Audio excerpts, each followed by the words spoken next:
say period, you say period, period, period, period, period, period, period, period, period, period, period, period, period, period, period, period, period, Main, Hasanabi kicking ass, taking names, haters lining up, watching their schemes go up in flames. Now we don't know what we might have done to earn your ire, but look badly, fucking spit on YouTube, put out your fire. I spit on you. Period, period, period, period, period, period, period, period, period, period, period, period, period, period, period, period, Hasanabi, himbo player with flowing hair, the damn mayor of commie daycare, Tauchi slayer, rector flare, mother lair, blammo slayer, debonair, billionaire, editor pair, battle hardened, got 10 haters for every stand. Talk shit in my chat, I'll clap your ass with a band. I'm not your friend, I'm not your dad, don't get it twisted, here's my back end. Just be a lad, make sure you've kissed it. period, period, period, period, period, period, period, period, period, period, period, period, period, period, period, period, period, period, period, I'm maybe a weeb, and I have to confess that I never really know how to fucking dress. But I got balls of steel, I've never been a nerd. Even when I was bad for saying what America deserved. You could try to shake me, but you won't get too far. Took me seconds to clap the gnome king Keemstar. I've got a million comebacks for every insult I take, and a million segues for the top of the hour ad break. got him, period, period, What's going on, everybody? period, period, I hope everyone's having a fantastic evening, a fantastic afternoon, fantastic pre-noon. period, No matter where you are in the world, I'm Hassan Piker, and this is the Hasanabi broadcast. You hate me and I hate you. Thanks, Coming to you Grandpa. Live from sunny, well, nope, actually not sunny, never mind. Live from cloudy, 63 degrees in cloudy California, Los Angeles, folks. We're live and alive, and I hope all the boys, I hope all the girls, and I hope all the MVs are having a fantastic one, because today's a beautiful day. It's a wonderful day. It's a Thursday. That's right. It is Thursday. It's Thursday, May 25th, 2023, 11:06 a.m. And some of you might be thinking, Hasan, why are you live early on a Thursday? This is 11:06. You should not be live at this early hour. Usually we're aware that you come live after Leftovers is shot, and that's later in the day. It's at least 1 p.m. type situation, and the reason for why is because Ethan is in his fifis. He's feeling bad. He's sick. His voice is gone. We had a banger show lined up too. Autofocus has been extra buggy. I know. I don't know what the fuck's going on with that. It's like hyper focusing on whatever is in the background and not my face. But we're still live, and I'm gonna fix that, and then I'm gonna be fine. Okay. The voice of a generation. Yeah, he is the voice of a generation, and yet he has no voice at this moment. So thanks for more red meat for Hasanabi sneakers on IG. I noticed it started happening when you got the white crate. I think it's just like autofocus is a weird part. Anyway, take off the Nikes blood. That ain't opium. Says Slatty Matty. What's opium? I don't have any Ricks.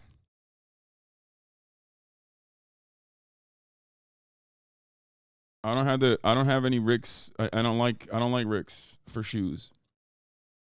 Just black boots only. That's the only thing I can wear. Are you feeling good? You sound a little sick or something? I am a little. I don't feel that great. I am a little fucked up, but like nothing that's like truly devastating. Hold on a moment. I gotta take her out eventually because she just ate, so she might need to poop. But Kaya's been a bad girl. Okay, she has not been a good girl. She's been a bad girl. She was such a good girl, and as is the case with like yesterday, when on the broadcast I said, "Oh my God, Kaya's such a good girl. She's like graduated from Good Girl University. She just is a learned dog. She has a PhD. Like she knows everything that's going on." The problem is,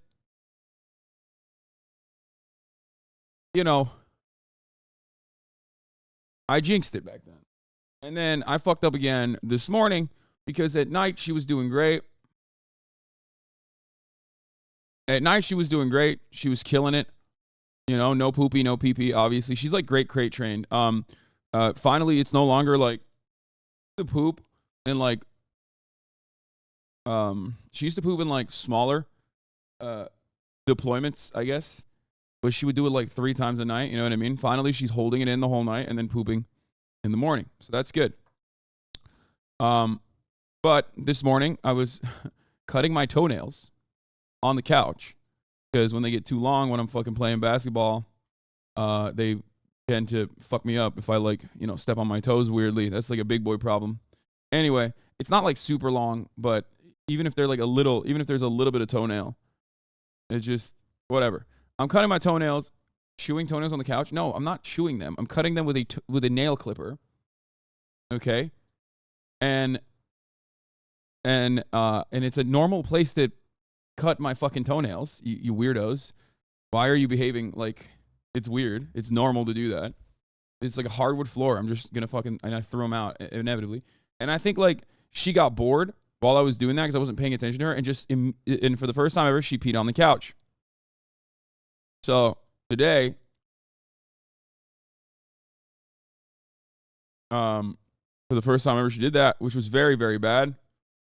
I immediately yelled at her, obviously, which is abuse and bad and wrong, as you guys all will, I'm sure, tell me, because you're not supposed to ever tell a dog that they've done something wrong. And then I, took her outside immediately, and afterwards I crated her, and she was fine this entire morning, and I'm probably going to crate her again. Potty training seems to be very difficult for you. I'm sorry. It's not. It's actually not difficult at all. This is so normal. She is 11 weeks old. She's about to be 12 weeks on Sunday. So it is the most normal fucking thing. Your chat is fucking Brandon. If they lose their shit at you cutting your toenails on the couch, but not at the state of the world, it's game over, man. Game over. I don't think it's that serious, man. Anyway, so yeah, I'm gonna try and crate her today. The only reason why she's behind me right now is because I'm waiting for her to digest her food a little bit, and I'm gonna try to get her to poop outside, and then after that I'm gonna crate her. But there's a lot to talk about today. So, cat fully potty trained in 4 weeks. Yeah, that's cats, man. Bomb lefts, I got your blast off as well.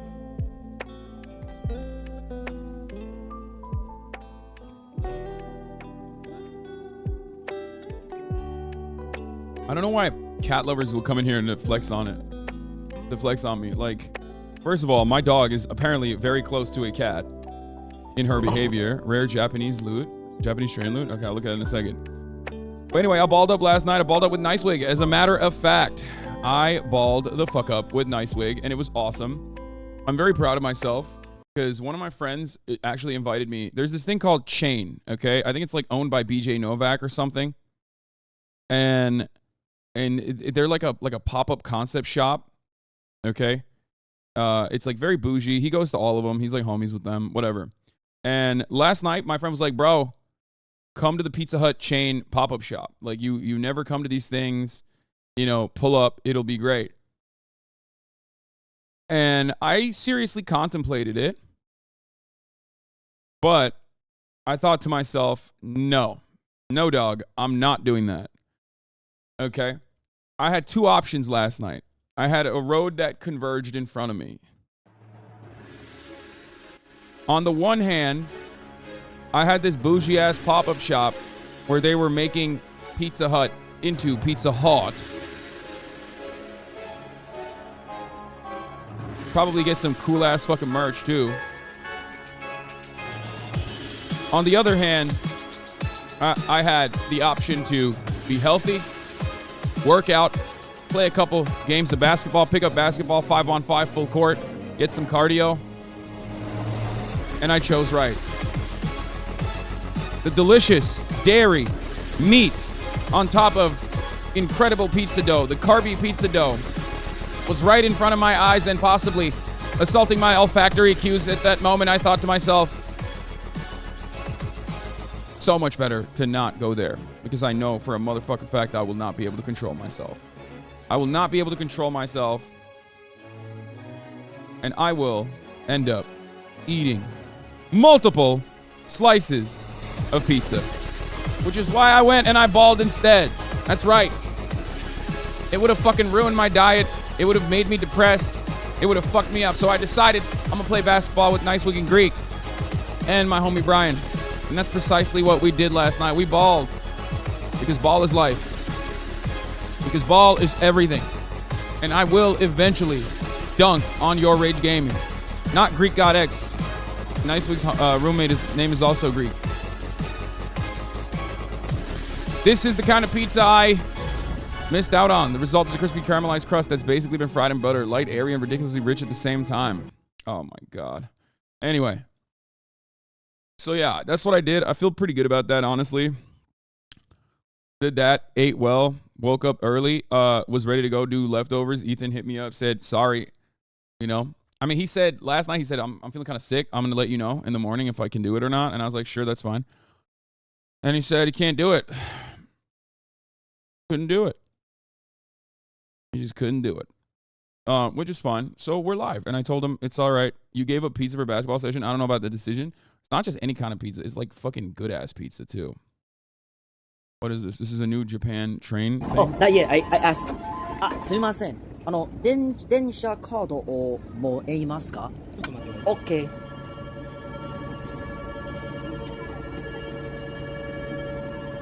Oh, ありがとうございます。It's cool. No first- way. Yeah. No way. Okay, I gotta go back to Japan, bro. What the fuck? That's so sick. Kado desu ka? Yeah. That's so cool. Yo, it's holographic. Chuo line. Bro, that's extremely rare. That's a PSA 10. That's so sick. They have trading cards? Are you kidding me? For trains? God, Japan is the most autistic country on the planet, and in the best ways possible. Holy fuck, dude. That's insane. Okay? That's just like, that is so insane. Why? Who thinks of that, man? That's crazy. Like, holographic train trading cards? Genius. Actually fucking genius. BTC Tokyo's in a couple weeks, isn't it? Yeah, I'm planning on potentially going. I still haven't like set everything up. And now I kind of feel bad because if I go with my brother too. So we'll see what happens. And Tadek and everybody else, obviously. So you're Among Us stream with AOC got mentioned on Morning Joe. Yeah, but they never actually talk about like who set it up. You know what I mean? They're only talking about fucking the fact that it exists. Anyway, there's a lot to talk about. There's a lot to discuss. This is the day one aftermath of the Ron failure. Ron disaster. Absolutely just awful. Disgusting. Ron disastrous. Live stream release, which wasn't really a live stream at all. He couldn't even do it. Ron failure to launch. Okay, I got better ones than that. So we're going to do that. Let me blast off real quick, and let's get started. Little Rhonda is still the best, in my opinion. But I do love when you've got to talk about that insane Matty Healy Twitter thread. I will be talking about that. Don't worry. Honestly, though, I still think Little Rhonda is the best, is very good. I don't know why he doesn't say that. He should. There will come a day when Trump says Little Rhonda, and then we'll know that someone in his team watches me, and they'll ask me to be a part of his campaign to do messaging for him, and I will say yes, and I will quit my job as a Twitch streamer, JOMegalolB, and I will join him. Ron disastrous campaign launch. Oh, also tomorrow we will be having old friend of the show, David Dane, on, for the record. He will be coming on to teach all of you little Zoomers and some of you boomers about the debt ceiling and what's going on and what the Democrats could have done and what the Democrats haven't done and why they're fucking disastrous failures who deserve the worst about this debt ceiling situation as the conversations are coming to a close. And we're, getting closer and closer to reality where, like, if you're a Medicare recipient or if you're a beneficiary of social services or anything like that, or any kind of social safety net, that you will have to probably have additional obligations unless, your shit gets cut. Yeah, because that's just how it is. That's what Republicans like to do with the modicum of power that they exercise through idiotic institutionalist hurdles that the Democrats, weirdly enough, hold on to.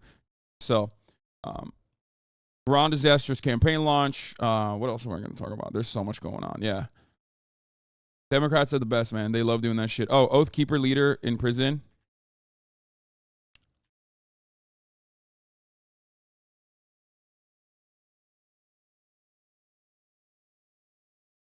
Pretty good TikTok boiling down the housing issues facing American cities. Okay. Talk about all that. The teen and the mother from Bike Karen got interviewed and they brought receipts. Yeah, I saw. It's just like, I don't know what News One is, and I don't know. Dude, this is so funny. Like, I just keep going back to the least significant story of all time. We'll talk about it. Just hold on.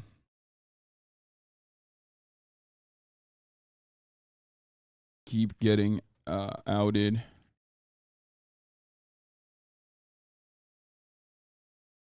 As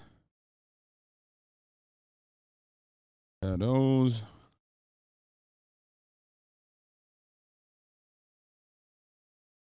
Bum, bum, bum, bum, bum, bum, bum.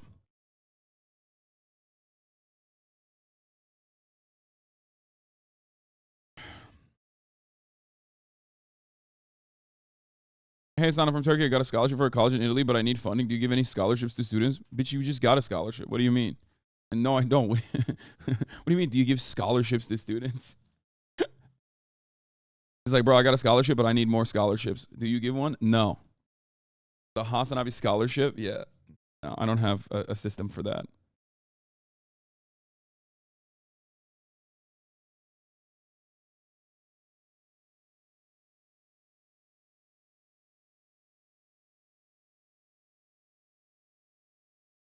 Hold on.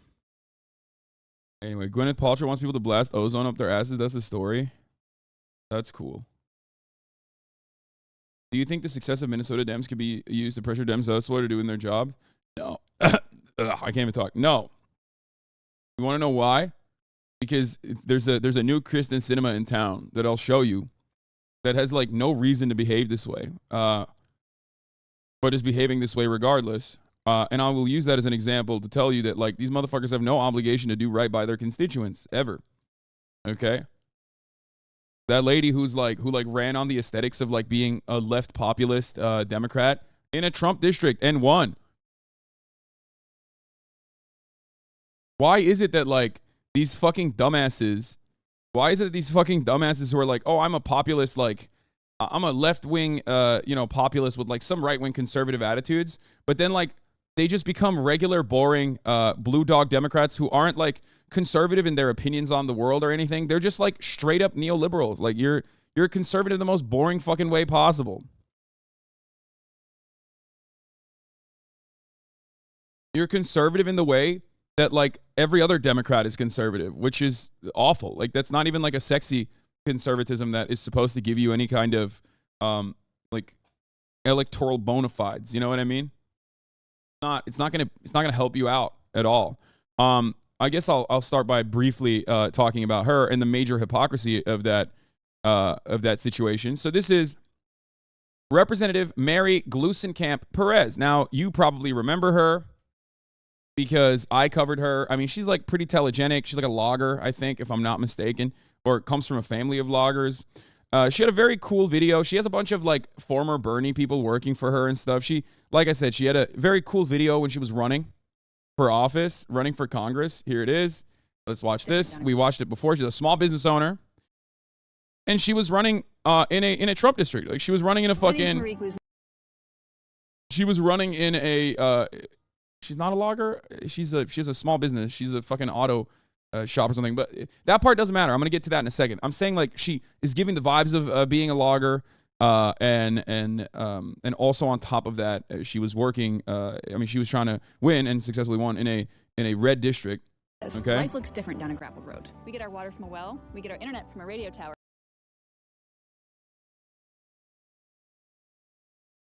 I'm gonna try to not fucking freak out about how just pathetic Twitter is. I can't wait for, man, I can't Losing camp. wait for Tucker Carlson's hour-long Twitter video broadcast, dude. Life looks different down across. No, really? Are you fucking kidding me? No. James Marie Glusenkamp Perez. Life looks different down across. No, stop it. Fucking stop it. Stop it. That's so stupid, dude. God, I fucking hate how incompetent these absolute baboons are that, it's just like, it makes me so mad. It makes me so fucking mad, dude.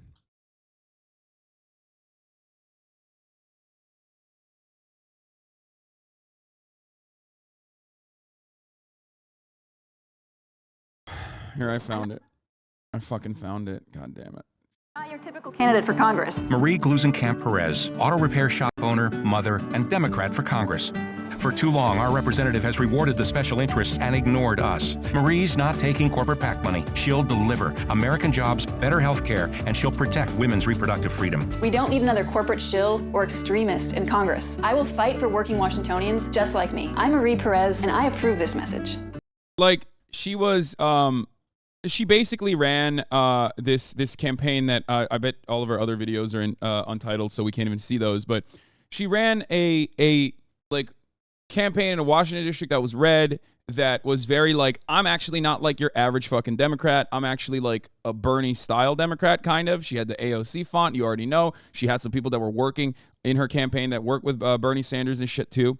So that actually ended up winning. That actually ended up being very successful for her, right?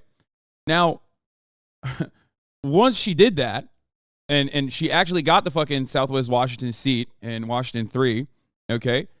She turned around and became one of the most outspoken blue dog Democrats out there. Like, this isn't the 90s, okay? What do you mean blue dog Democrat? Like, who the fuck is looking for more fiscal conservatism in the Democratic Party? No one. Absolutely no one. People are not even looking for fiscal conservatism in the Republican Party. Look at Donald Trump. Donald Trump is literally attacking, okay? She's attacking, Donald Trump's attacking Ron DeSantis from the left, saying Ron DeSantis is going to cut your entitlements. Ron DeSantis is going to cut Medicare. Ron DeSantis is going to cut Social Security. Like, in a world where you got Republican presidential nominees who were the president, who was literally the president, who runs the party right now, at least the constituency, turning around and advocating for a more leftist position, you cannot fucking be a blue dog fiscal conservative Democrat. Okay?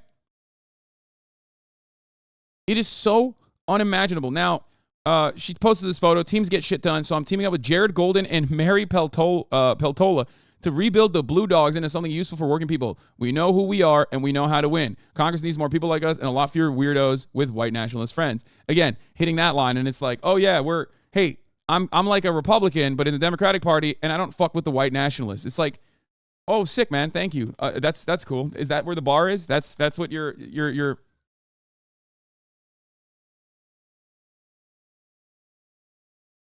The Blue Dogs exist to be useful for corporations. Yeah, this is the other part. So what did they do? What did they do today? Or I guess technically yesterday. Two Democrats voted with Republicans to say that not only should student debt relief be repealed, not only should the pause on the payments end. Okay, get this part. It's like, this isn't even like fuck Joe Biden and his agenda. This isn't even about like saying, fuck the students. This is about like double fuck the students. Okay. They advocated to retroactively make payments for previous months. The Jared Golden represents Maine too. We know there are at least 100,975 student debtors in his district that he voted against today. Marie Glusenkamp Perez represents Washington 3. There are at least 93,749 student debtors in her district that she voted against today. Shame. Are you fucking joking? Now, it doesn't end there, though. The controversy doesn't end there. Here is Democrat Marie Glusenkamp Perez, okay, who just voted to overturn student debt cancellation and even add months of interest back onto your student loans, who got a loan herself. She got a PPP loan, which was forgiven by the government. 1 out of every 8 people in her district have student loans, but Dean's Car Care, the auto repair shop that she owns alongside her husband, got $63,236 in loans and had all of that forgiven.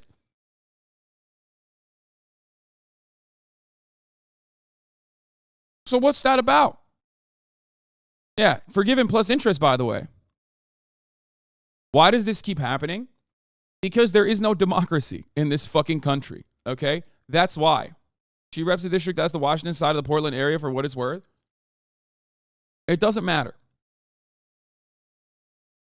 It is fucking insane to run and then actively try to dismantle like the lightest form of like economic restitution that the Democratic Party is trying to offer to some constituents, okay?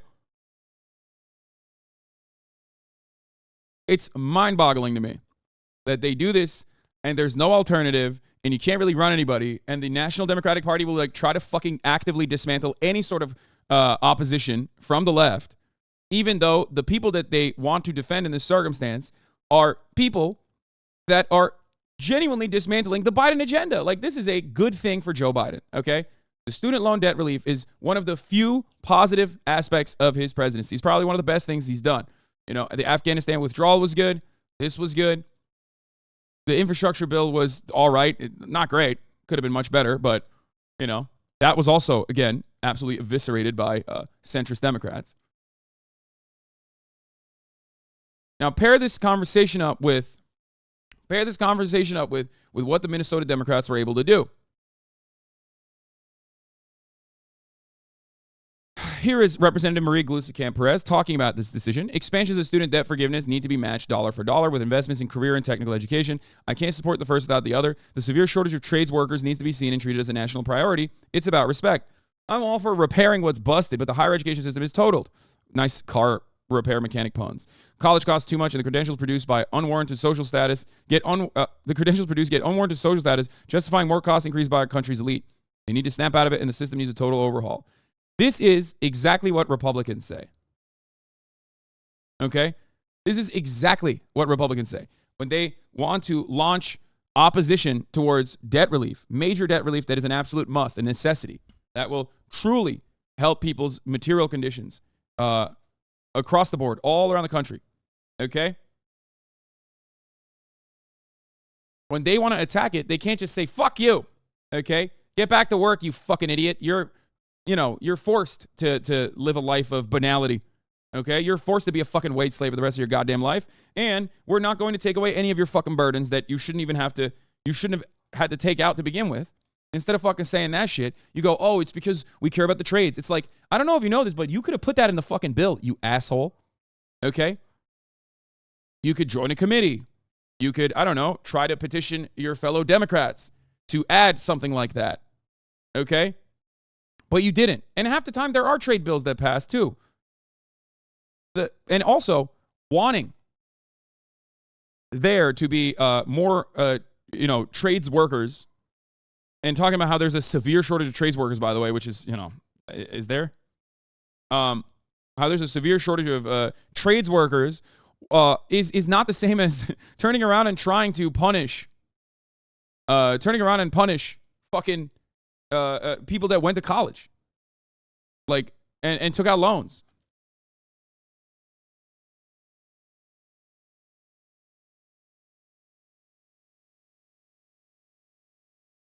The way to do this, the way to combat this is by, creating more union opportunities, creating more opportunities for unionization, ensuring that there are a better, there are less scammy trade schools, and more schools that like basically guarantee, more trade schools that basically guarantee jobs and higher pay.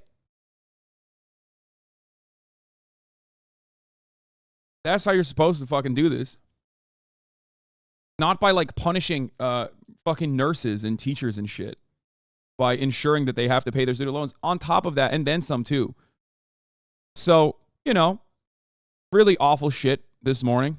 Really awful, awful, awful shit this morning I woke up to with this fucking gross weirdo.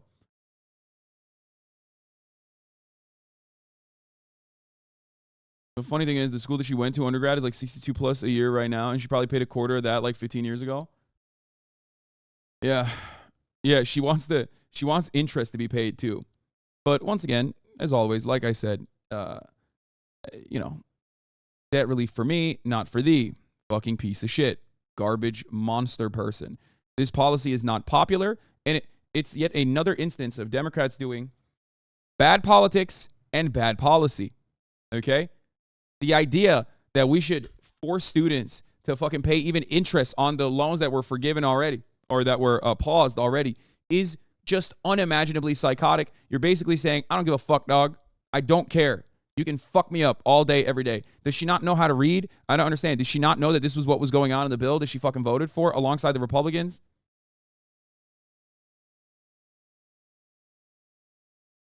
I hate this fucking system, man. I hate it.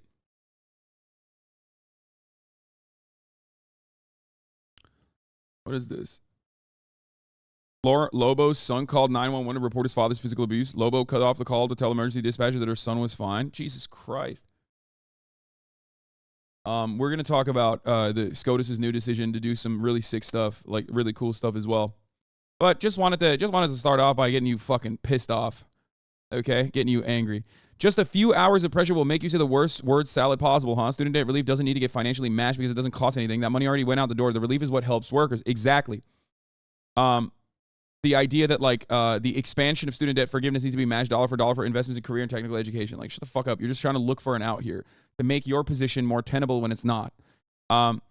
Representative MGP says college costs too much. Therefore, she checks now has voted to increase college costs for the lowest income people. You really don't get it, do you? Yeah. Thanks for finding something to hate on. I'm pissed now. No, this is more so just to offer you broad awareness as to why I'm so hypercritical of the Democratic Party, oftentimes more critical of the Democratic Party than I am of the Republican Party, because my expectation of the Republican Party is that they're fucking dog shit demons.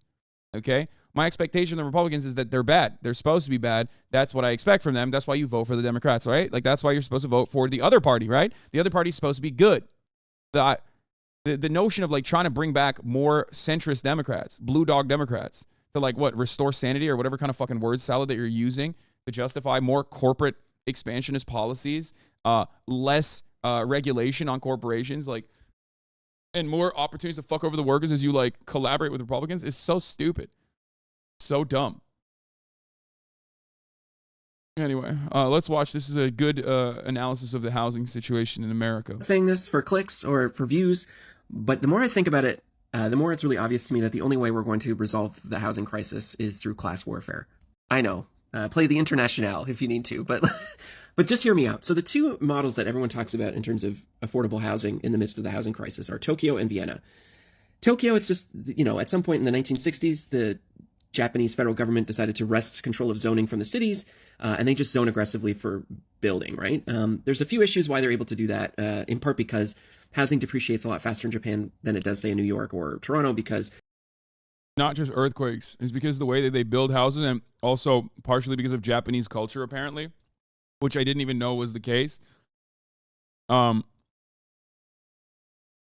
what I understand, it's... They don't like living in a house that someone else has lived in. Part of the reason is also because they're constantly rebuilding houses over and over again. Earthquakes, right? So the technology for constructive or earthquake-resistant construction improves every year. So houses constructed 35 years ago are less safe than houses constructed 5 to 10 years ago. So houses depreciate naturally in Japan anyway, so it's a lot easier. There's less resistance to the federal. Kind of wasteful. Absolutely not. From what I understand, Japanese construction is like infinitely better than American construction, with like the tools utilized, the skeleton of the house is on wood usually. It's efficient. It's better. It's literally. It's not only is it efficient, but it's like it's better. They don't use like American construction shit. Federal government deciding to build aggressively. The Viennese model is even crazier because basically back in the 30s, you know. Look, I don't like utilizing Tokyo as a fucking example for any of this shit. Okay, Japan is la la land. It's very different. It's a country that's not supposed to work, but somehow ends up working due to like a thousand years of like dedication and like social reinforcement that somehow, and also like they're hyper xenophobic, yada yada yada. Even though they have a shitload of problems that they regularly refuse to address or admit, like how their pornography is censored, for example. You know what I mean? Like, everybody hates that shit, but nobody can fucking change it, okay? It's like that or child abuse. You know what I mean? Think about it. child abuse, divorce, like you just kind of let it happen. Okay, you just have to let it happen because that's just otherwise there's a lot of, you don't want to become a social pariah. You don't want to be an outcast. So you don't want to rock the boat. You don't want change. Vienna, on the other hand, is definitely a lot better. I think when you look at like normal models and how things are supposed to work. Vienna was run by socialists, and they just decided they were going to tax land value. Don't need your commentary, to be honest. Tokyo expert over here. Wait, what?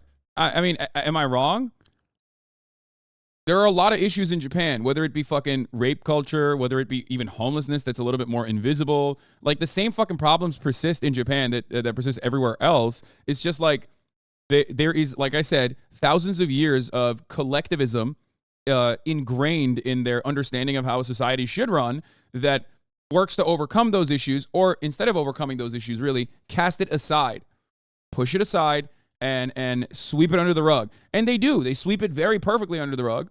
So when you're a fucking weeb like me and you go to Japan, you're like, oh, sugoi. Japan is so sugoi. You know what I mean? Anyway, yeah. And post-World War II economic redistribution of labor-based reform helped it be today's Japan? Yes. So I just don't like using Japan for using Japan as an example for anything, really, because it's literally, you might as well be talking about an alien population, okay? I know a lot of cultures are different than one another, but there's certain things you can point to that's like very similar.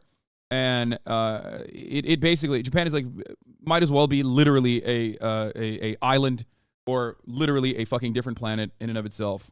At a huge high rate, essentially disincentivizing private investors from buying land. So the city bought it all up, and they just bid to developers. It is an island. You get what I'm saying. I didn't mean like just an island. I meant like it literally a fucking planet. To build there, and with very, very stringent, affordable rent caps in place, and guidelines for what kind of housing will be built. I'm here to tell you, folks, that those are the two competing models for how we're going to break out of the housing crisis in the West. Implementing them will involve a massive transfer of wealth from people who don't want that wealth to go away. Like, if you think about Toronto, for example, the uproar if the federal government, say, a la Japan, decided to wrest control of zoning away from the city of Toronto and just aggressively zone for mid-sized to high-rise builds where necessary in the city, it would massively depreciate the value of homes, especially in like downtown Toronto, which is all single-family detached units. And there'd be a political uproar. There'd be a huge battle because people would lose money and they'd be upset.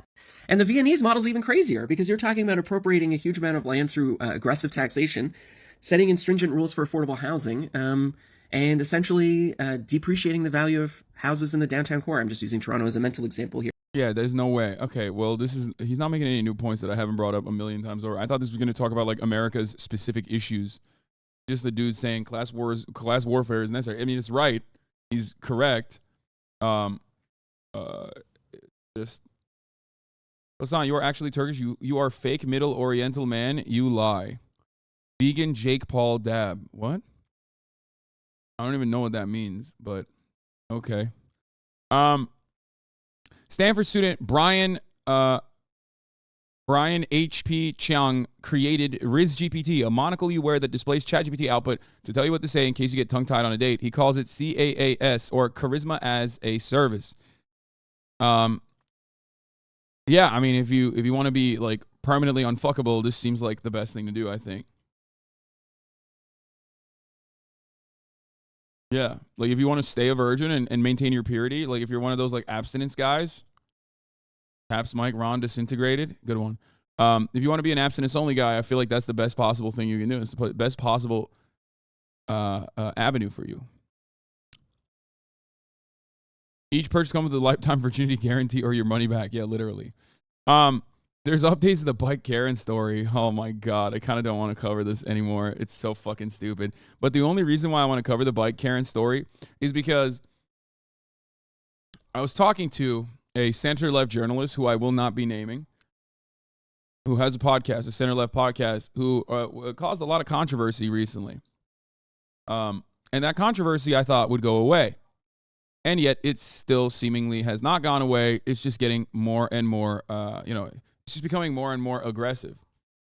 What I'm of course referencing is the Maddie Healy saga. I'm going to tie it up to two different. I'm going to tie up two things here. Okay. It seems to me like nowadays there's like 3 different brackets of discourse that continue for a lot longer than the average news cycle. Now, what I mean by that, this is more meta-analysis. This is not like independent individual analyses of like the issues at hand. That much I don't give a shit about. I do think that it's like kind of stupid. Okay. However, this is more so meta-analysis on what is the most prescient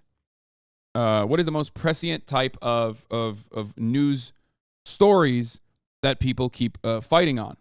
Okay. And it plays a big role in our understanding of society, in how we operate. And it comes on the heels of like I said, the debt ceiling and what the Republicans are doing to weaponize the debt ceiling, okay? It comes on the heels of the victories of the Minnesota Democrats. It comes on the heels of so much awfulness that happens all the goddamn time, okay? And what I'm referencing is the Maddie Healy Taylor Swift saga and what its impacts have been on society.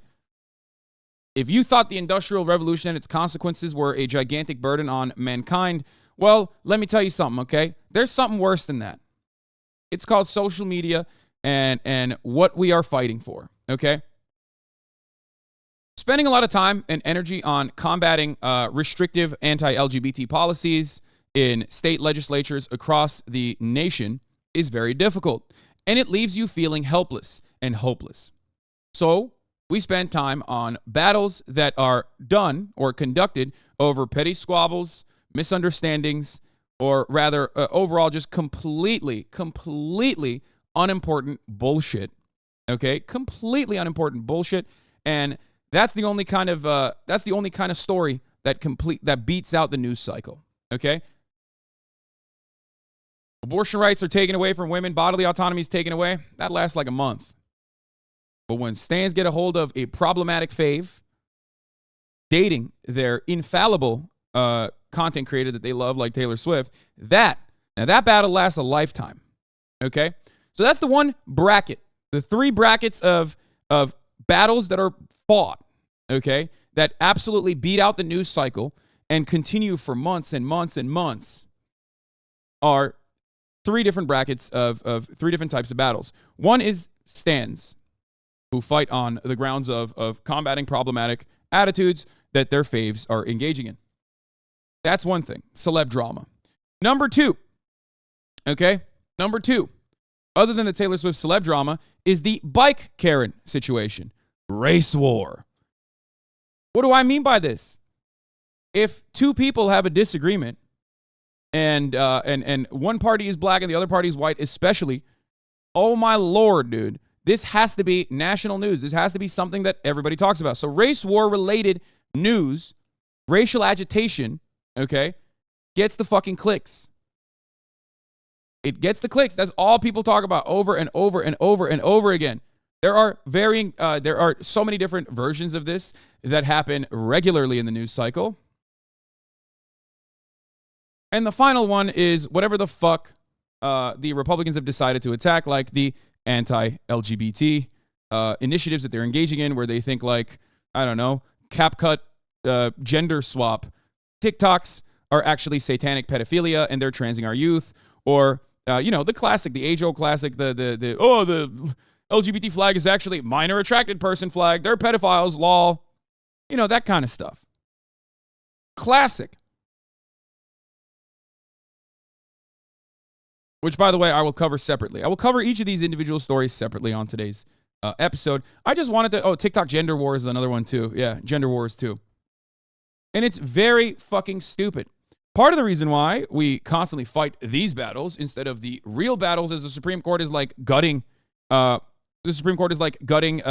Clean Water Act's reach, for example, allowing the EPA to do fuck all, okay? Forcing the EPA to have zero power whatsoever.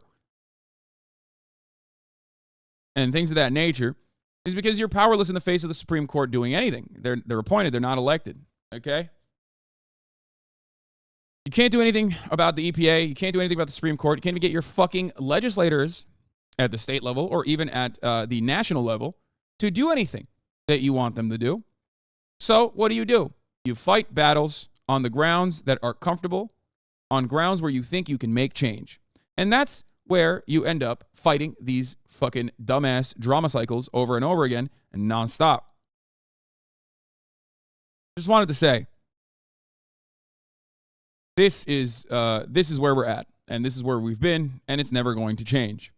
So on that note, let's tackle all the individual issues one by one, because I do think it's pretty funny. We cover both on this broadcast. We get into the nitty gritty on the silly little drama cycles, but also on top of that, we get into we like to make fun of these things. So let's get into this one. So as you guys know, Matty Healy of 1989 or 1975, a band that does music. One of their songs is called Chocolate. He's a British guy, okay? 1975, Matty Healy. He's problematic, folks. He said a lot of weird, edgy shit on an edgy center-left podcast in order to fit in. He wanted to. I don't know the guy. I don't even know half the shit he said. I've read up a little bit about it, okay? He's the type of dude who is doing like iDub shit, okay? But in like 2023. Not as bad as iDubbbz in some ways, but like in that same vein, okay? In others. Now, this guy in and of itself has a lot of stands, a lot of Tumblr style stands. So that kind of audience that you cultivate is very dangerous because the moment that the moment that they find out that you're a real human being who says shit sometimes that's problematic, and they can no longer avoid it, well, all of a sudden you're going to have a lot of issues, okay? I myself am certainly, I know that from personal experience, okay? Can you talk about the allegations that he might be British? Yeah. Now, Taylor Swift has decided to date Matty Healy, friend of the show, Matty Healy. Matty Healy, I must admit, this is like when NPR is covering a story about Facebook and they go, NPR is sponsored by Facebook. This is my admission as well. Matty Healy is a fan of this broadcast and myself. Okay. I did not know this until he appeared on the Center Left podcast, and then I found out that he had DM'd me, I think way back when, saying that I was hot. So that is a conflict of interest that I must admit early on. This is your worst take. I do not care about all the cringe shit that he said overall. I would like to eventually have him on the broadcast at a certain point. Okay? That would be great. It doesn't mean I will agree with him, but I will not be listening to the stands on that issue. So, regardless of my own personal feelings on Matty Healy, or regardless of what he has said and what he believes genuinely in his heart of hearts, like it's fucking 2014, this kind of thing is insane. Holly Stahlcup, who's the executive director of Now She Rises, do not harass this person. She's already getting enough of this, probably, on the timeline. Okay? Was very upset after it came out that Matty Healy is an incredibly problematic, awful person. Before I leave for New York City, here's my thread on seeing Taylor this weekend while she is dating a racist, Islamophobic, anti-Semitic, overall problematic white man. While I don't necessarily owe anyone this thread, it is important to me to take my public leadership seriously. I have spent the last 2 weeks trying to listen to as many marginalized Taylor fans as I can, trying to follow their lead on how we can or can't separate the person from the art. I don't have easy answers, and I don't know what I will do this past weekend. So I just want to say something, okay? I want to say something. How about you just, enjoy Taylor Swift? Guys, I have a really crazy idea, okay? Just enjoy Taylor Swift. The world is awful. The systems that we exist under are incredibly oppressive, and every other form of content basically reinforces that. So if someone is not, overtly reinforcing that awful carceral state that we exist under, or police brutality, or I don't know, the American surveillance state, American imperialism, which as far as I understand, Taylor Swift doesn't do that. Fuck it, who cares? Sometimes you can even consume the content that does do that. okay? Because people don't consume content specifically for, for the same reasons that you might consume it, right? The idea that you should feel immense guilt for whatever content that you're consuming is weird. It's weird because it doesn't say anything about you. It doesn't say anything positive about you. It doesn't say anything negative about you. It says nothing about you. Who you are and what you believe in and how you behave is what matters, not what kind of content you're consuming. This is something that I regularly talk about on this broadcast. So if you're new here, you're about to find that out on top of the hour ad break. If you're new here, this is something I say all the fucking time. This is also, the top of the hour ad break is something that I say all the fucking time. What if it was Andrew Tate content? That's a great example. I consume a metric ton of Andrew Tate content. I consume more Andrew Tate content than the average Andrew Tate fanboy does.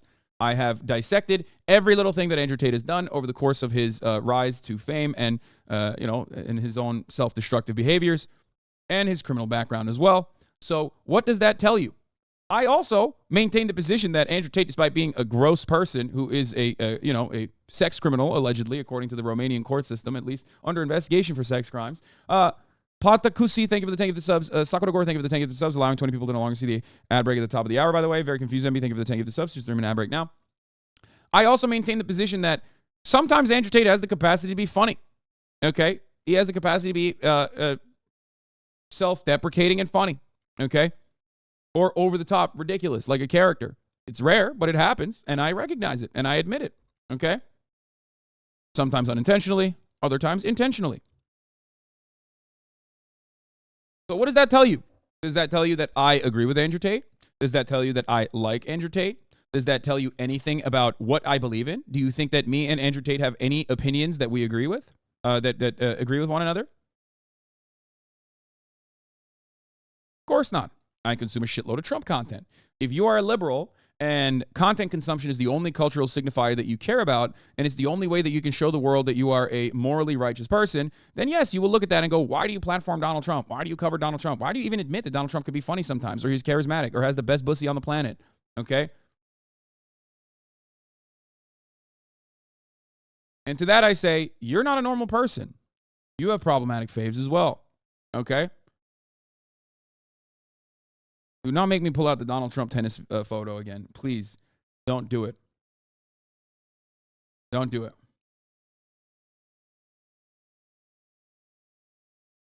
So, what do I always say?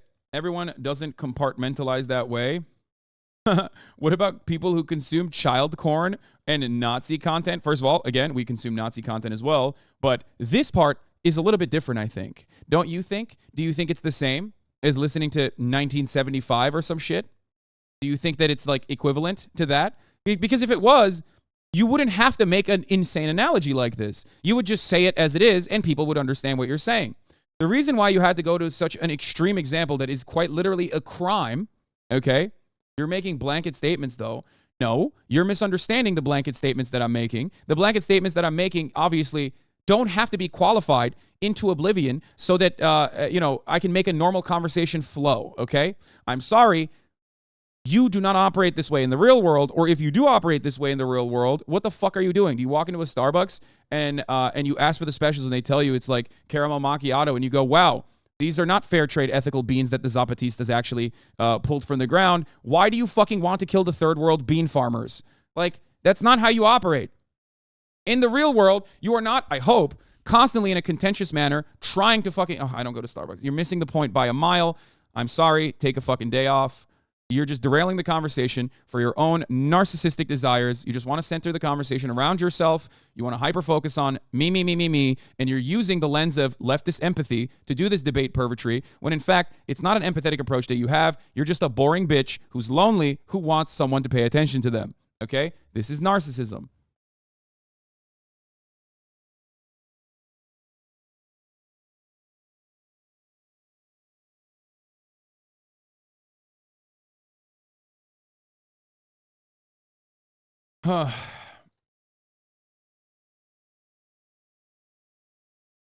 Let's continue. If you think that like this level of behavior and self-flagellation is a necessity for you to consume Taylor Swift's content, you're out of your mind, okay? You're not normal. This is not good. It's not healthy for you. It's not how normal human beings operate in the wild anyway. You're just doing it for Twitter brownie points for the most part in this circumstance. So I don't know what to tell you. Okay? Chat is being weird because you don't care about their hyper online nonsense. I am a hyper online nonsensical person.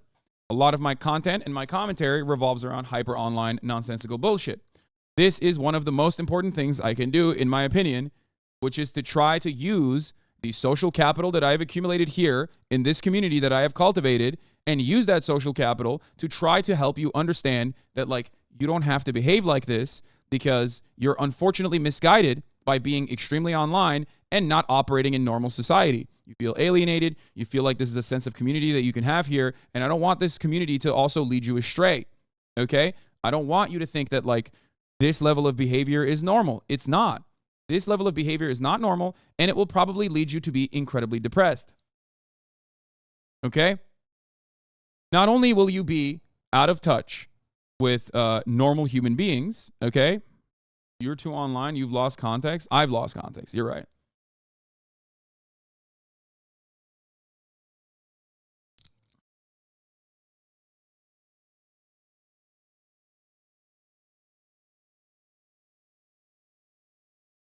Some marginalized fans are choosing to keep engaging with Taylor's music at some level, and some aren't. I'm trying to figure out my place with my privilege. It is not news to me that Taylor is not a bastion of intersectionality. I would not call her a role model for my littles. Taylor's financial situation alone is enough reason for me to stand on the opposite side of her ethically. I want our government to tax the shit out of her earnings and will continue to vote to make that happen. Billionaires shouldn't exist. I have wrestled with attending her concert this weekend and know that her shitty, harmful decision to date this man will impact my experience in ways I wish it wouldn't. I also know the bulk of white women that will be there have not thought critically about being there, but I am a good white. I thought about it. I still consume the content, but I thought about it, guys. To be honest, I think the difference is you actually really enjoy the problematic content without any qualms. What do you mean? I mean, I do. I do enjoy it. And you do too. We enjoy it together in here all the time. We literally spend more time looking at what, like, psychotic, racist right-wingers are saying than we do weird, goofy liberals. Like, if you don't go out of your way to criticize it sometimes, what do you mean? What? I don't even fully understand what you're saying. It's okay, man. It's okay to do that. It's actually okay to do that. Sometimes, like, for example, okay? We've talked about the R word, right? Bad, ableist. I am not going to engage in, like, the reasons as to why it's not as bad as, like, other slurs or whatever, but, like, why it's good for social upkeep in this community. I talked about it recently, right? If you remember. However, when you have a situation like the bike Karen, okay, and the kid turns around and says, that baby's going to come out R-worded, that shit's funny. Like, that's, like, I legitimately am laughing at that. Like it's just funny. And I think that it's funny for myself. I think that it's funny for a lot of people who, like, will obviously go, oh shit, like, I shouldn't be laughing at that. That's, like, fucked up. But, like, it's still kind of funny. You know what I mean? Like, sometimes things that would be unacceptable in other circumstances, or things that are inappropriate or ableist in other circumstances, can be kind of funny, okay? In the moment. You know what I mean?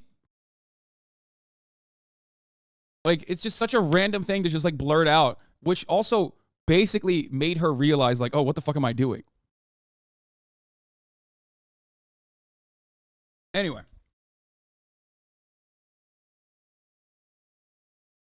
I often wish that public figures would simply talk about the private wrestling they are doing with complicated things, even in broad terms like I'm doing here. This is me acknowledging the reality that is happening and saying to you, I am not just ignoring it. Like, bro, you just listen. You went to a Taylor Swift concert. Like, what is this thread? If you are writing a 16-thread Twitter thread, okay, 16 Twitter post thread over attending a Taylor Swift concert because she's dating someone who's, like, said unhinged shit that I don't agree with. I think it's, like, fucking straight up. I think some of the stuff that Matt Healy said were fucking, you know, they were unacceptable. They were gross, okay? But, like, why do you care so much about who Taylor Swift is dating? Like, are you okay? Are you fucking all right? What's wrong with you? I can't even name you 5 Taylor Swift songs.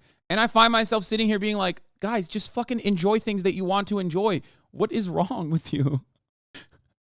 It's fine. And the only reason why you go through these like ethical conundrums, these moral conundrums, is because you recognize that the systems are fucking fundamentally broken and there's nothing you can do about changing that. So you just like hyper focus on areas of change in your, you know, in your own personal life and the kind of content that you're consuming. Aren't you doing exactly what you criticized Charlie regarding the iDubbbz apology? Kind of seems like it. If you think that Holly Stahlcup going to Taylor Swift to a Taylor Swift concert and like writing a 16 Twitter apology is equivalent to a massively successful content creator who for many years justified the usage of saying the N-word and gave young kids who are very impressionable the tools to be able to adequately debate their way out of saying the N-word and basically creating a really toxic space and then coming to terms with that reality and apologizing for it is equivalent to going to a Taylor Swift concert. I don't even think you can touch grass and save yourself, okay? This is like lobotomy hours at that point. These two things are not even on the same spaceship, okay? If they are, one's going in one direction, the other spaceship is going in the entirely different direction. Please. Please. I feel like some of these people are trying to argue are just incapable of critical thinking. I think a lot of people who want to argue are arguing for the sake of argument and not necessarily because they have like a genuinely well thought out opinions on these issues. Very weird. Okay? Like, yeah, if you find any of these to be equal, your sense of reality is skewed, but also skewered, in my opinion. Not just skewed. Skewered. It's a kebab. Your sense of understanding the reality has just been chopped into fine bits. Okay?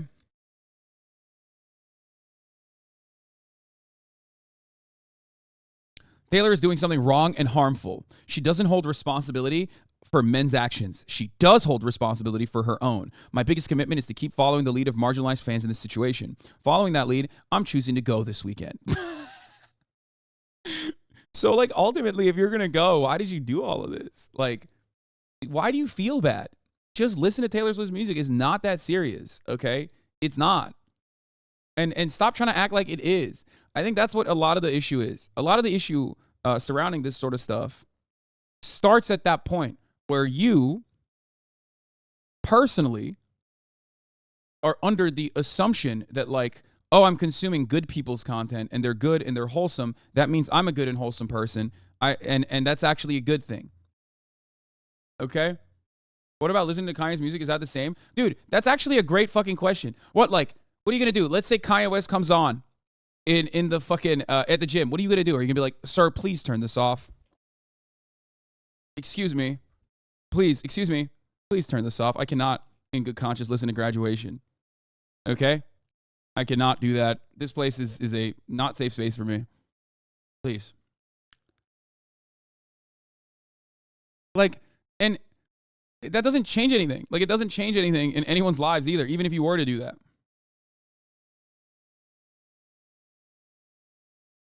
People view celebrities as if their personas are actual characters instead of realizing how capitalism shapes our ideas of these people. Yes.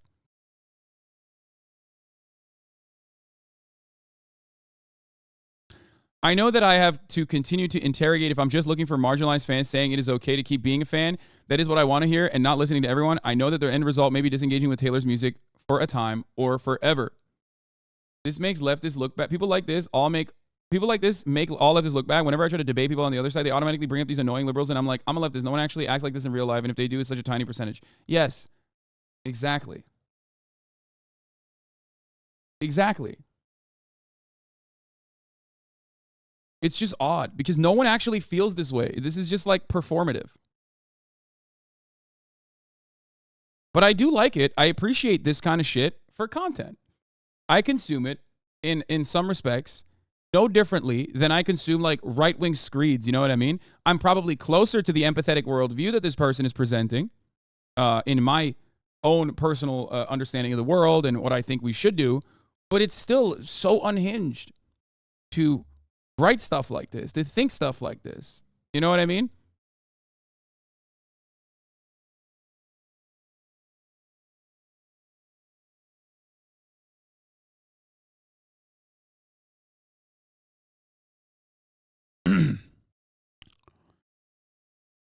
I don't know that I am making the right decision, but I know I'm trying. I know that celebrity continues to be problematic for me overall, especially around money, but I also know that Lizzo and Kelsey Ballerini, a white woman in country music, are doing what I wish Taylor was. Also, yes, Taylor has a responsibility to speak up about things. If I need to write this essay with 8,000 something followers, she needs to be outspoken about the myriad of violence happening across our country.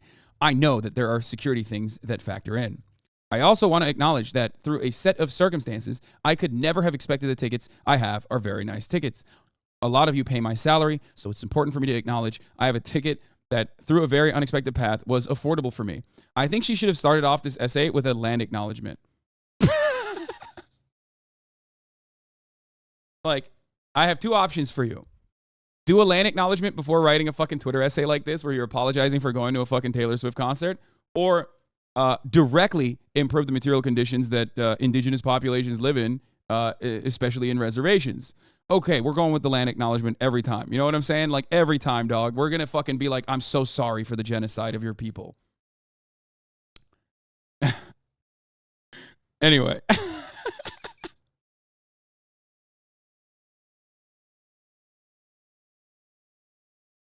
I quote tweeted it already. I quote tweeted everything. I said, we're never going to get health care.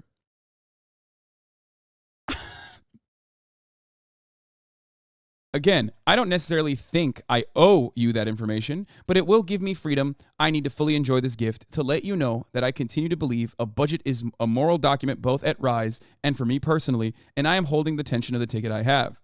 That is not to say that the people who bought full price, more expensive tickets made a morally wrong choice. What? Just to say that I know I talk a lot about money publicly, and so always want to hold expensive things with tension and thought. I'm planning to try and post with freedom now this weekend. I've had a truly horrific 5 months and want to remember joy. I'm going to my favorite city with one of my favorite people to sing music that gives me many good things. That's it. Okay? That's it. That's the reason why you're doing it, which is why it's fine. Why is there tension? I feel like your 5 months that you have experienced would probably be a little bit less tense and less awful if you didn't make these like ethical considerations in every minute part of your life where you're making consumption choices, okay? You could have just went to the concert and not tweeted at all, as a matter of fact. I've kept comments closed here because in this, I am not looking for feedback or affirmation. I'm not going to dialogue with Swifties who don't appreciate my criticism here, and I'm not looking to be lauded as some wonderful person for really doing the bare minimum. Who the fuck would laud this person? If you're a fan of Taylor who falls into a marginalized group more intimately impacted by this, I would be happy and honored to hear from you. Thanks for listening and letting me be human. Sequined Romper pictures coming soon.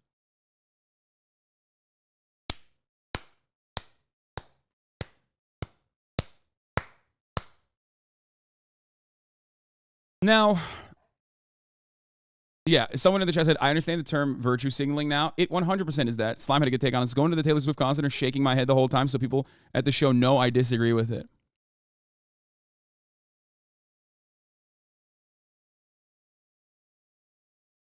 I'm late, but I'm one of the translators working at PlayStation. Watching you react to the presentation was a highlight of my week, Lamau. Fuck yeah, dude. It was awesome. It was actually a banger PlayStation presentation. They are debunking Healy too. They're doing like debunking Matt Healy, a thread. I saw one of those fucking threads and it was so stupid. They literally said Matt Healy wasn't Sig Heiling because it wasn't with the right hand, it was with the left. And at that point I was like, no, I'm done. No, man, of course he was doing that. He was trying to be an edgelord, okay? And when you're trying to be an edgelord, you're fucking cringe as shit. Okay? It's ridiculous. Yeah, this is so funny, dude. Come on. Like, you can't be doing that. I mean, that's crazy. Another moment widely shared online shows Maddie doing a military march with his left hand and doing a military salute. No, he's doing a fucking Nazi salute. Like, get the fuck out of here. Do I think Maddie Healy is actually a Nazi? Of course I don't. Do I even think that fucking Maddie Healy stands are going to turn into Nazis in the same way if you want to compare it to like iDubbbz? No, of course not. It's more so about people basically just trying to like consume their content and recognizing that the content creator, the musician in that regard, the musician that's creating it has like a lot of childish tendencies. to say like unhinged shit. And yeah, I think you can factor that into white dudes trying to be like Nick Mullen, many such cases. Yes. Although I do think that Nick has a lot of incredibly funny fucking bits, and as a comedian has takes that fucking absolutely bang. There are a lot of people in his fandom, in the Nick Mullen fandom, that think that they are best friends with Nick and want to emulate his behavior and fail to do so, especially because like even Nick has a lot of fucking, says a lot of shit that I don't agree with, that I don't think is funny at all, for the record. But you can do that. It's fine, okay? Like, it's all right. And you know, Come Town and Adam Friedland show fans know this. They even make it self-referential jokes about it where go, no, I'm actually Nick's best friend. I'm actually Nick's best friend. Like, no.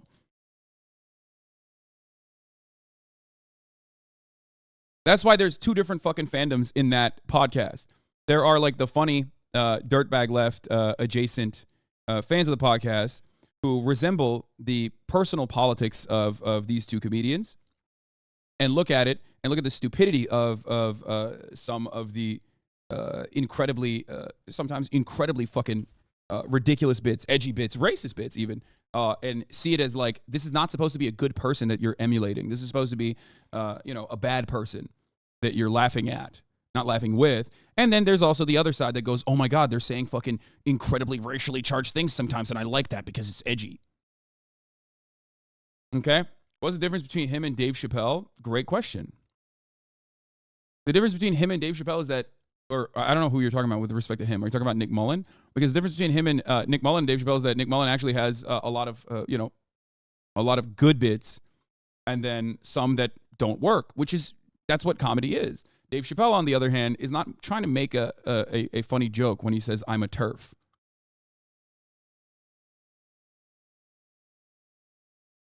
Racist bits, for the record. Yeah, I'll admit.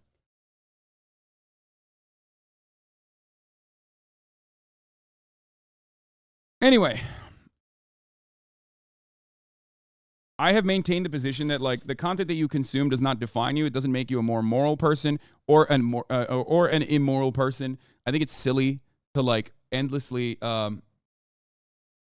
I think it's silly to endlessly try to analyze stuff, especially when you don't even have the full context. Okay.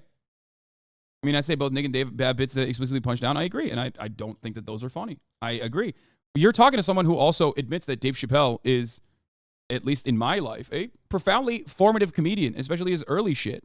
Like, something that I very readily bring up, like, all the time. So I don't know why you think this is like a gotcha moment or something. Literally talk about Dave Chappelle's early stuff, and even some of his new shit that revolves around, I don't know, revolves around black issues specifically. Like, yeah, it's still good. There's still parts of it that are very good.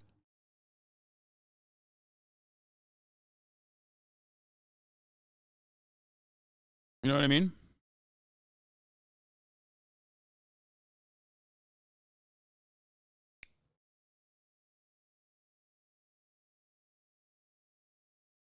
What is this? MMO Junkies racist director? Should we hate the work or the jerk? Yeah, I saw. Hassan, before I leave for New York City, here's my thread on watching Hasanabi this weekend while he's a specious, meat-eating, overall problematic white man. While I don't necessarily owe anyone this thread, it is important for me to take my public leadership seriously. His rescued egg farm chicken Mitch McConnell in a tree. She's comfy. Dude, Mitch McConnell looks fat right now, okay? She's looking great. Good for Mitch.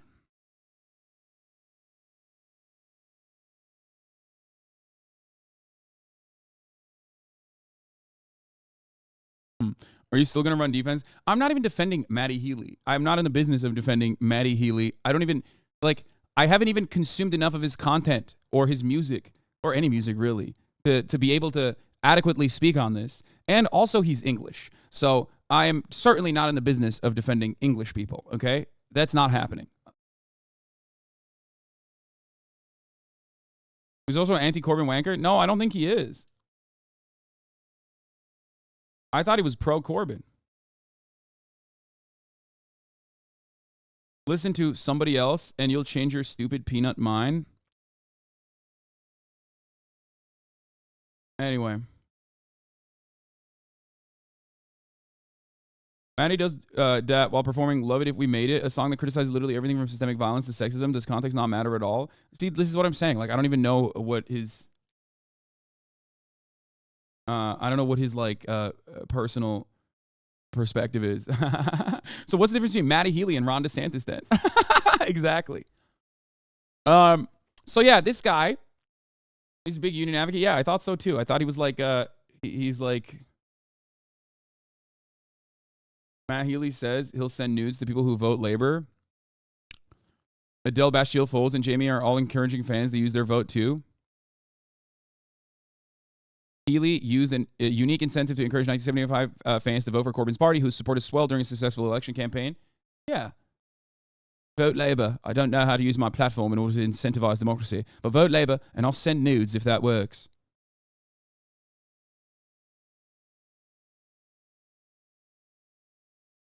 Anyway, I'm not defending him or attacking him or criticizing him. I'm telling you, I don't give a shit.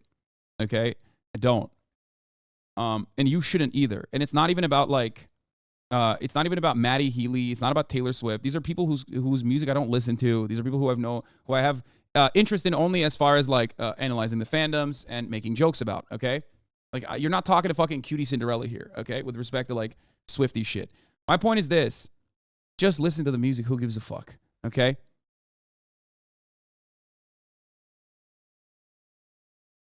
Like, what? You're crazy. Bring on Cutie to talk about this. Oh, Cutie and I are gonna have a banger episode this Sunday. Okay, but the music is about their lives. Yeah. Okay. Well, Taylor Swift's next album will be about the fucking harming black women. I guess that's if that's what you think. Then okay.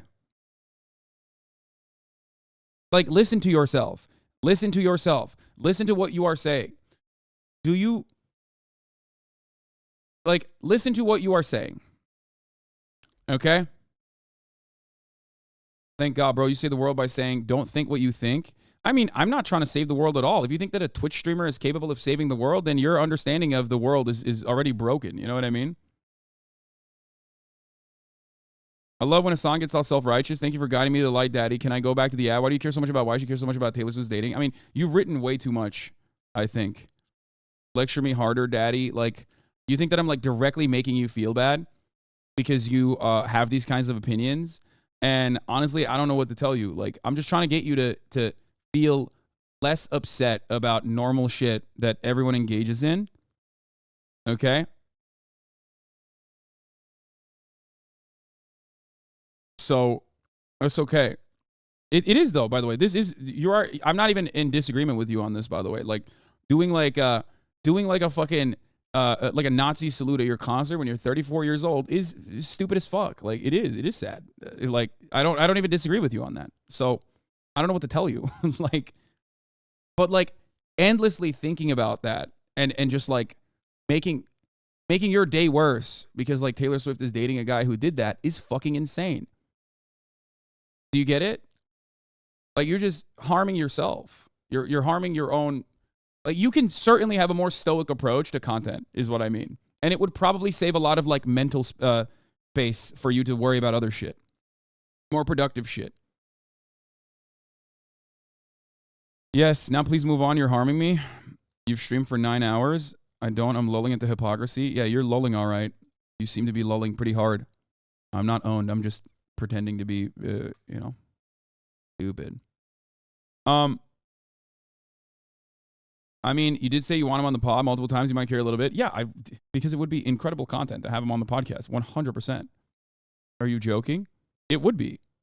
Especially because, like, I'm still absolutely fascinated by people who consume my shit but then do stuff like that. You know what I mean? Like, why not?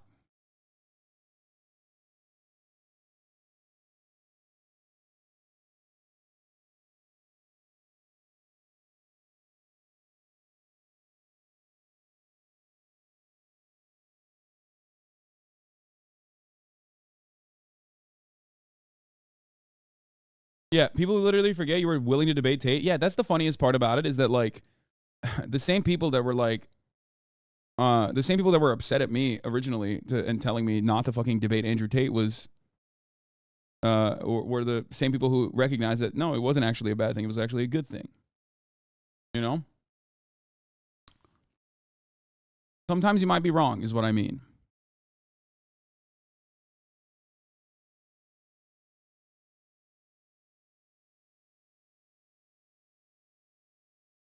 All right, let's get to some fucking weirdos. So the context of the Nazi salute, so he says, is because there were lyrics about Kanye and he was mocking him by doing that. All the other shit he did is fucked and there's no additional context.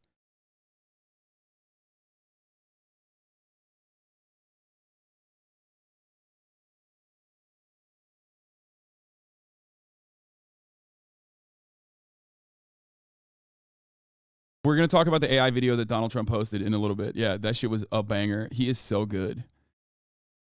This is so stupid. Like, this person was the president and this is what he's posting. It never ceases to amaze me. But before we get to that,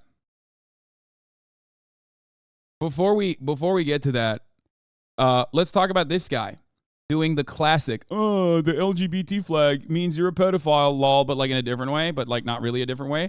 And then there's, of course, a plot twist. I'm out and about getting some coffee about the gym and things like that, but I'm in a different part of town than I normally am. Definitely at least 500 yards away from a school, though. Guys, no reason for me to mention that, but like I probably should mention that. You know, I legally have to mention that, but anyway, let's move on. Chain corporate coffee shop, and this flag is what we see here. Now, obviously, everybody knows this is the LGBT flag, but I want to showcase a few things to you guys about. If you notice, you'll start to see this part of the flag adding more into the situation. Initially, the rainbow was God's promise. Now it means something else, right? But now it's more. You'll start to see more of these colors added. This is supposed to be for black people. This is supposed to be for brown people. But these colors right here seem to be a little strange. And this goes into what's called a minor attracted person or youth attracted person, pedophile flag. So I want to go over what these actual colors mean. Blue and light blue on this flag stands for attraction to infant boys, okay? That's what this light blue is for, okay? The pink stands for attraction to minor girls. That's what the pink is for. And then the white. The white stands for attraction to virgin children that are virgins, that have never had any type of sex. So when you start to see these things. Does anyone even, I mean, I think anyone that like agrees with this is just already a fucking freak, right? Like, I don't think a single person watched this and went, wow, I did not know that. I feel enlightened. Thank you, sir. Right? It went from just the rainbow, which initially was God's promise, and to all of these other things. You should start asking. Let's be real. If that was actually a minor attracted person flag and not just the trans flag, he and many others in the right wing would be defending it and they would be waving it like a crazy motherfucker. Here is the real minor attracted person flag, okay? You want to see the real minor attracted person flag? Here, let me give you some real examples of this, okay? Here's one. This is the original minor attracted person flag. Here, let me give you another one, okay? Here we go. Here's another minor attracted person flag. There you go.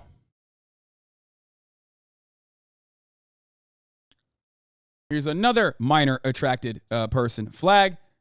Just, steer clear of these guys, okay? They are, if you see somebody fucking waving this shit, dude, watch out. Fucking watch out, dude, okay? They have encyclopedic knowledge of the age of consent laws and Romeo and Juliet laws in every state and perhaps even nation states globally, okay? If you start talking to people like this, hold on, there's another, I'm gonna pull up another one, another minor attracted person flag. Hold on one second, hold on. Here it is. If you see people waving these flags, remember, if you ask them about child marriages, if you ask them about why people want to marry 16-year-olds, for example, they're going to tell you things like that's when they're most virile, okay? Or they're going to tell you things like actually it's ephebophilia and not pedophilia. So pedophilia by a different name, you know what I mean? So like, I just want you to understand, like, get ready because they are going to debate you on pedophilia and why they should be able to do it. These are the real minor attracted person flags out there. There are many of them. There are some others that I did not get to, but these are some of the basic ones that you see all the time. Okay? So remember that. Remember that. Now, why am I bringing this up right now? Why am I bringing this up while we're having this conversation about this guy who's talking about the trans flag being pro-pedophilia? Virgins, young girls, young boys, brown and black people to succumb to this overall flag. I want y'all to actually think about these things. Give me your perspective. Tell me what you think, what you feel about that energy. Is it okay to say, hey, we're advocating for youth-attracted people or minor-attracted people to make that a rebrand? Or do you think it's not okay? Communicate in the comment section below. Make sure you support the channel, youtube.com. So it turns out the real minor attracted person in this situation, pedophile, by the way, we don't need to like use a different term for it, or a person who has like sexually assaulted children. Oh, that's right. It's the guy literally in the motherfucking video. Turns out he's the one who has been charged in court as a pedophile.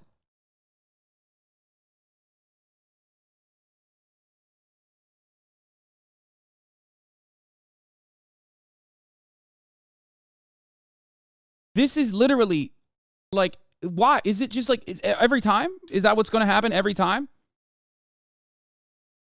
The call is always coming from inside the house, man. You tried to get ahead of it as well and control the narrative about it. I guess that's why they're doing it. Like, why are there so many motherfuckers who have been like charged with like endangering minors, sexually assaulting minors that are in the right-wing grift talking about how we got to protect children? From who, motherfucker? You? You? Are we protecting the children from you? Ollie Alexander, Milo Yiannopoulos, Dennis Hastert, very famous Republican. What the fuck? Matt Gaetz.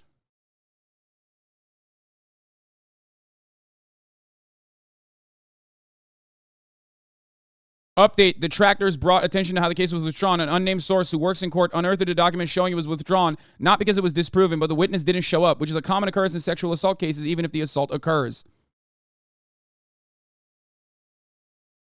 Roy Moore.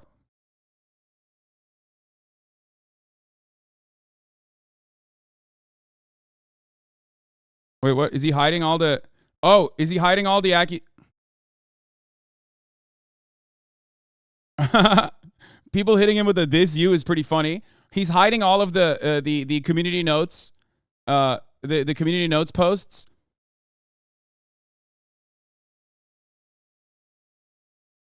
And also his people responding to him with his own court papers.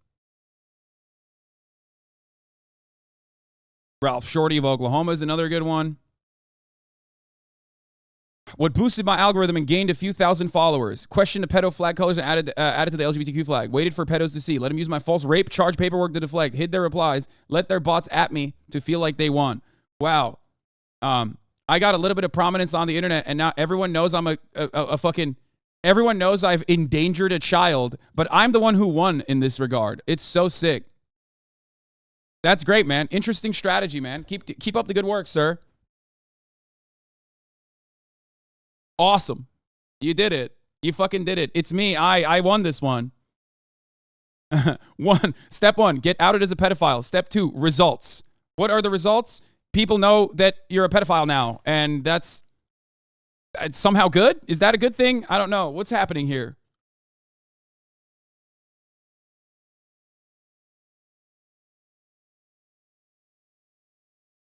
So just understand, okay? It drives engagement law. Yeah, well, this dude should be engaging with the criminal justice system, okay? That's what he should be engaging with. What the fuck? Look at this pitchfork crowd size, though. Is actually a really, really awesome fucking take. Because that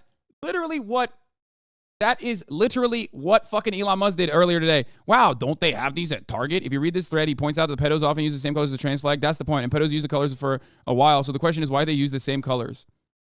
Come on, Tim. Come on, centrist Tim. What pedophile is like actually fucking running around openly saying that they are doing that? If anything, from what we've seen thus far, the most common thing that pedophiles do when they're out and about in public is to claim that they are pedophile hunters by pointing the blame at like random trans people. So I think that's a way better indication of someone's like proclivities, someone's like point of view is looking at what kind of flags they're rocking. Not the LGBT flag, but this shit. Okay.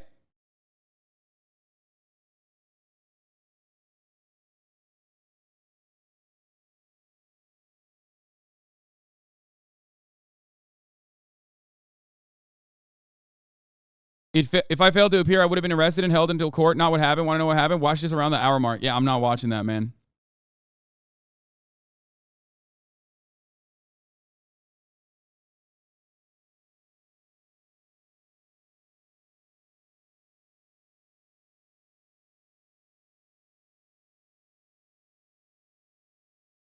Motherfucker said the color white is used by pedophiles. You know the color white is also used by the American flag. Like, what the fuck do you mean? They have lost their minds.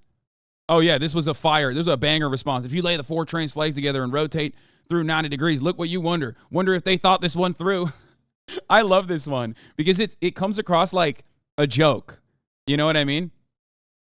It comes across like it's like someone memed this into existence and now they believe it.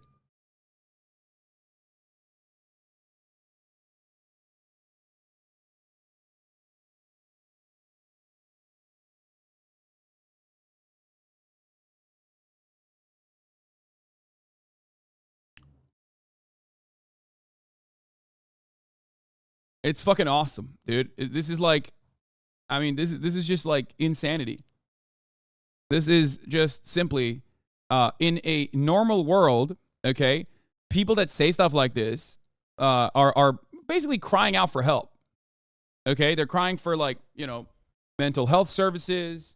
They're crying for, someone to reach out to them. But on Twitter, the most unhinged shit you can say, as long as it's like ideologically aligned with some other fucking unhinged weirdos, is the type of shit that people will go along with and defend. Okay? It's great. This was really funny. Gay mini fridge, $150. Who the fuck would buy that? Homosexuals, that's right.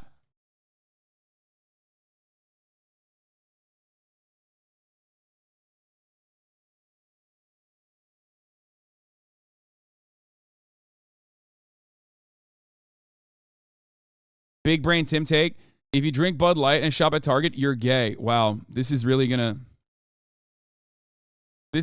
fucking destroy sales at Target or Bud Light, dude. Fuck, man. Like this is this is too cringe and too corny to like actually be upsetting. You know what I mean?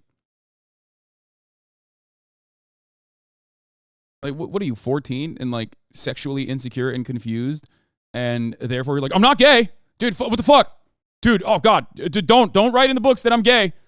Don't write it in the newspaper that I'm gay. Don't say it. Or worse.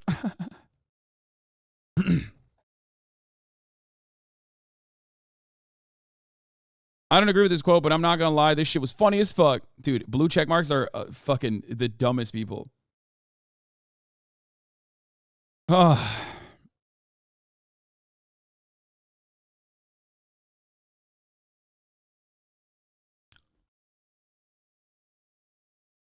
It's great. Grown man wears a beanie under the headphones on camera. Definitely not insecure or confused. Yeah, I mean, we all know. That's a part of his brand now. Blue checks are just Redditors with Napoleon syndrome? No, dude. They're fucking Facebook posters, dude. It's worse. Bro, your replies are literally unreadable now. Yeah, I think I should probably block every blue check mark. Like, going forward, I'm probably going to just start blocking every fucking blue check mark person in my replies because they're so... Like, I thought maybe we could, like, make fun of them. You know what I mean? And now it's just, like, anytime I post about anything, especially if it's about Elon Musk, it's just the absolute worst shit, dude.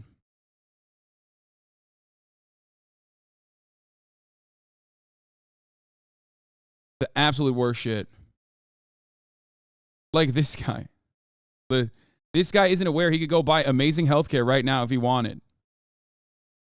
Let's get started, dude. Like, what do you mean, dude? We're never getting healthcare is like free healthcare. Are you that stupid? Can't be that fucking stupid, right?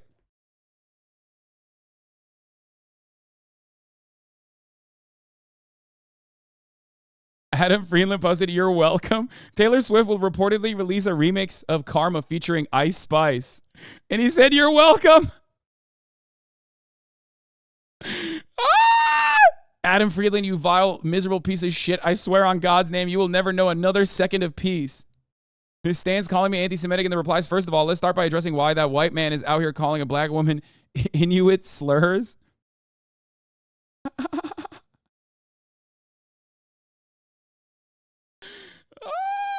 He got cooked for that dumbass take, though. Who did? This is a joke, man. He's joking, okay? I don't know if you understand that. I don't know if you got what was going on there. I don't get the joke, sadly.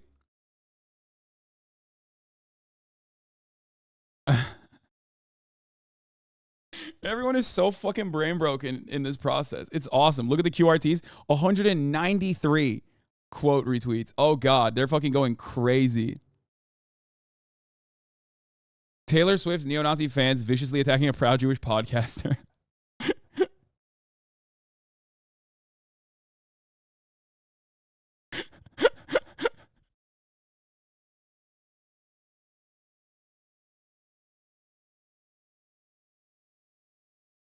It's so stupid.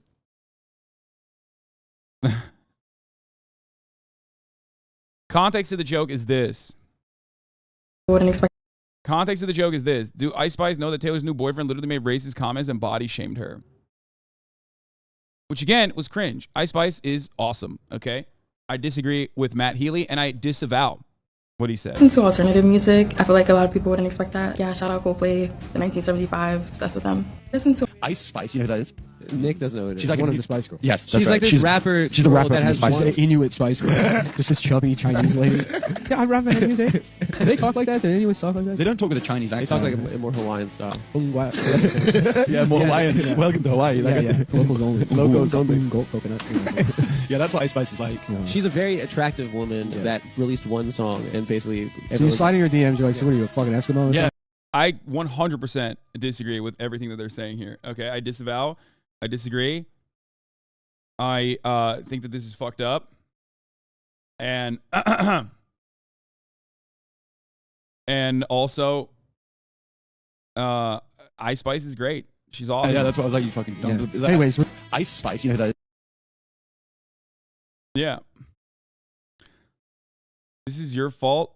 You are the reason Cumtown fans and Minecrafters are interacting. No, not at all. This is entirely Nick Mullen and Adam Friedland's fault. They had Matty Healy on. They basically Matty Healy wanted to be cool in front of his like cool podcast buddies, okay, and said some of the most unhinged shit while they were just going off and also behaving in an erratic and unhinged manner, as they often do. And then Matty Healy's Tumblr fucking fan base went crazy over it, okay?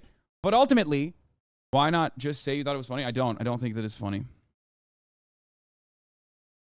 Thank you for not laughing. No, okay. What's funny about this particular situation isn't even necessarily what they're fucking saying there, because what they're saying there is just like edgy for the sake of being like racist edgy. What's funny is the content that has come out of this, of people literally, like the idea that like Tumblr fans of Matty Healy listening to him say some of the most unhinged shit, okay? That is fucking awesome. That's hilarious. What's happened as a consequence of this, what's happened as a consequence of the Center Left podcast, the Adam Friedland show,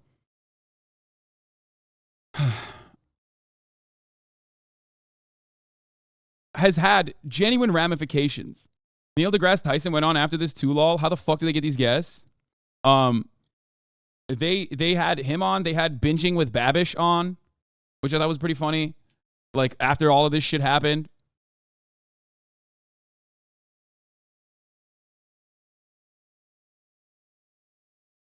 Agree with this take, to be honest. Hometown fans having a sizable left audience with little to no backlash made me realize that a lot of this outreach shit is performative. Yes, it is performative. 100%. It is. These are the most racist fuckers out there, and yet they have a strong audience. It is. Your mem shit in the Babish one, I know, they fucking mention me all the time. I'm never going on the Adam Friedland show, for the record. I'm just pointing that out, okay? It's not happening. Now that I've seen what happened to fucking Matty Healy, I don't want to get executed, okay? Because Matty Healy is like actually a famous celebrity who can shelter himself by just turning off his fucking Instagram, okay? And being Matty Healy. I can't. I'm live every fucking day. They will come to my house and kill me, okay? They will. I will get murdered. Brace Belden crushed it, though, and you could too, because Brace, again, he does podcasts.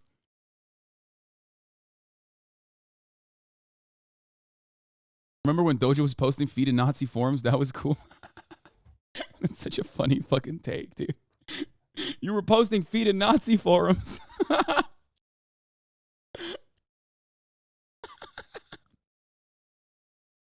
Don't you have more than one podcast? I do, but you know, I'm mostly, this is what I do. Like I'm live every day. I'm way too accessible.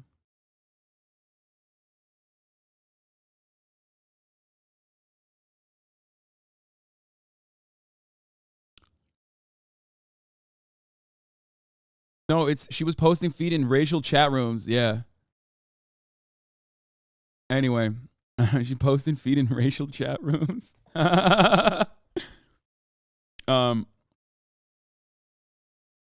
Brace is uncancelable. He was in a gangbang porno drinking whiskey in the back. I have not seen that. What the fuck? I did not know that. That's insane. And secondly, Brace is uncancelable. Bro, he went and fought in fucking Rojava, man. What are you, crazy? Like, yeah, go ahead, dude. Go cancel Brace Belden. Like, what are you, Erdogan? What are you, the Turkish government, dude?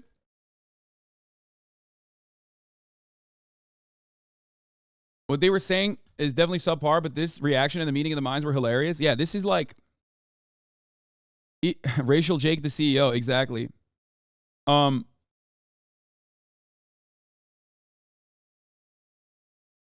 And it turned out to be fake, I think. Don't follow celeb shit. Okay, it definitely wasn't, but it's fine. The feed in the racial chat room stuff was so silly. It turned out to be fake. No, it wasn't. But it's okay. Like, it's fine. You know, people fucking do stupid shit. And it doesn't, you know, they shouldn't take away from your consumption of their content, okay? Yeah, 100% not fake and 100% more than just feed. Okay. Did you see their apology video? It's golden. No, we're done. We're done consuming this shit. Okay, we're done. We're done consuming this. We're done consuming this shit. One thing I've always said consistently, okay, is this: if you make content that appeals to an audience, no one's gonna fucking cancel you. That's why everybody that constantly cries about cancel culture is fucking bullshit. Okay, the only real cancel culture happens when your audience decides you're fucked up and we're not gonna watch you anymore. We don't care about your opinions anymore. But you can cancel the top of the hour ad break, for example. You can do that. Because at the top of the hour, there's a 3-minute ad break. Now, if you no longer want to see those ads, if you want to cancel those ads, all you need to do is subscribe. For $5 or for free with Twitch Prime by connecting your Amazon Prime account to your Twitch account, where you get 1 free Prime subscription a month. Use it on your favorite podcaster. Hopefully that's me. Okay? People will say, Hasan, you're inconsistent about this fucking Taylor Swift drama. And to them, I say, I don't care. Stop fucking hyper-focusing on content. Stop hyper-focusing on shit that you see on TikTok as though it's like a matter of seriousness. Analyze it as what it is, okay? Some silly bitch shit. Because that's exactly what it is. Talk Town, thank you for the 10 gifted subs. Sakura Gore, thank you for the 5 gifted subs. Okay? Allowing 15 people to no longer see the ads at the top of the hour. Twitch Turbo's price went up, apparently. So, hey, best time to get a fucking subscription to the Hasanabi broadcast directly, if you know what I'm saying. Here's a 3-minute ad break now.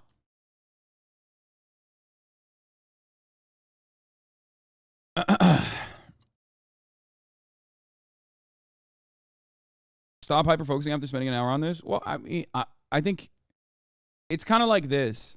Sometimes there will be like an unhinged fucking take that we read on the timeline, and I spend so much time making jokes about it because I think it's like fun to consume. But the seriousness in which people involve themselves in drama is something that you always have to, you always have to make note of. If you just look at it as like drama and it's insignificant and it's inconsequential and who the fuck cares, that's fine. But if you are actually saying like, this says a lot about society, this is literally what's going on in the world, this is the most serious thing we need to address right now, well, then you're a deeply unserious person. So let's get to some serious shit. Ron DeSantis. Little Rhonda. Who's saying that? Dude, every single person. What do you mean who's saying that? Or we just spent the past hour looking at people who do say it. There is a full-blown adult woman who wrote like a 16 Twitter a post thread on the ethical considerations at play with going to a Taylor Swift concert because she's dating Maddie Healy. Get the fuck out of here, man. Yeah, one person on Twitter. Oh, yeah, totally. It's certainly not even, you can't stop, they're in your circle. Yeah, one person on Twitter. Yeah, totally. This is definitely just like freaks on Twitter. Yeah, it is. It is freaks on Twitter. Except some of those freaks are in here too. Some of those freaks are in here as well, which is why I'm saying, like, don't be like this. Okay, definitely not that many. Yeah, because we banned them. So what? What do you mean, so what? It's about community cleanup. It's about literally trying to fucking... There's no there everywhere. Ignore them. I'm going to fucking, one, make jokes, and two... What? He's attacking him on COVID deaths now? Sanctimonious. Oh, whoa. Okay, we'll watch this in a second. Goddamn. This person is literally what they're complaining about. Yeah, I think I should show you guys my appearance on the actual center left podcast, not the Adam Friedland show, but Pod Save America, because I had an appearance on there where I talked about a lot of stuff, and it actually fucking banged, dude. They got 400,000 views, Right. like way better than their average view count for any of their fucking YouTube videos. Like most of their YouTube videos are like 100K, whatever. Look at this, 200K max. This one got 419,000 views, okay? And it was a really good fucking episode. I knew that this... I talked about, like, left scolding. I talked about... mostly we talked about the left. I talked about Biden, Kamala Harris sucking. There was a lot I talked to them about. And I know that, like, some people already clipped pieces of this on TikTok. But many things that I talked about in this podcast episode is prescient and relevant. BlackRock is the biggest company in the world. What the fuck and is they're this? not what you think. Biggest company in the world. Let's see. Hasanabi videos. TikTok highlighted some of the best moments of this. Let me see if I can find one right now. I'm scrolling and I can't find any. Where did you get that shirt? Thrift store. One of my favorite shirts of all time. That's an OG, like, real fucking Walmart brand shirt. I mean, like, a quarter of the last piece of God, that was comedy so or something, and you feel like the only place that you have any kind of power in an otherwise, in an otherwise cruel world where you feel completely powerless because you can't do anything about, like, actual race. Offline. Here. You've said that the left can be very successfully turned into a cartoonish depiction of a hysterical person, someone who doesn't see any joy in life. I want to show people that you can be a progressive and not be a total fucking scold. I think about this constantly. I'll be back. Over the last couple of years. What is it about the left, do you think, that lends itself to that caricature? I think people are well-intentioned overall. I want to believe that they're well-intentioned overall. And if you're like a very empathetic person and then you don't understand the context or nuance behind, like, a piece of comedy or something, and you feel like the only place that you have any kind of power in an otherwise, in an otherwise cruel world where you feel completely powerless because you can't do anything about, like, actual racism, like systemic failures. You can't do anything about reforming the criminal justice system. You hyper-focus on, cultural analysis, and you hyper-focus on, like, what TV show you can kind of yell about. Or you hyper-focus on, like, language and changing language. And I think that one of the major components of the left behaving this way sometimes, especially online, is that it's the only thing they know, and it's the only thing that they've gotten, like, positive reinforcement out of. And by positive reinforcement, I mean, like, a corporation actually reacting and saying, sorry, we fucked up, we're going to change it. By the way, the right does this all the time as well, for the record. The right does this all the time as well. That's precisely what they're doing right now. That's precisely what they're doing right now with the anti-LGBT shit, okay? Where is it? Unions and capitalism on the 2024 election. Hasanabi on transphobia. This was a good one. I talk about transphobia a lot, right? I'm a cishet white guy. I had transphobic opinions 10 years ago. Many of my trans viewers even had transphobic opinions, 10 years ago. Internalized transphobia is a huge part of this. Why? Because gender is like a very rigid thing that we associate with ourselves. Though, even though it's socially learned, even though it's an expression, we reinforce that through every facet of society. You can't play with Barbies. You got to play with G.I. Joes for your boy, right? Like, you got to wear blue. Even though if you look at like FDR, when he was a baby, he just looks like a little girl. He's got dress on, his hair is long. Like, those concepts have changed throughout time, but they become infinitely more rigid in contemporary society, and it's very personal to a lot of people, like what their gender is. So when they see someone break that false notion that gender is actually biological and is very rigid and it is very important to me, what the fuck, it breaks their brain. So that's the reason why, and trans activists is all the time, like the overwhelming majority of Americans and the way that they receive trans people or the way that they think about trans people is they don't really think about trans people at all. They just have apathy. So you can go in either direction after that. You meet a trans person, they're chill, you start learning and developing empathy for them, or you become this like insanely transphobic person like Matt Walsh. And luckily, most Americans are not like Matt Walsh. Right. But why did I describe all of this? It's because I personally went through that journey of like understanding and developing empathy for trans people and became an advocate for trans rights. And I think that everyone is capable of becoming more open-minded and reforming and learning new things. And it certainly is one aspect of, I guess, the overall left, is that there is this false notion of justice that comes from thinking that like people are infallible, people are supposed to be perfect, they're not supposed to like have any sort of bad opinions. If you have any sort of bad opinions in the past, you have to hide it. If you have any sort of bad opinions now, we can't have disagreements. That means you're a bad person. Yeah.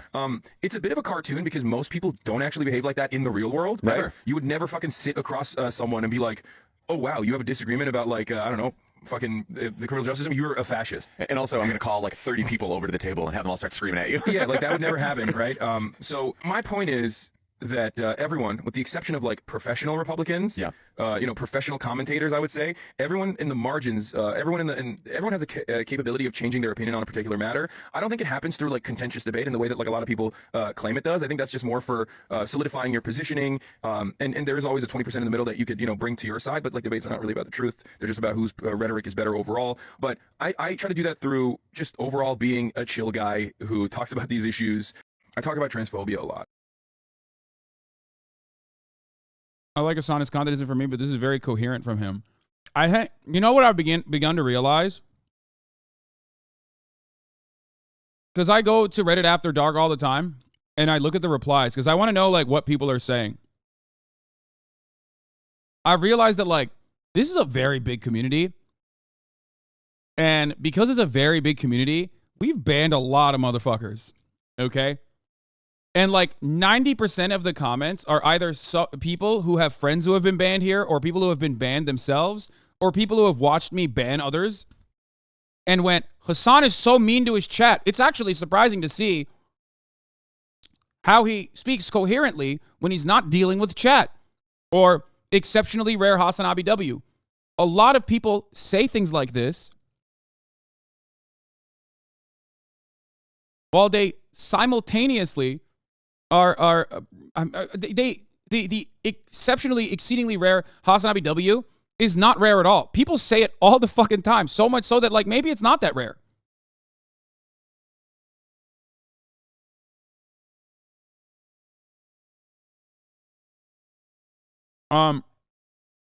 There was another. Oh, here. You said that the left can be very successfully turned into a cartoon. Hasan is great when he's not constantly scolding and screaming at his chat. Incomprehensibly common Hasan W. He has had this opinion for 15 years. I think the cause of narcissism in progressive America is due to the fact that we live in an individualistic society. I agree. I think a lot of it is just trying to prove moral superiority. He makes a fine point. Hasan is growing on me for sure. All facts here. Incomprehensibly rare Hasan W.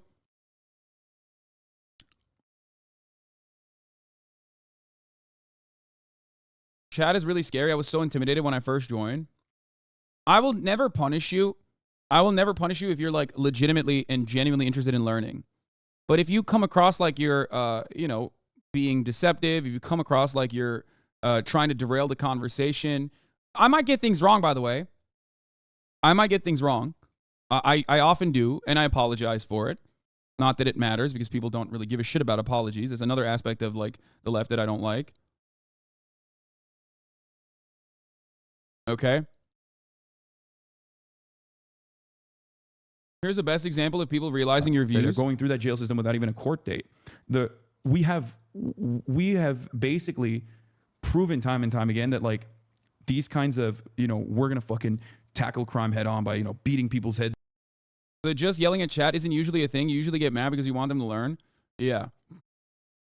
I don't know why you sent this link, but here's the best example of comments. Oh, you're saying look at the comments. Hearing Hasan talk to someone who isn't just yelling talking points at him is so refreshing. Made me realize he barely gets to relax on camera and just talk lol. Wonderful discussion. As someone in the mental health recovery field, I'm actually quite pleasantly surprised by Hasan's detailed knowledge on the structural issues that goes into houselessness and addiction.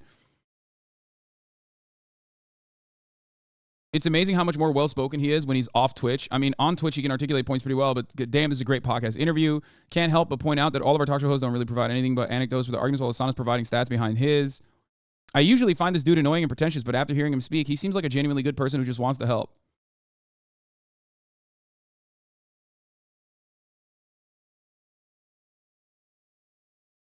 This one was funny. The high key mad at Hasan when he mentioned South Carolina.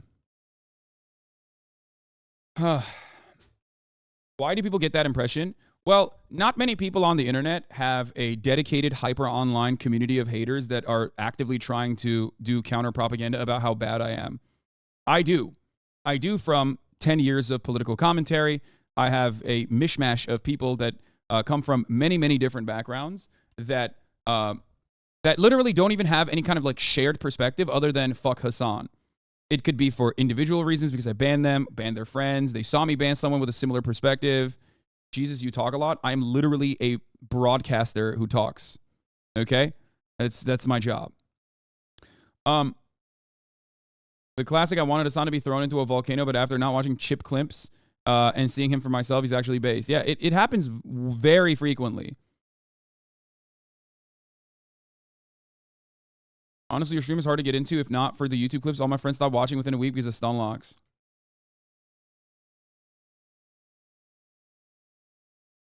I'm just chatting. That's what I do. I chat. I used to not like you because the only people I knew who watched you were the most annoying cishet white dudes, so I just assumed you were a straight misogynist or something. See, there's a lot of attitudes like that.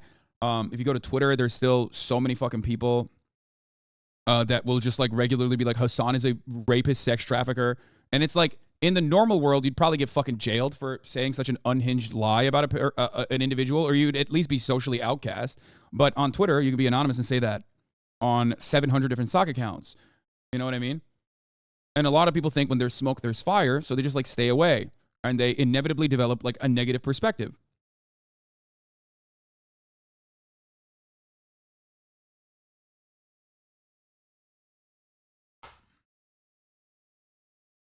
But yeah, if you do political commentary for 10 fucking years, you're going to have a lot of people from very different backgrounds that believe issues that that I have the opposing opinion on, and they will turn around and fucking hate on me.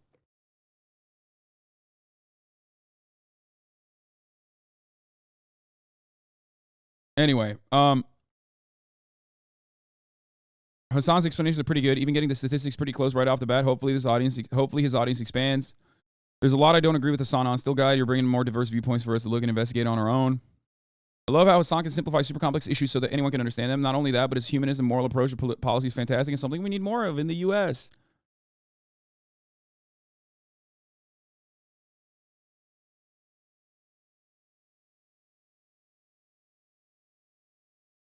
I know they didn't agree with Hasan on everything, but it was cool they still edited in references to what he was talking about to corroborate his points. Yeah, that was actually very nice. They didn't have to do that. But I do think that was cool that they like literally, they actually fact checked me and put literally the corresponding facts that I was just throwing off the top dome there in normal conversation.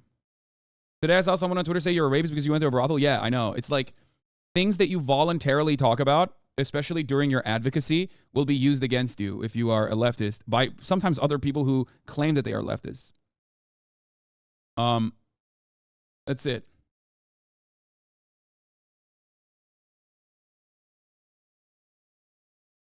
It's just crazy. I didn't know that who Hasan was, and I had to go watch some of his videos. Felt like he was a totally different person in this interview. As someone with an opposing viewpoint, it was actually really easy to listen to, and I enjoyed it. Yeah. That's it. That's like, that's just how it works for the most part. Anyway, here, this is what I was going to say on the left. You've said that the left can be very successfully turned into a cartoonish depiction of a hysterical person, someone who doesn't see any joy in life. I want to show people that you can be a progressive and not be a total fucking scold. What is it about the left, do you think, that lends itself to that caricature? I think people are well-intentioned overall. I want to believe that they're well-intentioned overall. And if you're like a very empathetic person, then you don't understand the context or nuance behind like, you know, a piece of comedy or something, and you feel like the only place that you have any kind of power in an otherwise, in an otherwise cruel world where you feel completely powerless because you can't do anything about like actual racism, like systemic failures. You can't do anything about reforming the criminal justice system. You hyper-focus on, you know, cultural analysis, and you hyper-focus on like what TV show you can kind of yell about, or you hyper-focus on like language and changing language. And I think that one of the major components of the left behaving this way sometimes, especially online, is that it's the only thing they know, and it's the only thing that they've gotten like positive reinforcement out of. And by positive reinforcement, I mean like a corporation actually reacting and saying, sorry, we fucked up, we're going to change it. Because, you know, no matter how much you yell at the Democratic Party, like they are still going to give extra armored personnel carriers to the police force. You know what I mean? Like they're not fixing the fucking potholes. Sorry. The cops need extra Kevlar vests and, you know, APCs. But at least like I can get a TV show to change someone that worked there, like change the cast of a TV show, and then all of a sudden I feel like I've done something. So that's one component. The other thing that I have experienced a lot on Twitch, where I'm live every day and I like talk to people nonstop constantly. I have an arena full of people listening, but they can also say something back to me and I will read it in real time. One of the things I've actually noticed is that people are very narcissistic. I know it's ironic for me to say this because like I'm a fucking Twitch streamer. Like I'm just a regular dude who thinks like everyone has to hear what I have to say. You know, we're podcasters, white guys doing podcasts. You know, wow, crazy, very unique. But one thing I have noticed is that a lot of people will utilize, or rather weaponize, like the empathetic state that leftists have, because like their politics are one of compassion, usually, right? Yeah. To center the conversation around themselves. One immediate example of this that comes to mind from Twitter, at least, is like when the Kellogg's workers were on strike and they were demanding that you know, don't cross the picket line and you don't actually buy something from Kellogg's during that duration. And there was someone being like, no one is ready for that conversation, but I have like a food sensory issue and I have to eat Frosted Flakes, sweetie. And it's like, dude, you didn't have to fucking tweet that at all. You just did that because you are a fucking narcissist. You want to be like, no, center the conversation about workers' rights around me, a person, you know, who is not even involved in the production process in this regard, but is a worker elsewhere who probably would want solidarity if they were also in a similar predicament. But it's just like, and when I say that, person is like, don't eat the Kellogg's if that's your issue, for sure. And then if someone yells at you for not expressing solidarity to workers, then explain your situation. But there is a sort of an impulse to just go ahead. That's what I mean. Like you could have literally just shut the fuck up and ate all the Frosted Flakes on the planet. Like no one would know, but you chose to like make this a conversation point because you were like, oh, but people are blindsided. Like it's utilizing, or rather weaponizing, the intersectionality of leftist movements to just say, look at me, look at what I have to say. I have something to say and I need everybody to hear it. You've said that the Yeah. Wow, Hasan actually said something novel and intelligent for one. Yeah. Shouts out to Reddit After Dark for doing the most Hasanabi positive PR out here by just like not even doing anything necessarily that's like all that different or unique, but just clipping shit that I say in context instead of out of context, because there's plenty of people who do that out of context all the time. This shows how much chat kind of holds back the combo when talking about important issues sometimes. Oh, 100%. We are literally the, we are as a community, a wonderful community, and it can be very productive. This conversation can be usually very productive. People bring their own personal perspective into the matter in a positive way, in an informative way, okay, in a constructive way, and then it can also be the absolute worst. You know what I mean? And chat does do the good and the bad, usually. And of course, no matter what happens, like in the sea of good, positive shit, there's always, I genuinely can't stand rich influencers in politics completely out of touch with real connections on what they talk about. You know, it's just whatever. Like people who will get upset at what I just described here. And I did this like, not for any sort of like meanness or I didn't even call anyone out. I didn't even like personally hurt someone's feelings. I wasn't trying to be hurtful at all. I was just trying to explain a situation. If you read that and you get upset at that, if you watch that and the problem is he's describing all of his own personal flaws, but won't work on any of them. He doesn't want to, and neither does the average leftist. Yeah. Ultimately, my point is, if you look at that, if you look at what I just described and you get mad, okay, you're just more so telling on yourself in that regard. You know what I mean? An arena full of people. One of the things I like to everyone crazy, very unique. Utilize or we just talked about this, right? Is like that are the conversation about workers' rights around me. But go ahead. That's what I mean. Yeah. Like you could have literally just shut the fuck up and ate all the Frosted Flakes on the point. Movements I need everybody to hear it, and I respects. My big principle always is like, I don't give a fuck. Just shut the fuck up. You're here to listen. If you come in here and you know, start chirping about some random shit, like, I'm gonna ban you. I think we need more of a Stalinist approach. To I've got clips from Iced Coffee Hour with your appearance on their podcast, but the comments are widely different depending on what you talk about. The Los Angeles Police Department spends $8 million a day just to operate. And hey, if you get your fucking car broken into, good luck. You know, you call them up, they're like, sorry, nobody on the line. We have a very powerful economy. Pretty much the fourth largest economy. Yeah. But where does the money go? That's what I want to know. I can tell you where the money goes. Where does the money go? The money goes to Gavin Newsom and developers that paid for these massive infrastructure projects that they have really no intention of fully seeing through. A gigantic chunk of it goes to our police force. Every time you drive over a pothole, think like, you know, cops got a fucking armored personnel carrier, so you can't have this pothole fixed. It's unimaginable.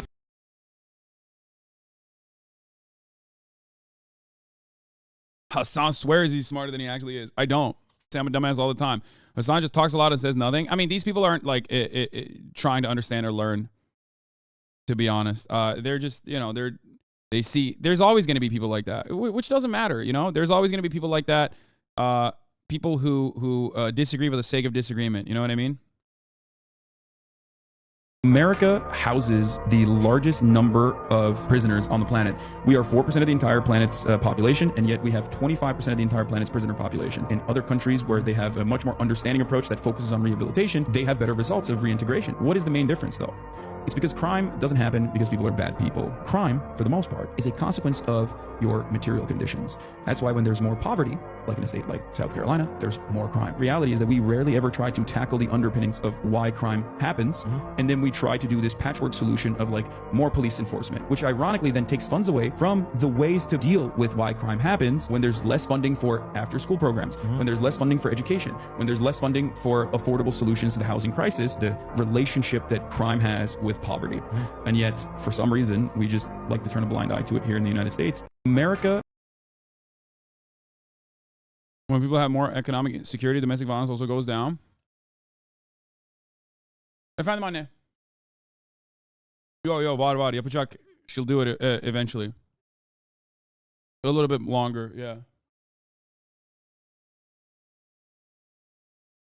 Or a good effective police force. Like, bro, we got private prisons. He's right, y'all. They don't turn a blind eye. It's intentional. I don't really care for Hasan as a person, but his political takes are always spot on. What the fuck? I mean, fine, I'll take it.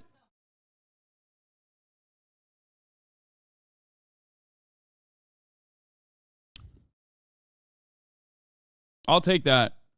Funding is a huge problem, but don't talk about the police. Not to mention in America, we make it impossible to re-enter society after jail, so you end up going back. Yep.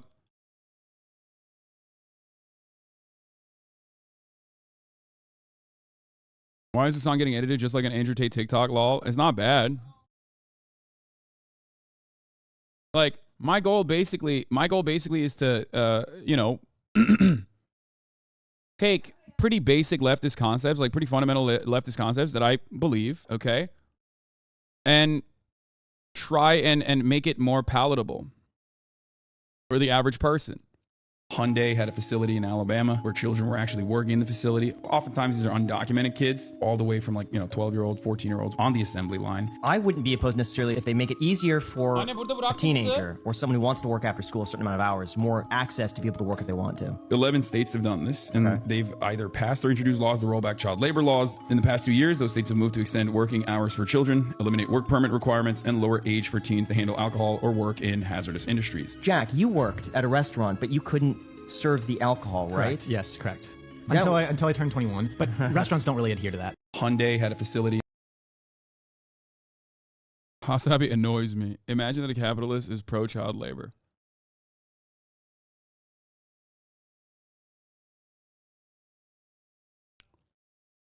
Yeah, it's just not great. It's just not great to, I think, get kids to fucking work.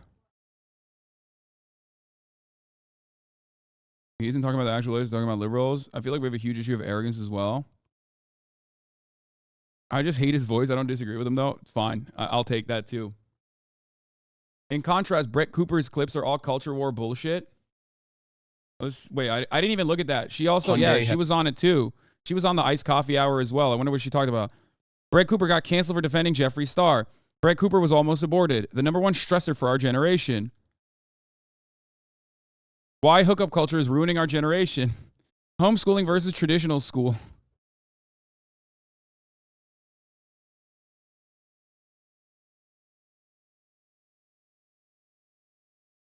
Yeah.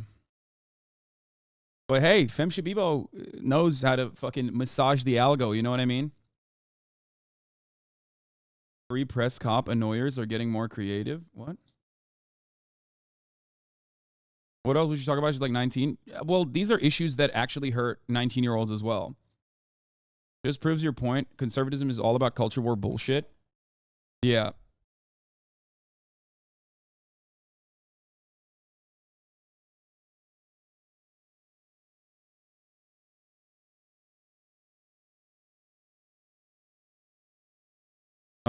New video about Turkish soccer. Hakan Şükür. No, I'm not gonna cover that. That's crazy. Anyway, this was good. This was good to talk about with like leftist cleanup. We do it all the time. To start purging the counter-revolutionaries and the anarchists. No, I'm just kidding. Your point about all of this happening in the absence of larger structural change that would help marginalized communities, I think is really the key of this, because there's like obviously like passing a bunch of policies protecting rights for all people who have been marginalized and have been for years and years and years. Like that is the right way to go. That's not happening. And so then only being able to exert your power on social media. I mean, I feel like a lot of this is social media driven in a way that like we didn't have this kind of thing about the left being very scoldy 5, 6, 7, 8 years ago. Yeah. Well, Maybe it's longer. like no, it's definitely longer than that. I think like I like the earlier versions of this probably go back to like what Rainbow Coalition, Jesse Jackson, and then like maybe what was it, Howard Dean? Yeah. Like the blogosphere that started propping up around the Howard Dean era. But like those OG podcasters and OG radio hosts were like, you know, dudes like Sam Cedar, you know what I mean? Or even fucking Mark Maron at the time, you know, Air America guys, like they didn't give a shit about any of that stuff. This is like, it's not new necessarily, but it's certainly become way more prominent on social media. I think like, it's basically like the Tumblr contamination. Like it when Tumblr eliminated pornography on their platform, everyone that was in Tumblr doing exactly these kinds of conversations where they were like hyper medicalizing every condition and like, you know, like constantly utilizing clinical psychology terms in their daily lives, like super easily and oftentimes in the wrong ways. All of those people breached, you know, the containment zone, and then they went to Twitter, they went to TikTok, and now they're everywhere. and they just, you know, everyone talks like this. Republicans talk like this. Yeah, well, which is funny. But that's telling, right? Like I think that social media has helped accelerate this trend, and you point out it's about narcissism in a way. Yeah. But that's what social media does. It puts you at the center of everything, right? It's your likes, your follows, your opinions. And I think that like, you know, that's sort of in line with a conservative philosophy, which is just, you know, about extreme individualism. But on our side, like the progressive movement succeeds when there is solidarity, when you realize like I have issues, someone else has issues, and I have to care about their issues and their rights as well as mine, and you have to have that like true intersectionality. And I don't know that social media really allows for that. No, the unfortunate reality is that like I can't believe I'm using like a right-wing terminology almost for this, but like identity politics and the way that it's understood in America through the American exceptionalist, American individualist lens is like literally reactionary, so much so that I believe it was a part of the CIA handbook to very clearly infiltrate like any kind of anti-capitalist space and anti-capitalist organizing and disrupt it by utilizing specific talking points, like you know, bring up random irrelevant differences all the time and make them the focal point of conversation as a means to hold up any kind of organizing is literally written in the CIA handbook for leftist infiltration. I mean, it's certainly what Russia tried to do with its propaganda. I mean, other countries know that's our weakness too. Yeah, it's very successful. It's because it's a major security threat in many respects that like Americans personally think I'm an American citizen. I believe that I have very unique thoughts that no one has ever thought before. And by virtue of me having come up with this very unique thought, because I'm fucking awesome, like everyone needs to hear me out, no matter how fucking stupid it is. And I'm always like, no, man, that's really fucking stupid. Like you You don't know anything about vaccine science. You just because you're like, you thought you cooked this up doesn't make you have to have a platform. Like, you don't have to say these things. Yeah, but everyone gets everyone deserves a platform today. Yeah, and it's everyone very deserves stupid. reach. The other big issue I think with social media as it relates to politics is I feel like it has led people in cable. SF Dubs, thank you for the 10 gifted subs. Anyway, that's fine. Do you think consumer politics and individual solutions are a direct result of social movements being cannibalized and dissolved by the Dem Party, top-down anti-grassroots movements post-60s? And we're seeing that again today, but with social media. I think America has always had a hyper-individualistic sensibility that's like built into our core identity, and that has benefited because that's like America was a hyper-capitalist society from its inception, right? And we always were able to expand. There was always new ground, new territory to capture, oftentimes with like indigenous people living on it. You know what I mean? So we just permanently kept going west. There was a westward expansion, and that literally, that in my opinion, that made us even more hyper individualistic. And yo, dumbass, what the fuck is this lazy shit? Can you watch yourself more and not do anything? This is stupid as fuck. 30K and he watches past them, lol. Do something funny, monkey. I didn't pay for it, dance, monkey. Imagine darming 30K viewers for past content. I might as well watch a YouTube dance monkey dance. Dude, you are so sad, man. Suck my dick, chat. I made it. Oh, you didn't. Like, you definitely didn't make anything. Turn now to politics. Calm down, Who is brother. simply the best in that category, and does love have anything to do with it? We're talking about the presidential campaign of Governor Ron DeSantis of Florida. It is now official. He opened his run for the White House with a Twitter video last night. That part pretty traditional, but it was followed by an online event with Twitter CEO Elon Musk, and that was plagued by technical issues. It led to mockery from other candidates, including President Biden and, no surprise here, former President Donald Trump. Robert Costa. It's so good. I mean, this entire thing was so broken from the jump. And a lot of people, myself included, called it out from a mile away. One of the main problems was relying on Elon Musk, who is a notorious con man. Okay? You thought Elon Musk, owner of Twitter, which he bought for $44 billion, was going to be able to give you a entire platform without any sort of complications. Elon was just using you, Ron DeSantis, as a way to market his platform. Okay? That's what he was doing. For the most part, that's what he's trying to do. That's why he's doing the whole Tucker Carlson shit too. However, because he has fired half of the workforce and the people that actually, hold this thing together, the audio-only Ron DeSantis press release on his announcement failed spectacularly, and everyone with 3.5 brain cells saw it from a mile away. Okay? That's it. Twitter has always failed for video. Twitter has always failed for spaces. It was so obvious that it was going to fail, and you're an absolute dumbass for, one, trying to do this gimmick to begin with. This idea that, like, oh, I'm going to do my release on Twitter Spaces instead of Fox News, or instead of a TV show, or instead of like having it televised from like a physical place where there's like an entire audience here. Okay. What is this? You try to do this fucking stupid gimmick, and it failed spectacularly. It was, of course, going to fail. It was slated to fail.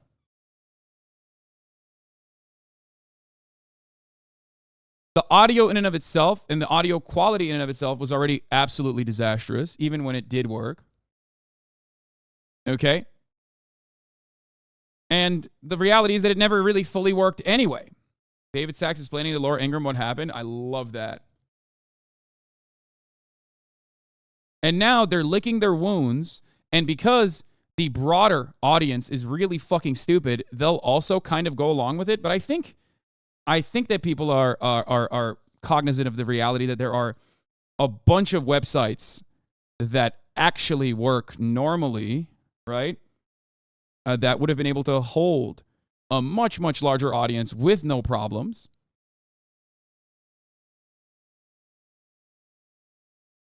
I mean, it was a spectacular failure. We came in. I clicked in on it at like 60,000 watchers to the space. The number started shooting up. It got all the way up to, I believe, like 600,000. In the first 10, 15, 20 minutes, there was no audio. And when there was actually audio, it was just like Elon Musk hot micing, talking about the servers are, I think, blown up. What's going on? They're blowing up the servers.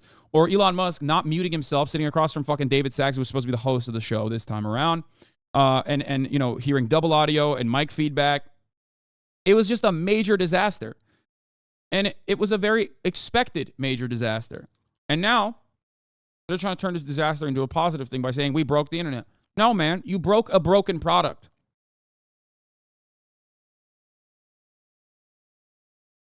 It was a case of double failure. It was a case of double failure. What do I mean by this?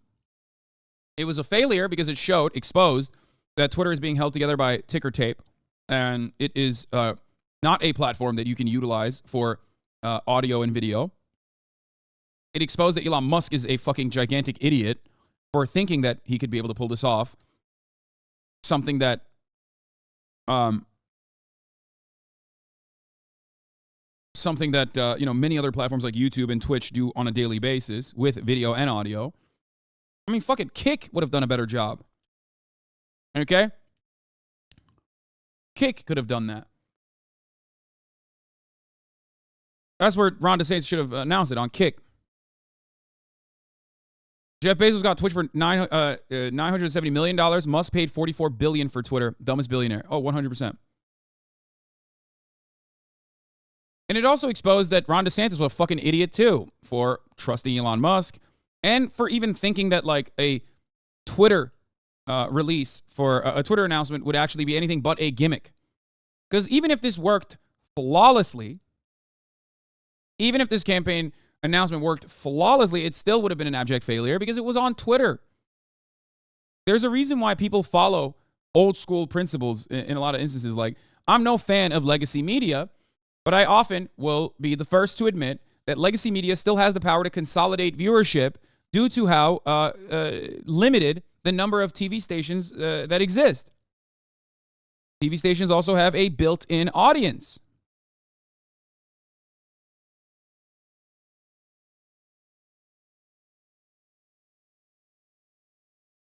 Spaces are multi-directional streams. Twitch is unidirectional. The architecture is surely fucked, and they just needed unidirectional streaming. Lol. Yeah, but that is back-end tech shit.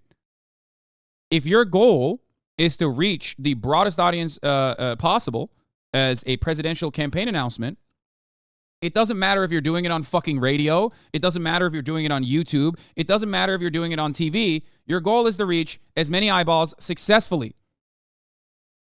Okay?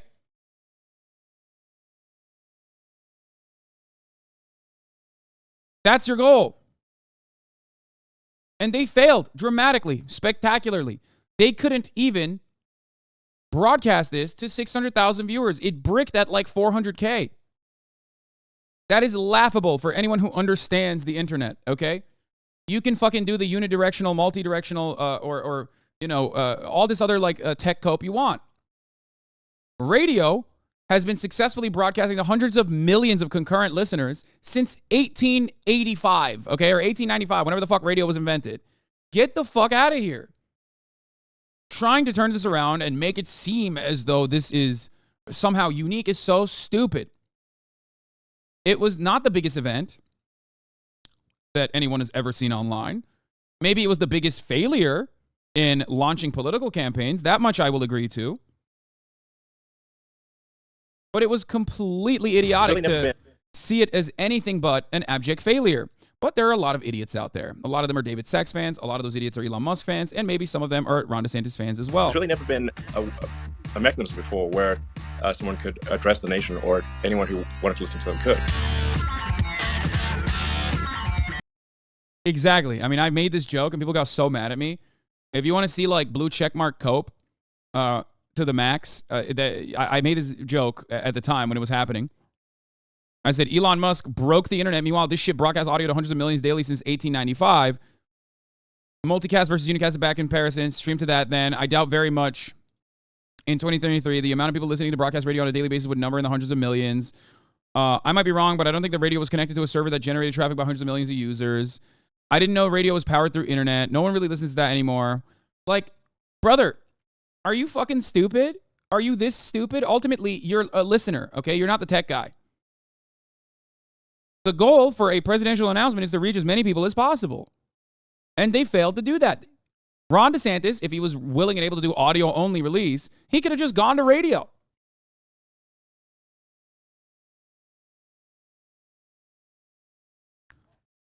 But even on the internet, there are plenty of examples of broadcasting to hundreds of millions of people daily.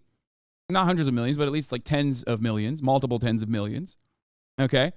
You got Twitch, you got YouTube, you got Kick, you got Rumble, you got fucking Getter. You have so many platforms. If you want to look at audio and video that have been able to do this successfully, time and time again, you got Facebook, you got TikTok. It's fucking ludicrous to look at such a dramatic failure and think, nah, this is actually fire. This means something positive, as a matter of fact. This doesn't mean something negative. I'm not owned. I'm not owned. And when you're saying that about another man too. Another man's product, another man who doesn't care about you, and he keeps selling you fucking bullshit snake oil. It's so stupid. Is in Miami covering the campaign for us. It was billed as a great American comeback. Those are the words of Ron DeSantis, and you can set your clock by it, but you could not set your clock by that Twitter event. Good morning. Good morning, Tony. Some DeSantis allies, they were disappointed by the technical glitches, but they say the governor will be plowing ahead, underscoring his conservative credentials. And all of this scrutiny and the criticism, it is a reminder of just how rough the waters are going to be in this campaign. I'm Ron DeSantis, and I'm running for president to lead our great American comeback. Florida Governor Ron DeSantis posted a video making it official. But his launch with Elon Musk on Twitter didn't go as smoothly.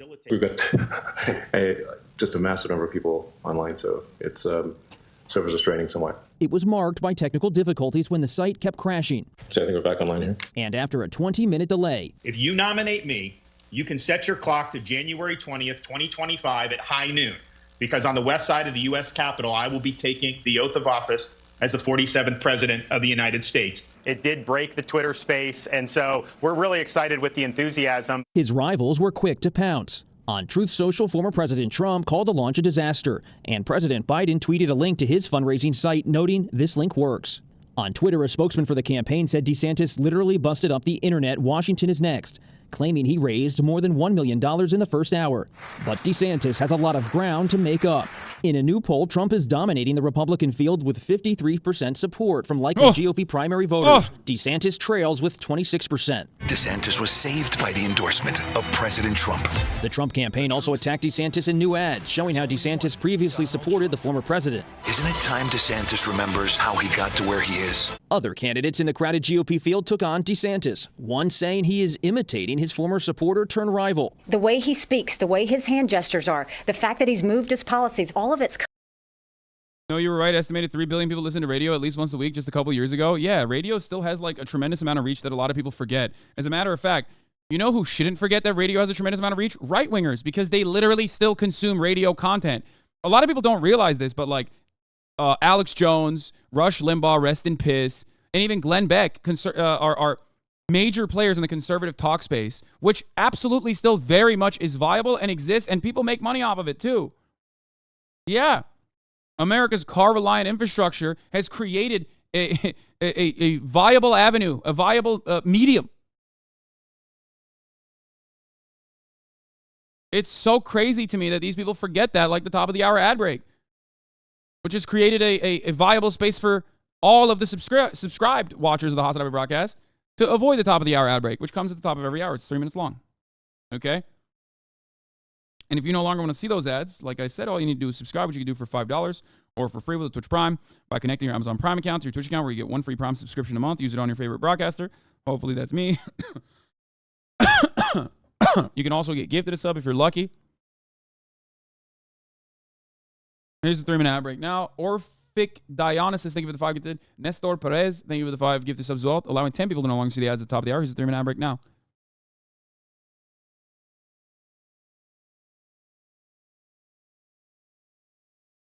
Yeah, the notion that like this broke anything other than like showed how broken Twitter is in general is silly. Copying Trump. DeSantis I love that even Nikki Haley is owning the shit out of Ron DeSantis by saying he's just trying to be Trump. Advisors say many Republicans like Trump, but are also craving a Republican alternative, a conservative who can really win the nomination and be from a new generation. But the spotlight only gets brighter from here, and those Trump attacks will likely pick up speed. Tony? Yeah, and Governor DeSantis taking a shot at Donald Trump, saying governing is not about entertainment, it's about results. We'll see what the voters think. Bob, thank you very much. That glitchy announcement is just the latest in a series of issues. Bro, Ron DeSantis can only make like light jabs at Donald Trump. Meanwhile, Donald Trump is like implying that he's a fucking pedophile and shit. It's awesome. Ron DeSantis is only a notable figure in the national Republican movement or the Republican Party in the audiences in general is because of how much he has tailored himself around Trump. How much he has tried to make himself basically Donald Trump. Okay?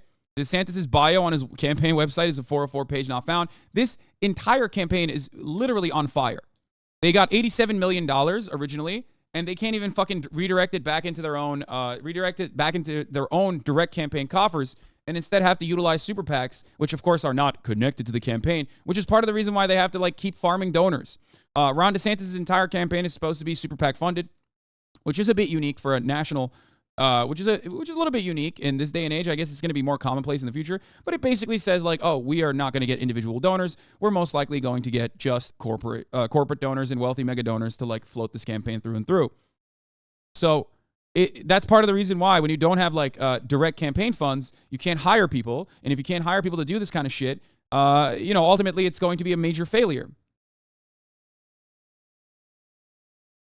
That's why you're seeing a lot of these issues, for the record. They want to do this on the cheap because I don't think they have a lot of money individually. Everything is in 501c4s. Everything is in super PACs. And super PACs can't directly build and design your website. They can only technically defend you and help you with things that you care about, with issues that you care about and support you that way. But they can't like literally hire coders to like design your website. You know what I mean? Which is part of the reason why they're having this issue. So although he has actually raised $87 million so far, he can't even fucking use it, technically, because it's on his governor PAC. And you can't translate those funds directly into the campaign, so you can't use it. So you have to use a Squarespace as website for the record, for the time being, until you actually end up, raising some funds for yourself. So that's where we're at with Ron DeSantis' campaign. They're trying to go along with the whole, like, we broke Twitter. It's like, that's so dumb. You're literally owning the fucking guy that you were trying to take advantage of to get this, like, gimmick off. And it only shows you on the DeSantis site, there's a scrolling bar of names that was just donated. However, it's just a scrolling list of the same names repeating. Wait, what?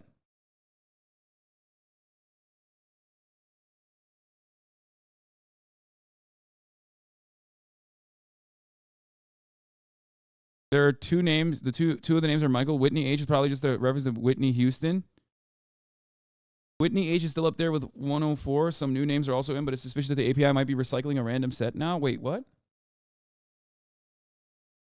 It's all hard-coded in. None of those names are real. Oh, they're looping names to make it seem like a lot of people are actually donating when no one is donating. No, I know it's the HTML code. They're checking it using inspect element. I got that.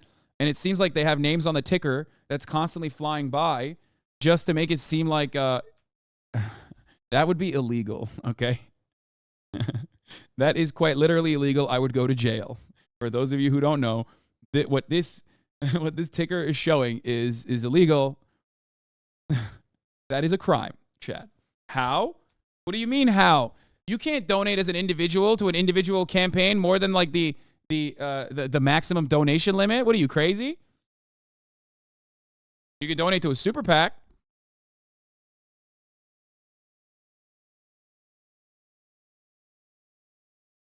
I always knew I was a big DeSantis guy. Fuck, I'm outed as a big DeSantis guy. I noticed that last night, and a lot of donations were the same amount of money with a decimal in a different spot.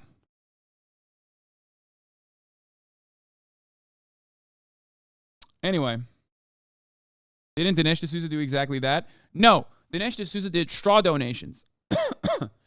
he maxed out to his friend's campaign, who, by the way, lost by like 75% for the record, which makes it even funnier. And then he did what is known as straw donations. So he gave money, hard cash, to other people in his circle, okay, and got them to donate to the candidate of his choosing instead of just like operating a 501c4. He was just so fucking stupid that he went to jail. He got caught and went to jail for campaign finance violations, which is like, it's legal. It's the most legal thing you can do in America. You know what I mean? It's very stupid. Anyway, yeah, it's not only less effective, it's also illegal. So I don't know why the fuck he just didn't do the thing that you're supposed to do. Anyway, regardless, it doesn't matter. Let's get back to Little Rhonda and his failure of a fucking campaign, his failure to launch, and how it exposed a lot of how bad Elon Musk's website is. Here are some other people dunking on it. Let's take a look. Morning Joe basically fucking ripped a new asshole into Little Rhonda's failure to launch. That's Governor Ron DeSantis touting the number of people who tuned in to his Little Rhonda presidential announcement yesterday on Twitter. Of course, the numbers didn't come close to how many people streamed April the giraffe giving birth. That's a big one. Okay. Also, that was huge. Nor when AOC played a video game on Twitch. And also, well, yeah, guys, but, I mean, that was important. Right. BuzzFeed drew an audience of 800,000 when they blew up a watermelon. That was cool. I do remember. Yeah. So, I had to watch that. That's like, where were you when the Red Sox beat the Yankees? Yes. Stop it. Why? I'm just confused, though. This didn't even have video. Like, who thought this was a good idea? Really, seriously. I mean, were there people saying this is going to be a moment to remember? Like, this is going to... But, like for instance, Drake playing Fortnite, Willie. I mean, I was looking at that list. Who came up with that list? It's a very specific video game interest, and Ronaldo recording himself in the sauna. Take a shot of the control room. I'd like to speak to the staff. Yeah, let's take a look at these people. Yeah, it's not even Friday. It peaked at 300K, which doesn't break the first page in relation to top Twitch streams. Yeah. I mean, I have peaked at like, what, 270K, I think, if I'm not mistaken, or 250K, something like that. The fact that, like, you know, the fact that, like, my peak of concurrent viewership is, like, close to Ron DeSantis on Twitter, who's using the entire fucking website. The entire website of Twitter to his advantage here is crazy, okay? And nobody thought anybody was breaking the fucking internet at that point. It was 1/6. No, it was January 6th, yeah. The insurrection. Cutie, has Cutie been reached out yet for any other politician? She peaked over 500K. Yeah. So ridiculous that this shit happened, but totally expected. It just blows my mind that these guys are still fucking going off of this shit. CNN's town hall with Trump averaged 3.3 million concurrent viewers. Concurrent viewers are not equal to total viewers. They measure different things. Twitter stream crashed with just a few 100,000 concurrent listeners. Ultimately, when it was working, it had 200K. Exactly. More liberal propaganda. Yeah, these people are just going to always go, la, la, la, la, la, I can't hear you. I'm too stupid to understand what you're saying.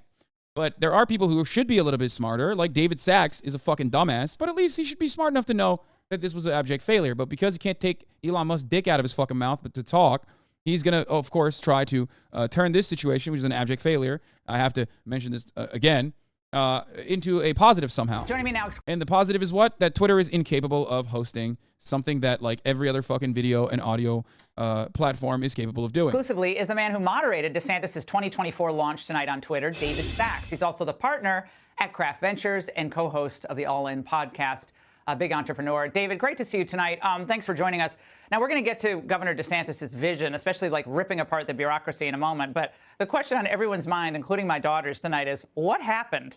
I mean, you handled it so well, much better than I would have. But what happened at the top? Well, what happened at the top, Laura, is just we had 1 million people simultaneously trying to get into a Twitter space, which is an online room. No, you didn't. And, I mean, DeSantis just melted the servers. We had so much interest. No, you didn't.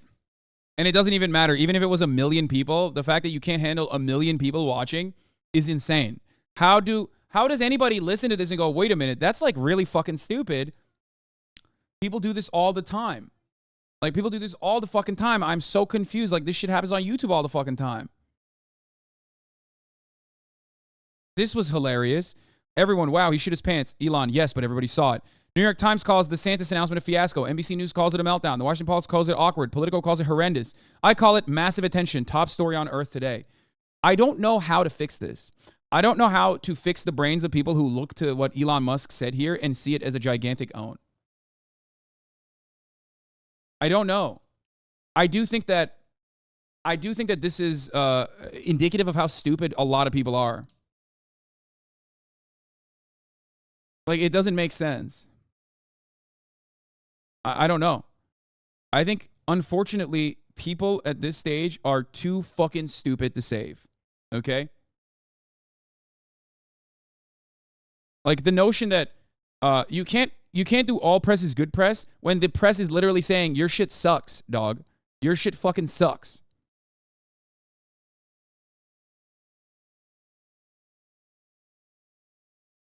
They've always been stupid, bro. I know, but like, this is so transparently, I don't know. It is such an obvious fucking failure. Like, Elon Musk basically pissed, shitted, and farted in his fucking doo-doo ass diapers in front of millions of fucking people. And he turned around and like laid around in that piss shit and fart and said, goo goo gaga, look, everyone's laughing at me, but at least people are laughing and they know who I am. What the fuck? And it's like, Elon is dumb and he's going to say this shit, right? That's fine. But how the fuck do people that still love him look to this and go, yeah, he's brilliant? I just don't understand it, and it hurts my soul. Like, people think like, oh, we're owning you, libtard, by fucking loving Elon Musk. And they don't realize that, like, I don't give a shit. You can love Elon Musk all you fucking want, okay?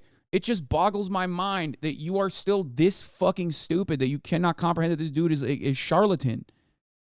I feel like I'm the crazy one when I see so many people express admiration for this guy who keeps fucking flubbing in the most public fashion. I don't know. I don't understand.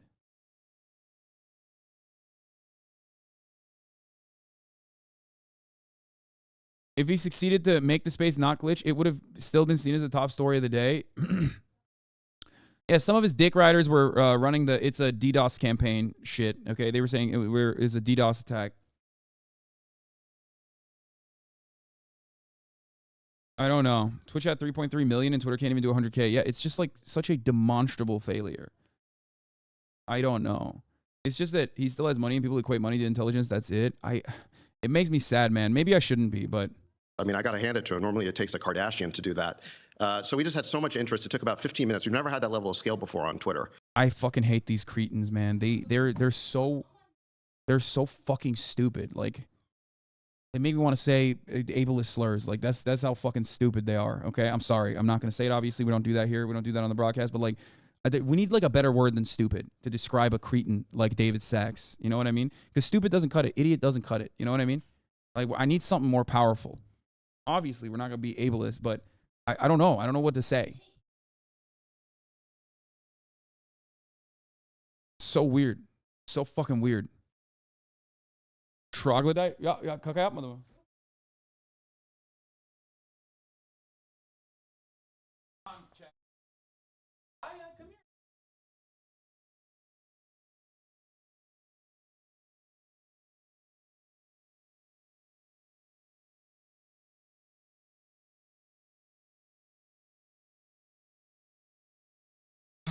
I will.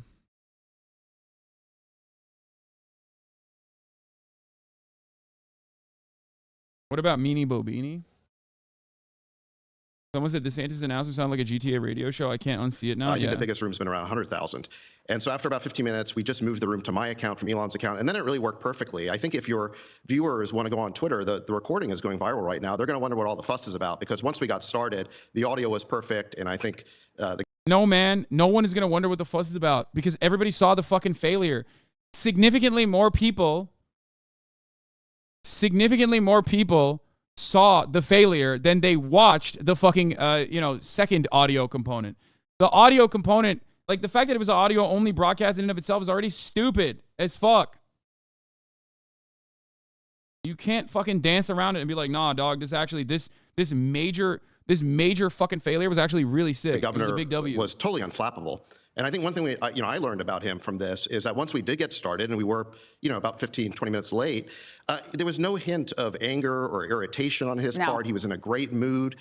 He was, like I said, cool. And Wow, he did a good job of fucking working through the massive fucking failure. Hey, dog, he's an idiot, okay? He's dumb enough to think that, like, you and Elon Musk could have done a good job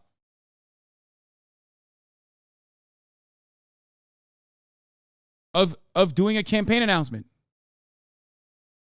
Unflappable, really, I think made a great impression as someone who doesn't get thrown off his game very easily. No, he certainly doesn't. And again, other people would have been really unhappy. This kind of thing has happened to me a lot, David. So I'm kind of laughing because I'm very empathetic when this kind of stuff happens. I'm glad it happens to Elon Musk because he's a lot smarter than a lot of people like me on technology. Let's talk about the economy, because that was one issue that I've mentioned this with Newt earlier. You probably missed it, but why wasn't more of a focus tonight on the issue, the number one issue that Americans say is bothering them, which is inflation, high prices, and the economy? I mean, you're right. We should have had more questions on that. There's so many other questions that we could have gotten to, but the time just went by so fast. We only had about an hour, and I wanted to give him time to first lay out his. Another really funny part, now that we've talked about like the logistical failure of this launch, okay?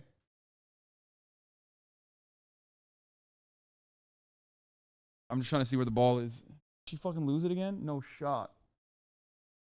Where'd you put the ball, dummy? Where'd it go? Oh my God, she's so ridiculous. Now that we're done talking about the logistical failure, another part about this was so fucking stupid. They mostly spent the time glazing Elon Musk. And when they weren't glazing Elon Musk, they talk about Dogecoin and cryptocurrency and like other random podcaster-related issues. Like, it was so bad. And he did that at the top. And then we got into some of these controversies that have been surrounding him. I asked him about this NAACP travel advisory. I asked him about Disney. We asked him about the book bans, because there's a lot of people out in the country who have heard all these narratives from the mainstream media, and they've never heard directly from him on these issues. And so I wanted to give him the chance to respond to those things. And then, we talked about major issues like immigration. We talked about education. There were a lot of issues that we did talk about. I think it's fair. Maybe we should talk more about the economy, but we also talked about, what a great, I think, economy the state of Florida has. And there's going to be opportunities for more of these town halls. So, we'll get to it next time. David, can you give us a sense of the room? Because we were all dying to, like, were you guys together? Like, was Elon Musk even there? Was he in, like, Europe? Yeah. I mean, we didn't know where anybody was. No. Elon and I were together in a conference room in Twitter headquarters, and there were a bunch of engineers gathered around us. And again, it's because we've never had an event like this on social media where you've got literally 1 million plus people trying to break down the doors to get into a Twitter space. And the only way to really test the scalability of a tech platform is you just get to that next level of scale. And so we had engineers there who were helping us out, and we just made the switch to my account. And then, like I said, it worked perfectly. But it was me and Elon sitting next to each other, and we tried using his phone, and we tried using my phone, and it worked out great. So DeSantis was in, I think, Florida. And so this is the magic of a Twitter space, is that everyone can be in different places, no problem. That was fun, because we had no idea where anyone was. We wanted photos of all of you, but, we got none of that. Really quickly, Ukraine was an issue that I care about a lot, because, I'm kind of against all these wars of choice, and I think we're blowing a lot of money and not sure what we're going to get out of it in the end. But what about if DeSantis wins? What do you think is going to happen on that score? Well, I'm 100% with you. I mean, I think Ukraine is a proxy war of choice. I don't think we should be in wars of choice. I think it's so dangerous to be in an escalatory spiral with Russia, which has thousands of nuclear weapons. What I've heard DeSantis say about this issue is that what's happening in Ukraine does not rise to the level of a vital American interest, and we should be trying to achieve a ceasefire. So, my take on it. Why? Okay, Mom thinks it's time for her to poop. She's is bargaining. that where DeSantis is that he would work to achieve a ceasefire as president, whereas my sense is that Biden just keeps trying to ratchet this up and escalate this thing. So I think I'm with you on this, Laura. All right, David, we really enjoyed it. Thank you so much for joining us. I know you must be exhausted. I hope you go have a tequila shot after that. That was fun. Come back soon. Thanks so much.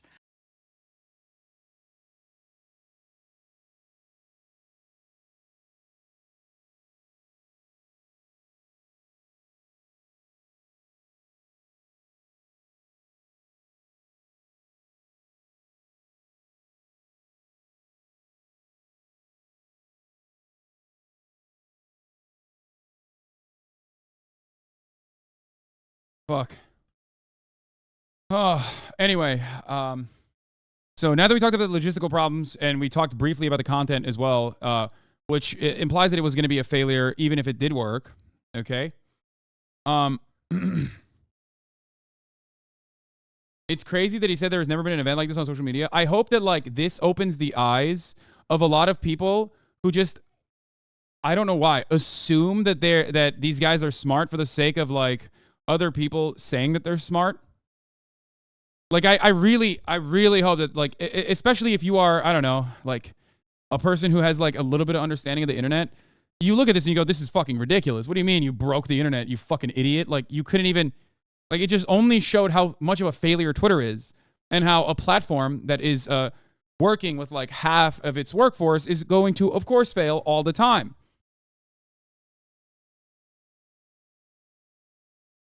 But instead, it seems like a lot of people are just on copium. I don't know.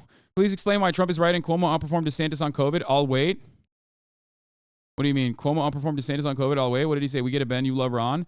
Oh, Trump came out with this video. We're going to watch this. So Trump actually fucking did a lot. He's been doing the most over this. And we are, of course, going to look at some of those things. He's now attacking Ron DeSantis on COVID deaths. But before we do that, here's what Donald Trump said on Truth Social. This is a video that he posted. This is a real video that he posted. It's 2 minutes long. Hi, everyone. Welcome to our Ron DeSantis Twitter space. Hello? Is my microphone working correctly? George, can you just wait while we... Hello? Can you hear me? We can all hear you, George. Can you just hold on for a second? Hilfa, I don't think they can hear me. I can hear you fine, George. Just speak to the I don't think George knows how to use Twitter. Hello? Can you hear me now? Can I please make my big announcement now? Everyone just... Hello? Just shut up, George. Can somebody just mute George? Dick, could you try not to cough on that? Okay, so how are we going to take out Trump, you guys? Guys from the FBI, this is not a private call. This is a public Twitter space. Everyone can listen in. God damn it. Anyway, guys, we invited everyone to this Twitter space so Governor Ron DeSantis could... Everyone just shut the hell up so I can make my announcement, okay? You go, girl. Wait, the devil is gay? So what? Everyone in this call is gay. I happen to know every single one of you has a secret gay lover hidden in your closet. Guys, can we please just calm down? So anyway, guys, I just wanted to announce that I'm... Okay, I can hear the governor very well. Shut up, Would you please shut up already? I'm running for fucking president, okay? Yeah, we kind of already knew about it. Know, Governor. Congratulations, Governor. Well, that concludes our Twitter space for today. Thank you to all of our... Hold your horses, Elon. I love that, like, Trump's voice is AI as well. Like, obviously, he didn't make this. This is, like, a fan-made thing that he posted on his account, which is still crazy. But, yeah, this part is The real awesome. president is going to say a few words. The devil, I'm going to kick your ass very soon. Hitler, you're already dead. Dick Cheney sounds like you'll be joining Hitler very soon. Klaus Schwab and George Soros, I'm putting both your asses in jail. And Ron DeSanctimonious can kiss my big, beautiful 2024 presidential ass. Trump 2024, baby. Let's go. Yeah, Hi, this is everyone. a real thing that the former president posted. Is that real, or did someone make that? It's a deep fake, but it's not really you in that call. But Trump really did post it on Truth Social. I think about the Trump fan who made that, Lamau. I don't want to think about that.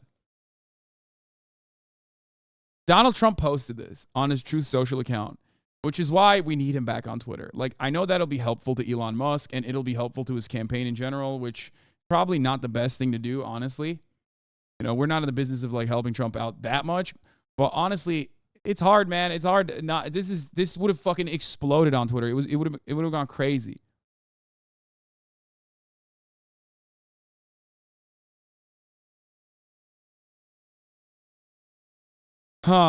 Anyway, but Trump hasn't stopped. He's been just fucking ripping into him. Let's see what Internet Hippo had to say. He says this is DeSantis versus Trump. I'll take it from here, Gil. No, wait! No, you can't take my sale. My wife's gonna leave me if I don't start bringing in the green. Come on, let me have this one, Stan. I'm begging you. Look at me. I'm begging you, Stan. Let's go write this up, shall we?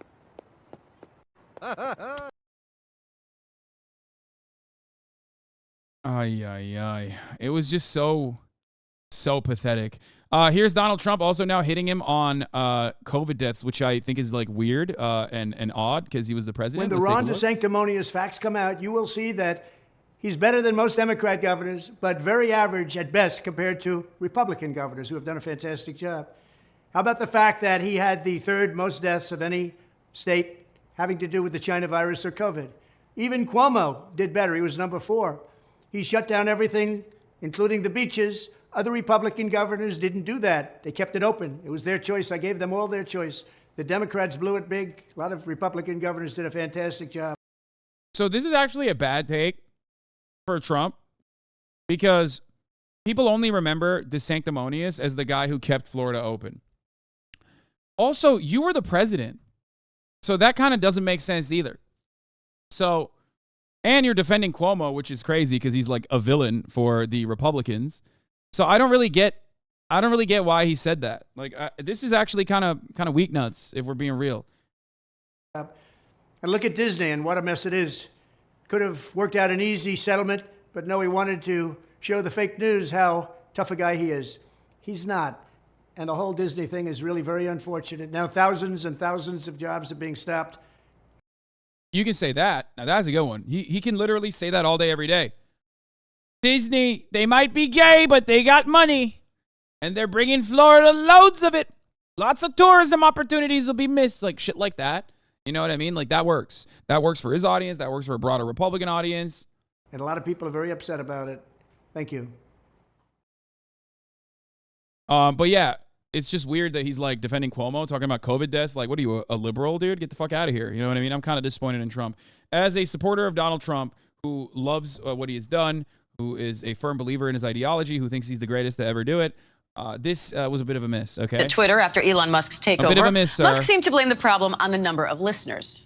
We've got just a massive number of people online.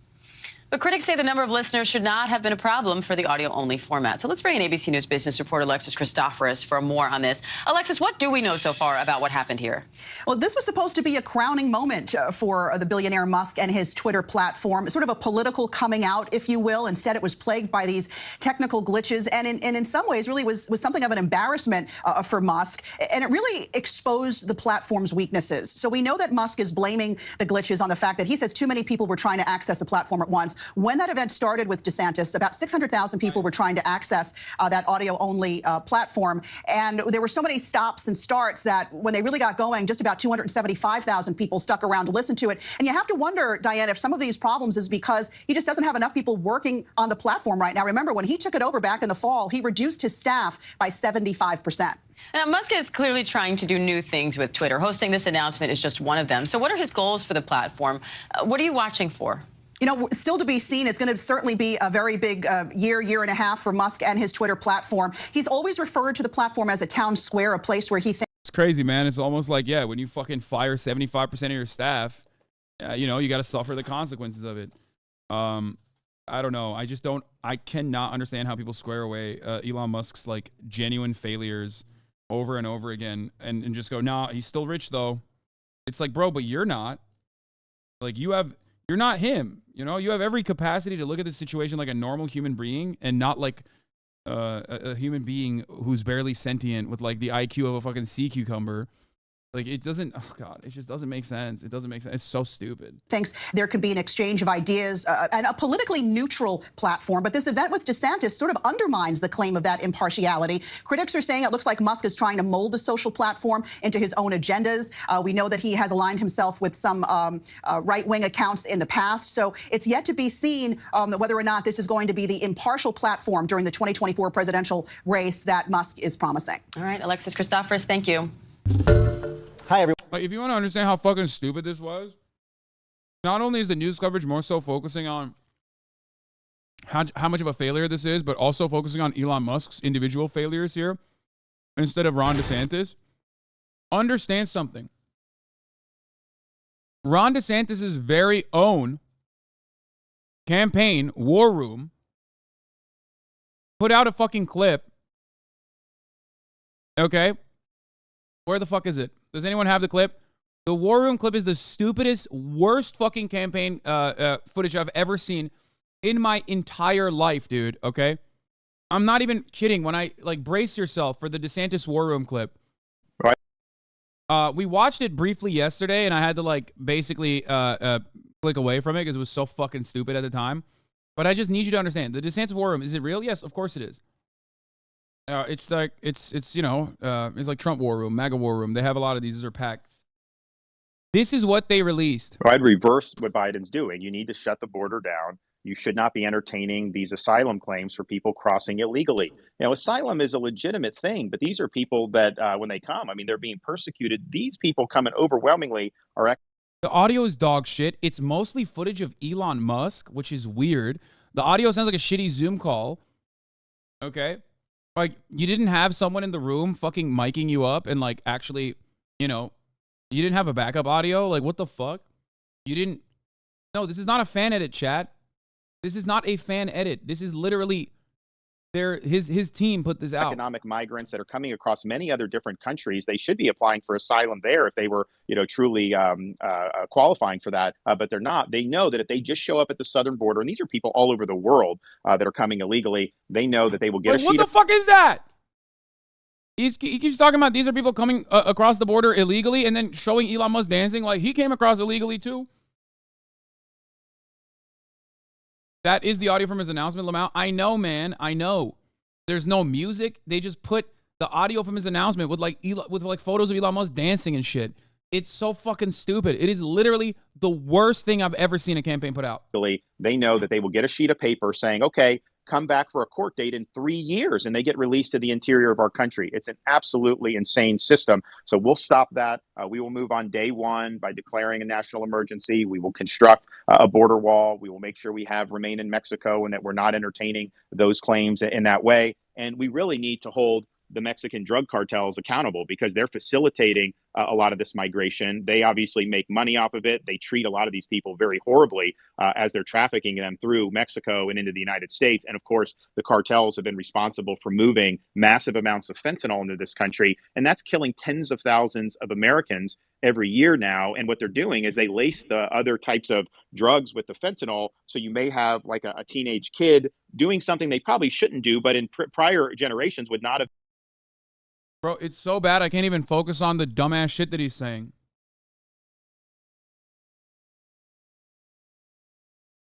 Like, is Elon Musk your vice president? Why is he so prominently featured? Why is he so prominently featured in this? What's happening? Why did you put Elon Musk in this video? Fatal. Why is he dancing? It's laced with fentanyl. You know, these kids can overdose and die. And so mothers are losing kids as a result of this fentanyl epidemic. And I just don't think you could allow these criminal organizations to continue poisoning our population. So it'll be a day one issue. I feel like maybe they're like, are they, I don't know, are they Trump supporters or something in his team and they're like imploding his fucking campaign from inside? We will bring overwhelming amount of resources to deal with it. And we are going to stop this insanity once and for all.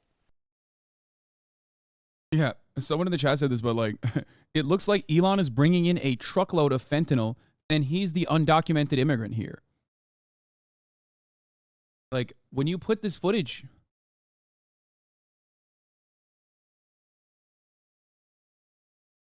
It just doesn't make any sense. Dude, are they voting for DeSantis or Elon? Yeah, it literally feels like they just went in and made an AI video. Like, they just like asked ChatGPT to like cut footage together or something. Like one of those like weird AI things that all these fucking podcasters talk about. Yes, I've seen that a lot of people are just now finding out about the Matt Walsh plushie. We've known for a very long time. The Daily Wire shop sells what appears to be a naked Matt Walsh doll for your kids to play with.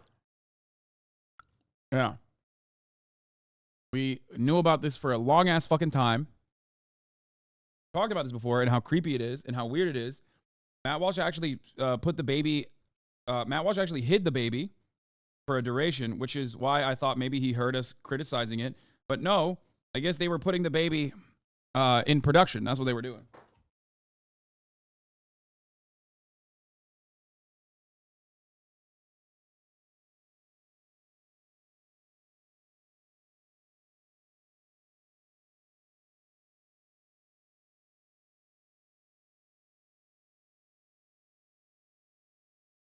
Oh, stop. He clearly has a diaper on. Oh, never mind. Keep up the good work, Coco. Look how many tears you've generated. I'm ready. Let's go. I'm going to say something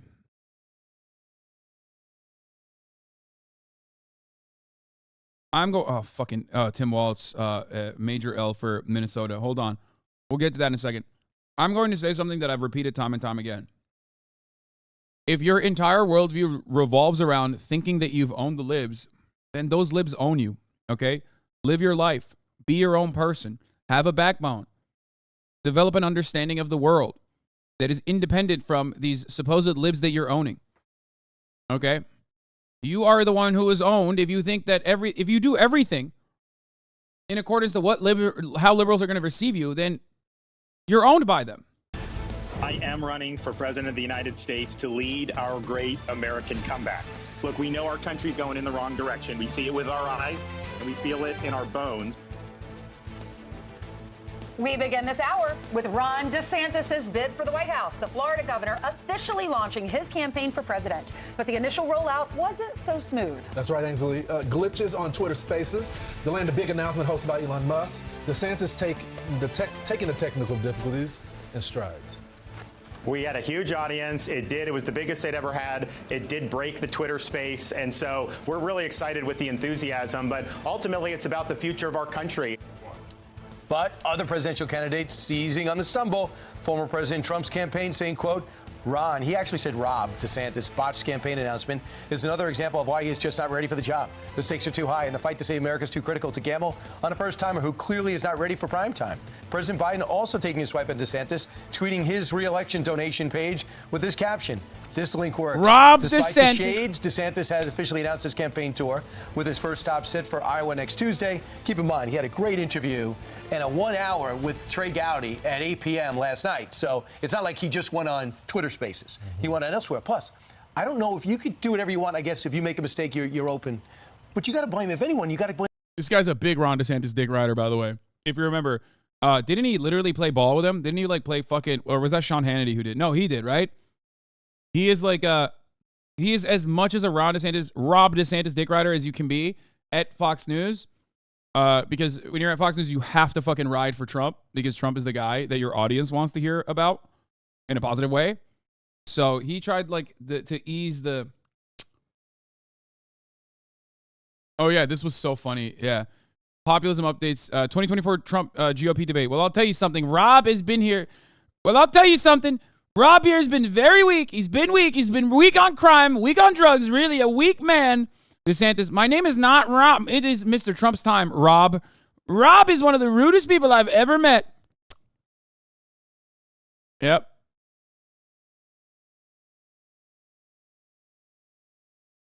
It's such a good way to be ruthless. Calling him Rob, I love that. We'll talk about the Minnesota L after all the Minnesota W's in a second. Blame the guy who owns it, Elon Musk. It's not Biden. It's not DeSantis' fault. If I'm interviewing someone on Fox and it goes down, you can't blame the person I'm interviewing. I wonder if they thought about all of this before. There are going to be so many people that are watching this. You've got to make sure it works. It absolutely is Ron DeSantis' fault, you fucking idiot, you dumb dick rider. Why'd you do it on Twitter? You could have done it on YouTube if you want independent media. No, you chose to do it on Twitter because you're a fucking idiot. That's the whole point. I wonder if Ron DeSantis said, Elon, I will do this. And it's a great way to get my name out. It's a good way to promote Twitter and Twitter Spaces, which is a new thing. And it's not a new thing. But you got to make sure it doesn't crash. But he's sending rockets into space. He could handle Twitter Spaces. I know. So what happened? It was unable to cope with all the traffic. And it was regularly cutting out. 20 minutes of the feed was completely silent. So the moderator, David Sachs, said so many people were listening that it had just melted the internet, basically. DeSantis started speaking 40 minutes into the scheduled time. And when he did start speaking, he was speaking on script. It wasn't on camera. So you heard his voice. But he did have a powerful message. Well, he was also just reading from a document. In the beginning, but then he had a conversation. But I mean, we're talking about the announcement here. If the SpaceX budget was 75% removed, if the SpaceX labor force was 75% removed, they would have a lot of issues too. Oh, you guys want some inside baseball? Space travel shit? Do you guys recall the last time Elon Musk and SpaceX tried to do that rocket launch? And pieces of something fell on cars when it failed, and they said it was like a purposeful detonation.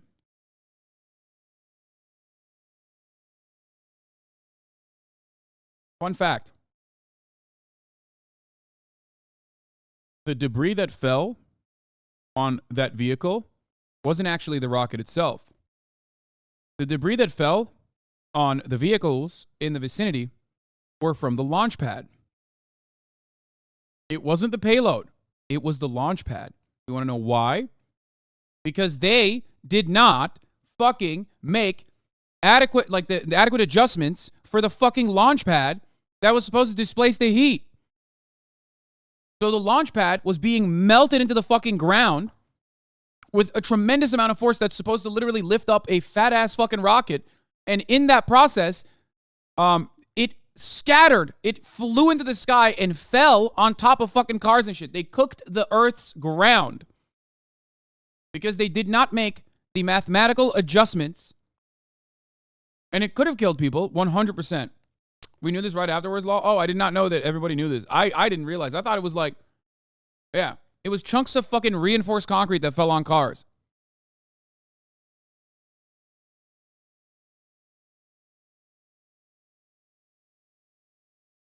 Here's the tweet original. Aspiring to have flame diverter in Boca, but this could turn out to be a mistake. Well, turns out it did.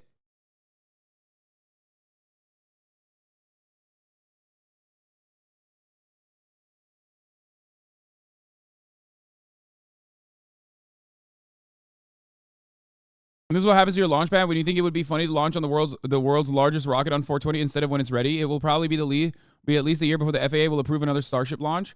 That I don't agree with. I don't think it was because you did it on 420. I think it was because they didn't think it'd be a big deal. Yeah, they just thought it wouldn't be that big of a problem, and concrete would be able to manage that level of fucking heat, dude.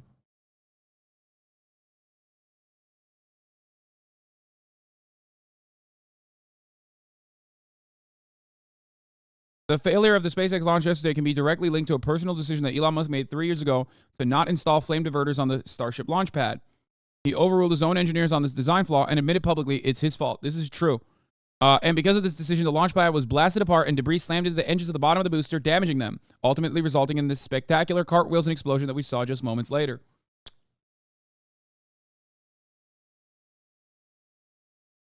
Just to correct you, it's not that they didn't do the math right. It's that our Lord and Savior, Elon, made the executive decision that concrete would be sufficient and they don't need cooling water jets. Yeah, no. NASA figured out concrete can't withstand this heat in the 1960s. Yeah. Once again, failures is what you get when you deregulate certain parts of I don't know, space travel or anything really, Twitter. You go back to the drawing board and learn. Instead of learning from the mistakes of other people, you're like, no, fuck that. I'm going to learn from my mistakes. I'm going to make the same mistakes over and over again and cost billions of fucking dollars for no reason. It's literally like a mentally stunted fucking child who you tell, don't touch the pan, it's hot. And the kid goes, nah, fuck that. I'm going to learn on my own. And then just puts his hand over the fucking pan that's on fire. It's so stupid. Except the guy we're talking about is a mentally stunted adult.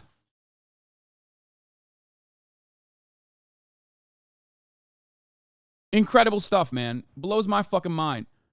It wasn't just the heat, it was the force plus heat, which literally melted the pad. Yeah, I know.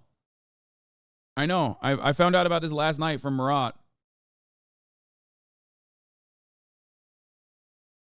It's just so weird, dude. It's so weird that these people get fucking... They get promoted so much when they're so fucking dumb. And this is your moment, and you don't know what you're going to say? I mean, I found it to be very boring. Not inspiring at all.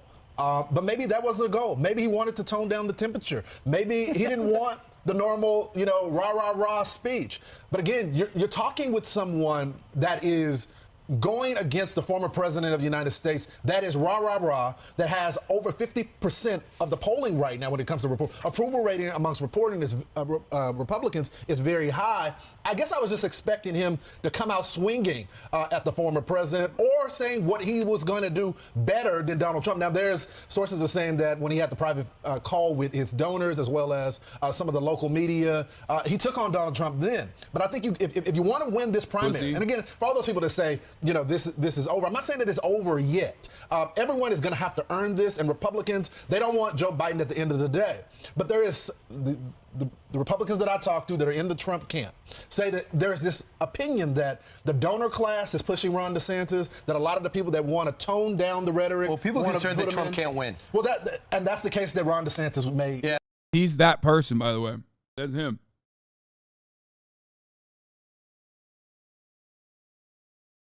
This man is 51 years old. Twitter is reportedly working on allowing users to hide their likes. No fucking way.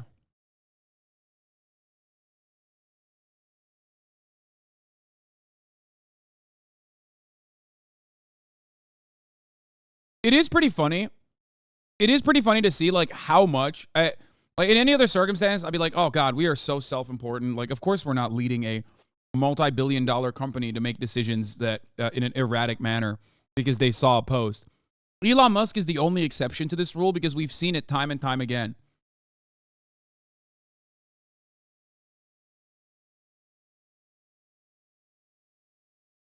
He's literally the only exception to this rule. Twitter is now the only exception to this fucking rule where a multi-billion-dollar company will make erratic decisions because of a post, like a singular post.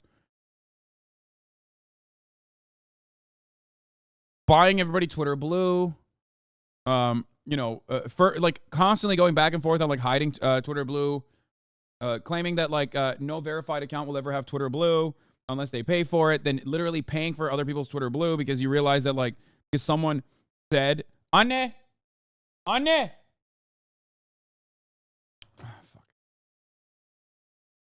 Sorry, because someone very correctly pointed out, why the fuck would anybody buy Twitter Blue if famous people aren't buying it? The entire point of Twitter Blue is or verification is to dupe people into thinking that you're a famous person. Randomly adding accounts over 1 million followers into the Twitter Blue, like buying it for them, myself included, specifically because you did not want people to, block the Blue to do that campaign. So stupid. And he's saying yesterday, I'm tired of losing. And that's the case that he's going to make with the voters. He said the same thing with Trey Gowdy. But again, when you look at the polling, them versus Joe Biden, they're both within the margin of error. I think DeSantis is up +1 and Trump is down 0.2, both in the margin. You're going to have to make you got to win the primary first before you get to the general election. And Republicans these are just the Republicans that I'm talking to in diners all across the country. I'm not seeing the energy just yet for Ron DeSantis. He's only been out one day. Yeah. Well, no, he's been running for months now. He just decided to actually put his name on the ballot. We haven't seen any debates. This guy's fucking ripping into our boy here. We're doing this book tour all across the country, so I guess I was expecting Ron DeSantis let's see, to rise here's to the what occasion. Donald Trump said. He said, I'd like to personally congratulate Rob, there's your word, he called him Rob DeSanctimonious, on finally announcing that he will be entering the race. He's not wrong at all. He's right. Hopefully he will get the full experience of being attacked by the Marxist, communists, and radical left lunatics of our country, without which he will never know the kind of job he is doing. These lowlives and misfits are far worse than the leaders of hostile foreign countries. They must be soundly defeated in order to make America great again. That's us, he also boys. sent this out on True Social. Rob, which is really my fucked red button up. is bigger and stronger. That's us, which is really fucked up because like he doesn't know how much we love him. You know what I mean? You silly bitch. If you only knew, you know? I miss that bussy, dude. I fucking miss it. He had such a fat dumper. And is working. The truth, yours does not. Per my conversation with Kim Jong-un of North Korea, soon to become my friend, Trump said in a post. I don't know what that means. I have no idea what that means. My button is bigger. My red button is bigger. And Kim Jong-un's my friend. Okay. Do you have the connections maybe that I have with world leaders? Okay. That was it. I just think Kim Jong-un would never be my friend. I just think he's saying that you got to work with these guys, that he doesn't want nuclear war, that he's taking on Kim Jong-un, and he's taking on Putin as well. And I think it's the same thing that he's been saying. He doesn't want endless wars or anything like that. But again, he's so mad. He's so mad he can't do better fucking promotion on Ron DeSantis because the campaign announcement flubbed. Something that's going to be on the debate stage. Ron DeSantis was on with Trey Gowdy last night. This is what he had to say. I don't mind being called different things. I've been called everything but a child of God as it is.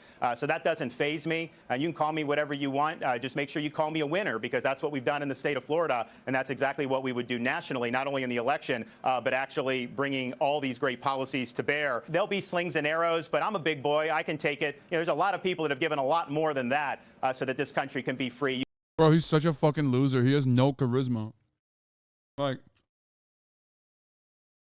It's quite literally Pete Buttigieg trying to copy Barack Obama's cadence and style and failing dramatically at it. Barack Obama was a once-in-a-lifetime candidate. Okay? He was incredibly charismatic, quick on his feet. That's why he was so captivating to such a broad audience. Okay? Donald Trump is the Barack Obama for white people. That's it.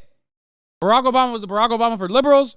Donald Trump is the Barack Obama for Republicans.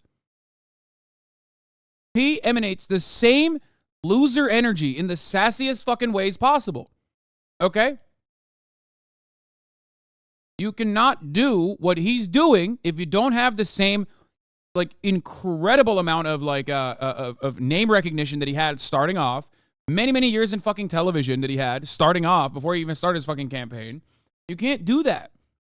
This motherfucker was a household name, more popular than like 99.9% of Republican senators and politicians in general. He was in movies, dog. He was in he was in rap videos. You know what I mean? Like, you can't do that. You can't copy that. It's crazy. Yeah, he was in WWE. You cannot build that over the course of a governorship. You can see their tombstones in places like Arlington National Cemetery. So if the sacrifice I have to make is people are going to call me names, that pales into comparison what so many people have done for me throughout history so that I could live in a free country. And here are the words he's going to use, because you know where he stands. Look at Florida. I'm going to right the ship, restoring sanity, our society, normalcy to our community. Whoa. So sanity and normalcy is what they accused Donald Trump of not having, the people that wouldn't vote for him. And he has no regrets on the Disney battle. He says it had to be done. And he would fire Christopher Wray right away. And he says, I'm here to stop the culture of losing. And he predicts he'll be sworn in a year from now. So this is what the polling is looking like right now. Donald Trump, 53%, DeSantis, 20%, Pence, 5%, Haley at 4%. How about you restore sanity in your own brain? And like realize that you can't even get out of the fucking primary with this kind of dog shit campaign. Ramaswamy, 4%, Cheney, 2%, and Scott at 2%. In April, it was 53%, 21% for DeSantis, 6% for Pence, 4% for Haley. Yeah, it's dipped. You know why it's dipped? One, because Donald Trump started appearing more on television. And two, Ron DeSantis started appearing more on television. That's it.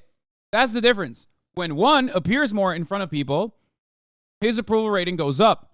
When the other appears in front of people, his approval rating goes down. That's it, dog.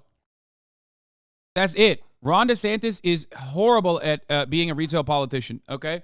He's awful, dude. He's so bad. Just show... Does anyone have the fucking video when he goes into that restaurant? We got to watch it again. I need to show you how bad this motherfucker is. Can someone just send it to me? Who is Vivek? Vivek is Squeaks. I'm not being racist when I say that. Like... Vivek is a Twitch streamer by the name of Squeaks. Let's go now from Tim Scott. Bro, just send me the OG link, dog. Why is it always got to be like commentary over it? It's my least favorite thing online. It's like when I Google a fucking video and then you send me like a commentary video over it. Like, I just want to see the OG video. Wow, look at this. You guys said hi. How are you guys? Good to see you. So what do you got? How are ya? Good to see ya. Wow. Wow, look at this. Wow. Over here. Go right over here? Yes. Okay. Good deal. Good deal. Good deal. Good deal. Very nice. Wow. Crowded, huh? Good. Hey, how are you doing? It smells really good, I'll tell you. Bro, Felix's joke about this is the fucking best. I swear to God. He's like, I want to work for Ron DeSantis and be the guy that he keeps saying like Ron DeSantis. I'm going to butcher this joke. Like Ron DeSantis is the type of guy that walk up to a quadriplegic kid and be like, wow, good job. It's so bad. He's like a robot, dude. I want to show you this and I want to contrast it with something else that you've seen. Look at that. So we'll do it. Okay. How you doing? Good. What's your name? I'm Tim Hampton. Okay. How are you? I'm wonderful. It's great to be up in New Hampshire. How are you guys doing? Stay tuned, man. Stay tuned. Stay tuned, yeah. Wow, look at this. You guys said hi. How are you guys? Now look at this shit. Hello, everybody. Hey, Mr. President. How How are you? How are you? We have a good cameraman over here. So everybody, enjoy your meal, and we're going to get the meals from the fire department. Just say hello, everybody. What's your specialty today? Hello, everybody. Dude, you will never. Ron DeSantis versus Donald Trump, and this is the worst video I could have found of this actual incident, okay? Type a guide to tell a kid with Down syndrome, get well soon. Yeah. There's got to be another. There's definitely another fucking. Wait, no, KSI. Wait, did KSI do that?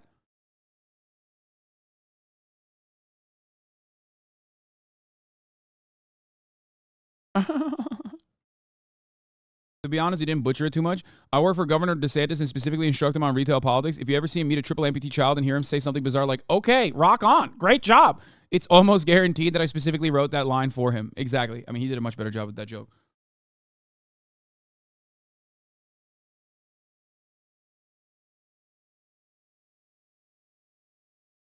What's your specialty today? Look, let's finish this camera work and then we'll move on to this, okay? So look at the way he's being received by the human beings here, okay? I still can't get over Ron asking the dude's name and just saying, okay. Yeah, that's what I mean. How are you today? Nice to meet you. Hello, everybody. That's a nice, beautiful looking group of people. So I know this menu better than you do, okay? I probably know it better than anybody in here. We're going to take care of the fire department. Okay. We're going to take care of the police department. And what we do is all the people that are right I'm now, the owner, Mr. President. How are you? I don't have to give you. That's right. That's a good one to own, right? Yes, it is. One of the best. So we're going to take care of your fire police. President Trump, what do you think of He's a big fan. Come here, take a look. This is a guy I like. Very nice one. Oh, you know what we'll do? Here, this is for you. I like that one, but this one's even nicer. It's more expensive, I can tell you. This is triple the price. Oh, no! He said your hat sucks. Right? Yeah. Here you go. Thank you. Pop. Come here, folks. Thank you. He said this hat is triple the price of your bitch-ass hat.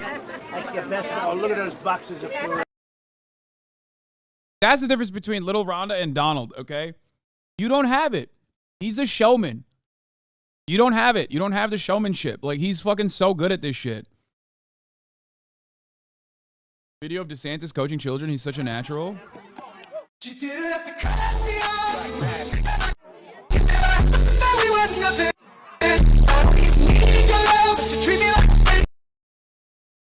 What the fuck?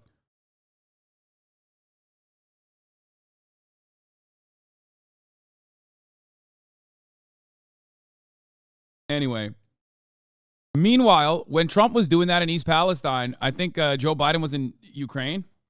That was pretty wild too. That's like an unforgettable moment, dude. Holy fuck. Oh yeah, that's where we're at, and that's why I think Ron DeSantis's approval rating keeps going down every time he's like on camera. Hasanabi 3%, Cheney 2%, Scott 2%. And Ainsley, the point I'm making is let's go back to 2016. There was a field of astute politicians that had this conservative record. You had Ted Cruz, who was the firebrand of conservatism, and the conversation was Donald Trump was not conservative enough. He doesn't have the backing, but the people went another way. And so my question is, who is going to be the candidate that is going to capture those same people? And when you look at the polling that we just stated right there, it doesn't seem like any candidate comes close to that, but that candidate would be Ron DeSantis with 20%. Well, I think what Ron DeSantis said yesterday is, many Republicans are very worried about the direction of this country. They don't like the progressive movement. They want more of a moderate country. And they worry. We're only 2 generations away from our grandparents fighting in World War II. And they fought for our freedoms. And we've seen many more wars since then. And so you just worry the direction of this country. We don't want to lose this country. Bro, it's so weird. Republicans saying like they're anti-war and the Democrats are pro-war is so odd. It's like a Hasanabi broadcast without the top of the hour ad break. You know what I mean? At the top of the hour, there's a 3-minute ad break. That's not the best segue. My segue's been slagging lately. I recognize that. I admit that. And God damn it, I apologize for it. Okay? That's not the best. But you know what the best is? That feeling you get at the top of the hour when there's a 3-minute ad break and you don't see it because you're subscribed for $5 or for free with a Twitch Prime. By connecting your Amazon Prime account to your Twitch account, you get 1 free Prime subscription a month. Use it on your favorite broadcaster. Hopefully that's me. Or you can get gifted a sub as well. Here's the 3-minute ad break now.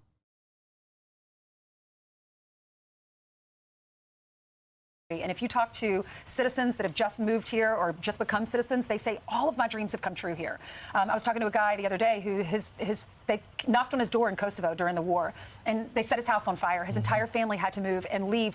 They fled to America. His uncles were supers in a building in Queens, and they came and lived in that building. Raging Hopper. And he said, "This is the greatest country in the world, and I am scared we are going to lose it." Because when you're faced with something like that, and it's true, we're also worried about that. And so when Ron DeSantis said American decline is not inevitable, it is a choice. And I think when people look at these two candidates, whether it's Ron DeSantis or if they look at any of those Republicans, we have a great field in the Republicans, really sharp individuals with a lot of experience in foreign policy. And if you look at Donald Trump, we know what Donald Trump stands for. No, you might not like the way he tweets, you might not like some of the name calling, but we know where he stands on his policies. And people are.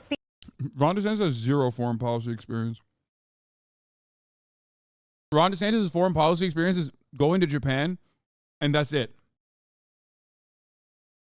So what the fuck is he going to do about that? Trump's going to eat his ass on that too. Fearful that this country, we're losing this country. But the question is, can he win over the people he lost? Can he get suburban housewives back? Can he go into those battleground states and flip Pennsylvania? Can he get Arizona back? Can he get Georgia back? And when you start seeing those state polls and you see these guys, men and women, going head to head, it's going to be fascinating. Two more people you can expect in the race. I think Chris Christie in a couple of weeks. He's going to be the guy there. He's got experience. He's another one that I like listening. Yeah, okay, get the fuck out of here. This is awesome, though. Babe, wake up. Election cycle hysteria started back up. Miss Molly, Gothic icon here and queer, says, Ron DeSantis is running. Everyone who can vote in the U.S. next year. I do not care if you do not like Joe Biden. You have to vote for him. It's that or the rise of the Fourth Reich, a new era of fascism, and everyone globally will suffer from that.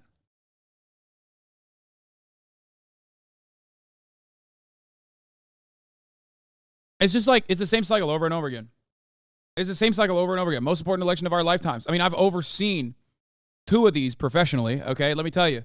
I've heard it so many times. She's right, law. Man, get the fuck out of here. She's right, law, my ass. Get the fuck out of here, bro. We are literally currently at the precipice of a Democratic Party who held on to the majority in both the House and the Senate and won the fucking presidency, completely flubbed that, and not even set up some kind of legislative security to ensure that the Democratic Party, the Republican Party doesn't lead with their minority hold on government. And they are, okay? They are. It don't fucking matter.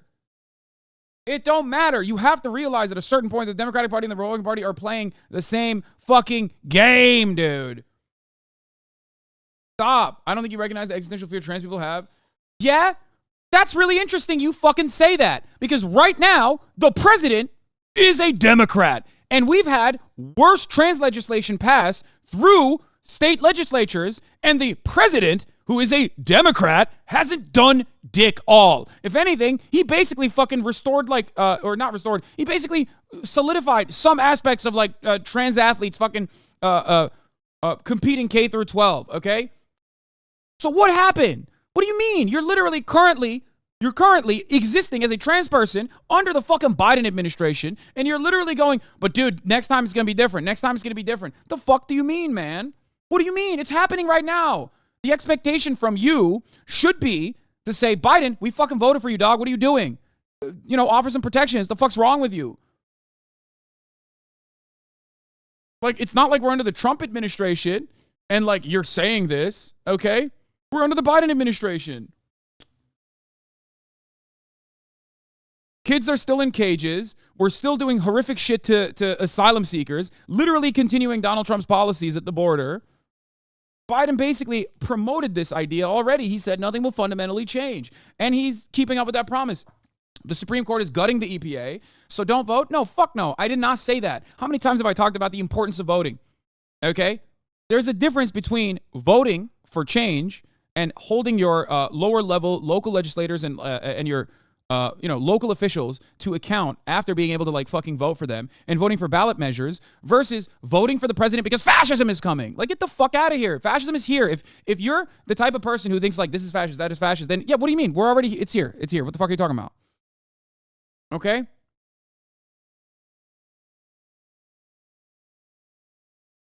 That's crazy. It's crazy to hear people go, oh my God, you gotta vote. You gotta vote. It's the most important thing you can do. It's the most important thing you can do every fucking 4 years, dude. I'm sick and tired of it. I mean, not only do I advocate to vote, not only do I fucking take it one step further and literally go door knocking and try to engage other people. We have community organizers in my community, but make no fucking mistake. I'm not going to sit here and be like, this is it. This is how we're going to save society. This is the most important thing. It's the rise of the Fourth Reich is here if Biden isn't president. Meanwhile, look around you. Where did it happen? Did it happen overnight? No, the Republican Party controls everything. They have completely sidestepped the legislative body. They're utilizing state legislatures. They're not using the Congress or they're not using the House of Representatives or the Senate at all. But I'm not going to sit here and act like, oh my God, if you vote for the president, like we're going to fucking, you vote for Joe Biden, you better fucking do that because like, oh man, we're going to change the country. We're going to do it. It's so fucking frustrating.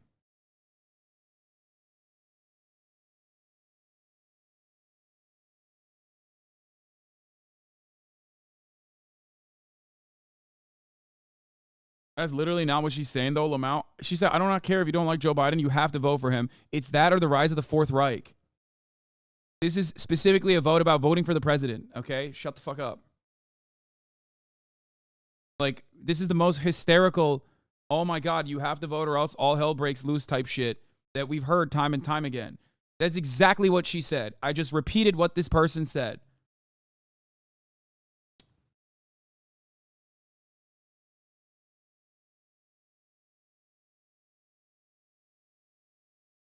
But they were right in 2016. It don't fucking matter, dog.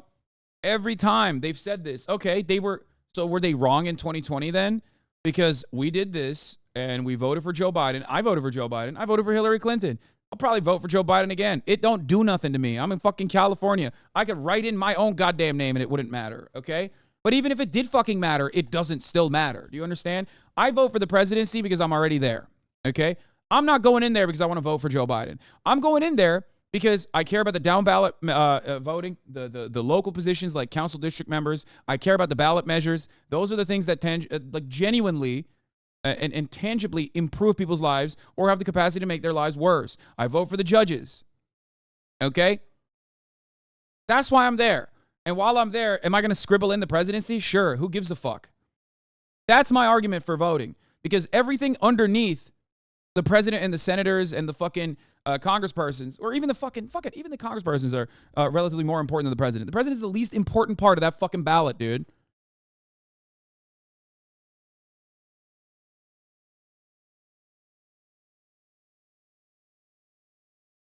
It's going to happen again. It happens every fucking election cycle. People come in here and start yelling at me and say, Hasan, you are depressing voter turnout. No, the fuck I'm not. I do not have the capacity to impact elections in any meaningful way. You are a delusional horse blinder having baby if you think that a fucking dumbass Twitch streamer, me, a dumbass, okay, an out and about dumbass Twitch streamer has the capacity to genuinely change any kind of elections, especially when I've like tried to motivate people to do community organizing, tried to motivate people to go out and do voter turnout campaigns, shit like that. And knock on fucking doors, because I still think that there are important aspects of it, especially in the primaries, for example, when there is a candidate like Bernie Sanders. Like I do all of that. It doesn't matter. If I had the capacity to make changes, Bernie Sanders would be president right now. Okay.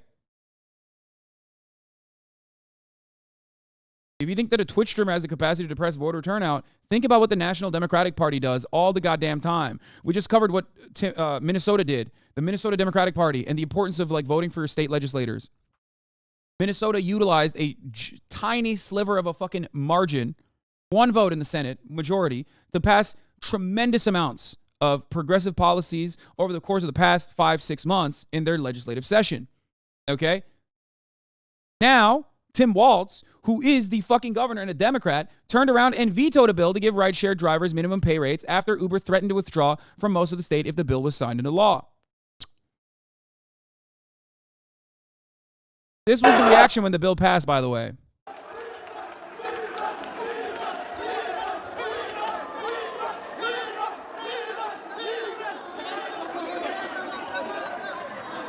All it took was, one fucking email. One fucking email. All that work, gone to shit. And they don't have a veto-proof majority, so good luck. They don't have a veto-proof majority to pass this bill, so they can't do anything. That's a Democratic governor fucking over the Democratic Party. That is a Democratic governor fucking over the accomplishments of his own party. Suck my fucking dick. Oh, no, you got to do this, you got to do that. This happens every fucking day inside of the Democratic Party. Especially the higher you go up the ranks within the Democratic Party, the more likely this is happening. Okay?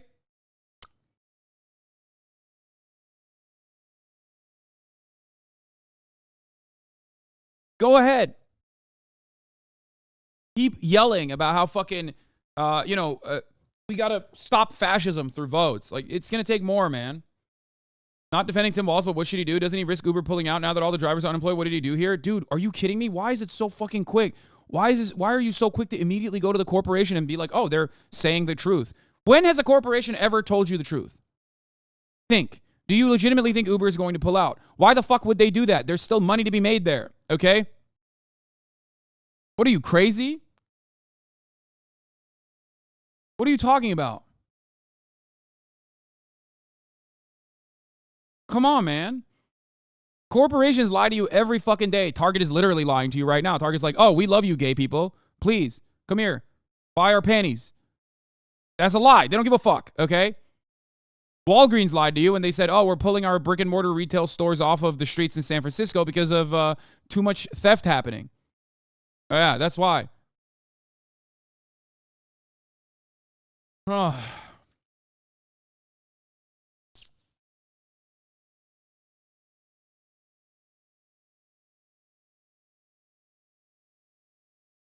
Uber doesn't have enough bandwidth to pull out of fucking Minnesota. They need to be in every market they can be. If they weren't, they wouldn't actively be fighting these kinds of initiatives everywhere and still exist in Europe. Uber is not a profitable company, and one of the only ways to become profitable is by monopolizing areas where there's no public transit alternatives, especially in America. Okay? So if Uber couldn't operate and would truly pull out of marketplaces where there's like a minor amount of legislation that forces them to pay at least minimum fucking wages, they wouldn't exist in Europe. Uber ceases to exist in countries that legislate them away, okay? They say, you're not allowed to do this, it's illegal. That's the only countries where Uber doesn't exist. Okay?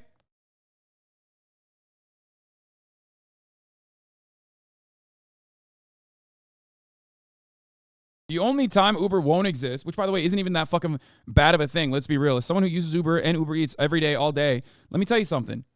If Uber doesn't exist where you are, that probably means that you have adequate public transit, and Uber is not profitable enough. You know what I mean? There's taxis, they're unionized, and on top of that, you have better public transit in walkable cities. That's what that fucking means. No, I'm not talking about New York City, man. Uber fucking exists in America, obviously, no matter where you go. Is there a veto-proof majority willing to override Waltz? No, of course not, because there's only a one-person majority in the Senate, and Tim Waltz knows that. That's why he fucking vetoed this. It's such bullshit, man. It's such fucking bullshit.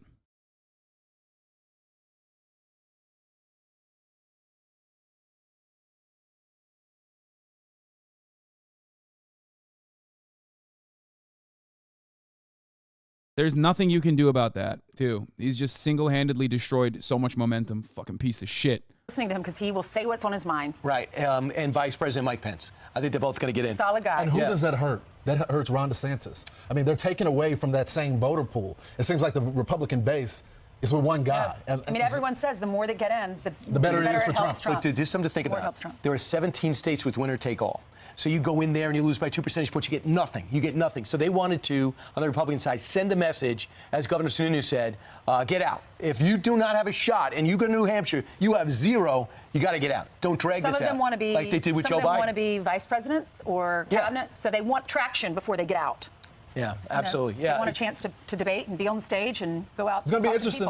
We have a long time, y'all. We have till next July until the convention. So we have time. We have more than a year. August debates. That'll be the next big. That's right. I'm Steve Doocy. I'm Brian Kilmeade. And I'm Ainsley Earhart. And click here to subscribe to the Fox News YouTube page to catch our hottest interviews. Brian Kilmeade hates Donald Trump, dude. I mean, maybe not hates Donald Trump, but like he certainly does not want Donald Trump to be president. He wants Ron DeSantis real bad. Yeah, Brian, kill me.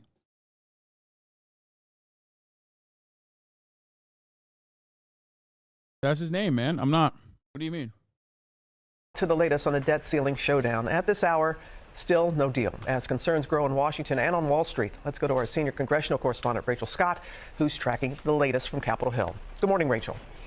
Robin, good morning. 3 weeks of negotiations, 7 days until a catastrophic default, and still no deal. In fact, members of the House are now scheduled to leave town on recess in just a few hours. Lawmakers were told that they would need to return right back here to Washington within 24 hours if an agreement is reached. Negotiators met at the White House for 4 hours yesterday. House Speaker Kevin McCarthy told us that progress has been made, but just not enough to really clinch a deal. Republicans are not budging on this. They say they will not raise the debt limit.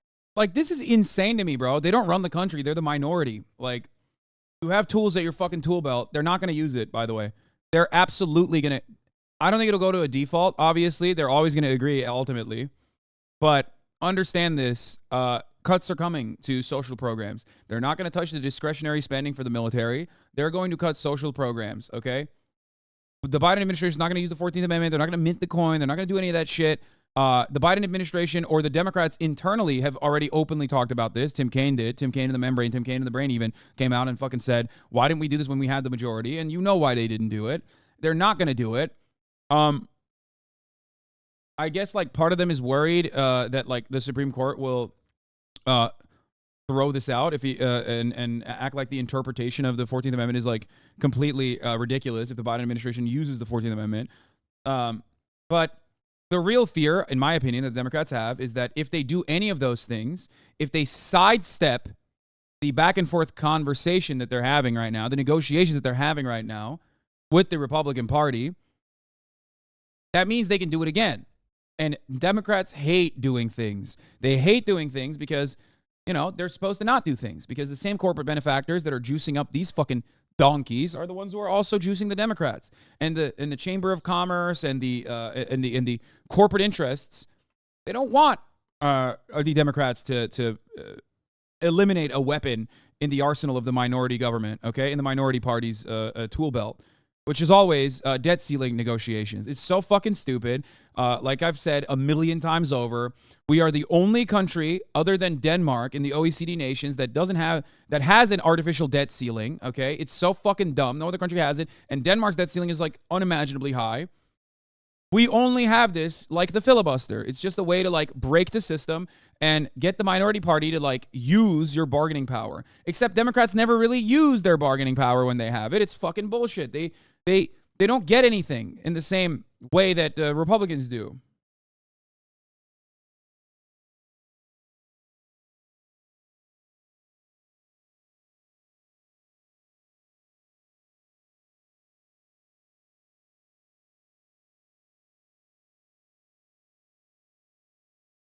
What is this?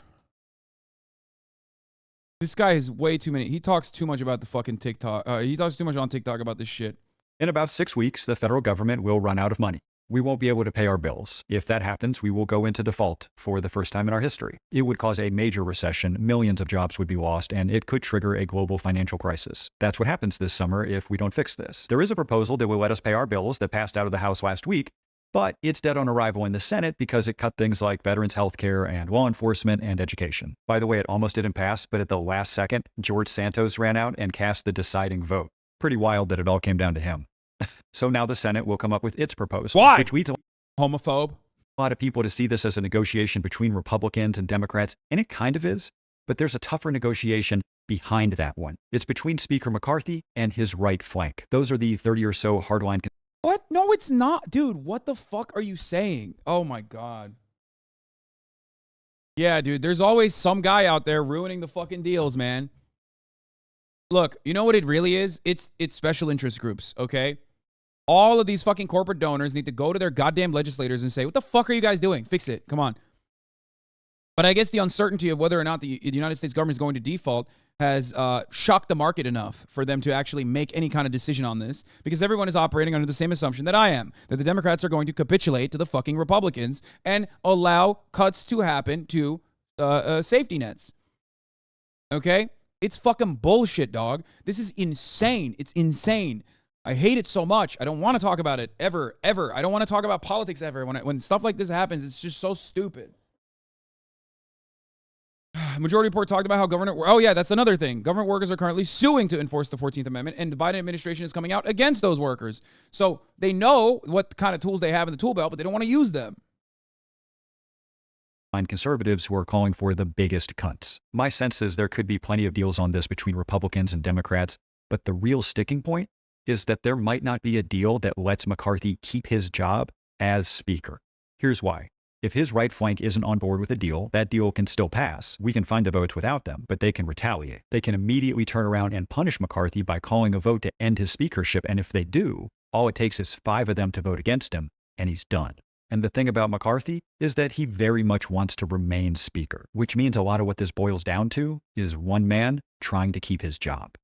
It's fucking nuts to me that this is the way we're talking about this, when in fact, like, Democrats should literally be like, what are you doing? What are you doing? Like, from every mountaintop, from every fucking rooftop, from every television show they can, instead of fucking memeing about Ron DeSantis, you'd be like, dude, Republicans were not... The idea that they originally said they're not going to negotiate, and they thought that like they could bully Kevin McCarthy and the Republican Party into submission, and then absolutely getting ass fucked by Kevin McCarthy, even though he's not like the most, he's not like the most astute. Okay, he's not the most brilliant debater or deal maker in any way, shape, or form, and he still is able to completely say, no, we're not going to do it. We're not going to do it. We're not going to do it.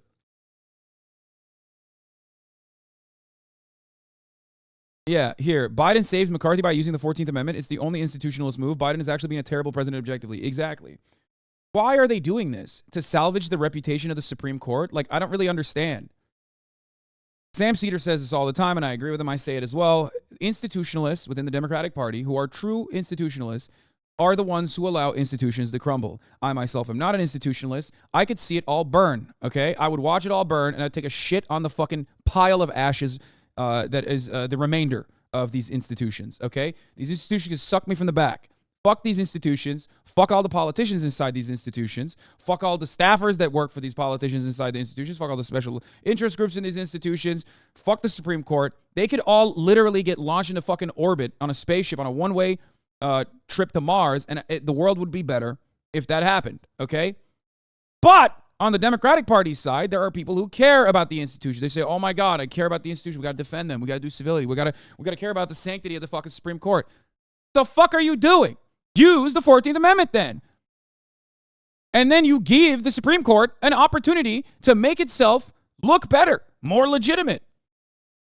Supreme Court doesn't have a lot of fucking good clout right now, okay? No matter how much Clarence Thomas chirps about it, ultimately, John Roberts, the rest of the Supreme Court are going to literally try and do everything they can. They're not going to allow the fucking global economy to implode. They're going to probably go along with the 14th Amendment, okay?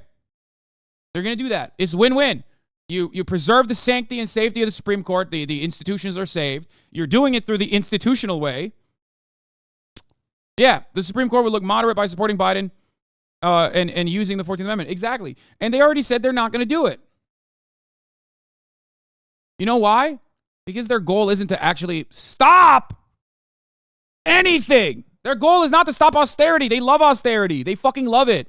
They love when the Republicans do it. That way, they don't have to do it. There is nothing that Democrats like more than having asses in seats and still not having power. Okay? Nothing. They love this shit. I'm willing to bet they were high-fiving motherfuckers like when the midterms came around. They were like jerking off, waiting for the opportunity so they don't like actually have to present bills. Democrats, when a Republican is in charge, and when there's a Republican majority in the Senate and the Republican in the House of Representatives, or a Republican majority in the House of Representatives, will literally pass bills like Institute Communism by Executing Landlords Act, and Kamala Harris will vote for it. Okay, they'll symbolically get together and play the Internationale and say, if we don't get health care right now, Americans are going to die. Democrats, when they're in positions of power, literally fuck themselves over. Explain that to me. I wonder why. Maybe because it's all symbolic. Maybe because both of these parties are working for the same masters. Okay?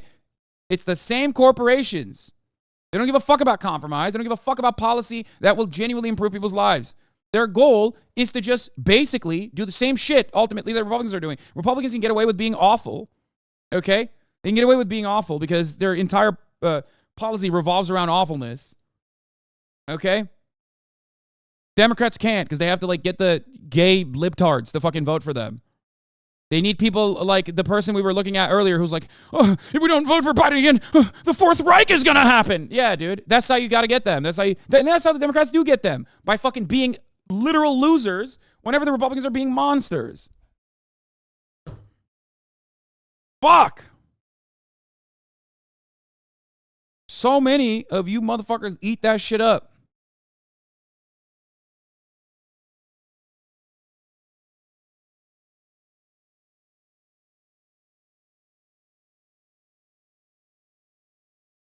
Oh. Yeah, I mean, dude, not only did I have Ryan on this broadcast, Ryan wrote a book about this deal. Friend of the show, Ryan Grimm, quite literally wrote a book that heavily featured this deal that he wrote about again. And I've had Ryan on the broadcast to talk about this. Biden negotiating a debt ceiling with Kevin McCarthy was Harry Reid's worst nightmare. Biden famously in 2012 sidestepped Harry Reid, who had all the fucking power because the Bush-era tax cuts were slated to sunset, okay? Not in 2000, yeah, at the end of 2012, yeah. The Bush-era tax cuts for the wealthy were about to sunset. Harry Reid had all the motherfucking power. Mitch McConnell had to come to him, okay?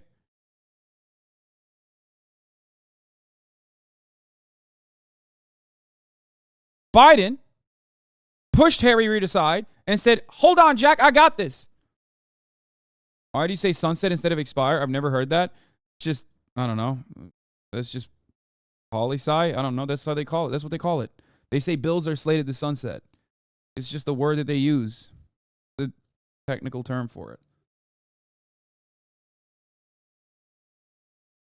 I guess expire means kill, whereas sunset means like there's a finite amount of time. Maybe that's the reason. I've never thought about this actually, but it is the correct term for the record. Like it phases out, you know what I mean? Like a sunset would.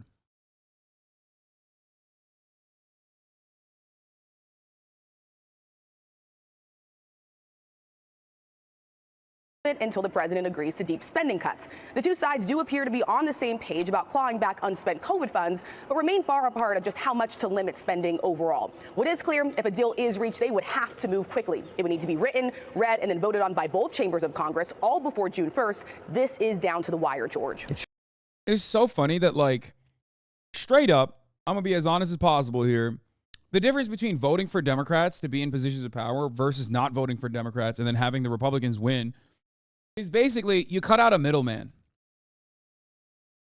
Either Republicans are going to bully using like all level of institutional control they have at their disposal, whether it be the filibuster and obstructionist policies, or, the completely sidestepping Congress in its entirety and utilizing the course that they've packed. Okay? With like maybe some aesthetic differences when the Democrats are in power versus just doing it directly. Think about the ease in which the Republican Party passes bills. When Donald Trump wanted to cut taxes for the mega wealthy and corporations, they passed like 7,000 page bill in a matter of like 3 days, dude. It was the largest tax cuts at a time when corporate profits were higher than ever. Donald Trump gave those very same corporations the largest fucking tax cuts since Ronald fucking Reagan, dog. Okay? That's crazy. Like this guy goes TTU Austin W. What are you? Are you a corporation? Are you fucking stupid?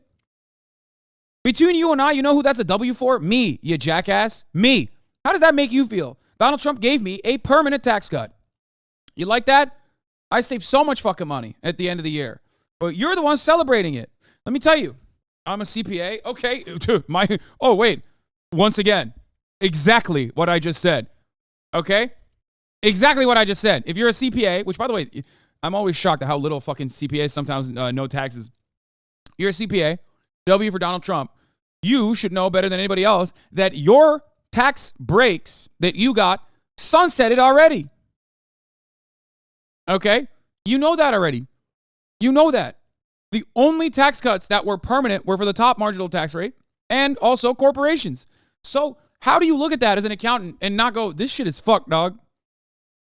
This is so fucked. CPA watches Twitch. Do you know how many fucking CPAs watch me? Are you kidding me? I have hella CPAs in here.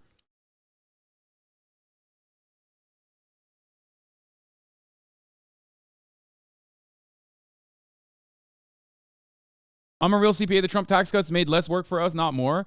No, I know that. It doesn't matter. I know that like a lot of CPAs fucking despise the current tax code, even though like that's part of the reason why you have a job. I'm talking about the reality of like the funding vehicle for the government. Okay? Donald Trump cut taxes only for the super wealthy. Okay? A certified public accountant, chat. That's what a CPA is.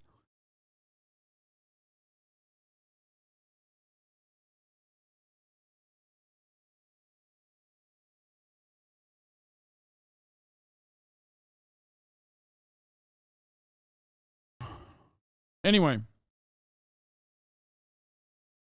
my point is, if you're a CPA and you're making like 75, 80, maybe 100 grand a year, your situation did not change.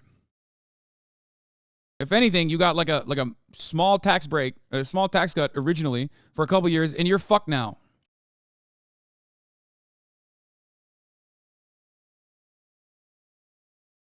Inflation is up, and you're back to pre-Trump era taxes that you're paying. But in order to justify, I mean, you only got these small tax cuts for a little bit just so they could literally justify permanent tax cuts for the wealthy. And CPA should know better than the average person that was the way that they passed it. Sure is. Okay, Rachel, thanks. The shutdown in Washington is hitting Wall Street hard as investors face growing fears of a default. Elizabeth Schulze has the latest. Good morning, Elizabeth. Good morning, George. Wall Street is starting to worry the government could run out of cash and face a downgrade to its status as the world's most reliable borrower. Overnight, Fitch put its AAA credit rating of the U.S. on negative watch, citing debt ceiling brinksmanship. Now, this isn't a downgrade like we saw back in 2011 yet, but it is a sign that a major credit ratings agency fears that the U.S. might not be able to pay back its debts. Fitch says that as of now, it does still expect there will be a deal in time, but traders are getting more anxious too. The Dow has closed lower for 4 days in a row, dropping about 250 points yesterday. And it is not just Americans' investments at risk here. Payments for Social Security, Medicare, food stamps, and VA benefits could be delayed. Dude, it's like literally having an anvil over our heads. Okay? And we have to get two people to admit, and the anvil's going to fall on both of our heads, right? And we're standing underneath it, and we're going, hey, it's time. The anvil's on a timer. It's going to fall on our heads. It's time to, like, you know, make the rope a little bit stronger. It's time to reinforce the rope. And one side's like, nah, just drop it, dude. Fuck it. It's so weird. Looney Tunes government? Yeah, I mean, literally, Looney Tunes government. You're like, oh, no, please don't drop the anvil. Please, please, please. That would be bad. That would be really bad if you dropped the anvil. And the other side's like, ha, drop it, bitch. And you're like, but dude, you're a part of the, it's going to fall on you too. He's like, nope, don't matter, don't care. As long as your head is fucking, as long as your head is pancaked, I'm good. If the government runs out of money. Financial advisors say that if you are expecting a payment from the federal government at the start of the month, now is a good time to make a game plan, prioritize which of your own bills are due, and take stock of any emergency savings, Robin. That is a good game plan. Elizabeth, thank you. Hi, everyone. George Stephan. Going out, owning the libs one last time. It's great. Tonight, growing scrutiny on Target after the retail chain announced that it is pulling some products that celebrate Pride Month. And the reason is that there are concerns over employee safety. The company told the I love an American news broadcaster saying, hey, Americans, focus on your life savings, please. Make sure that you have your life savings. Dude, the average American doesn't have $400 in emergency savings. They don't have $5 to pay for the top of the hour ad break removing fee, which is, of course, a subscription at the Hasanabi broadcast. That's what it costs. Okay? Americans don't have that. Well, some do. But fear not. If you're an American who doesn't have $5 to avoid the top of the hour ad break by subscribing, you can avoid it by subscribing with a Twitch Prime. Flucky, thank you for the 10 gifted subs. You can also get gifted a sub by the likes of Flucky or others and avoid it that way. That's right. Here's the 3-minute ad break now.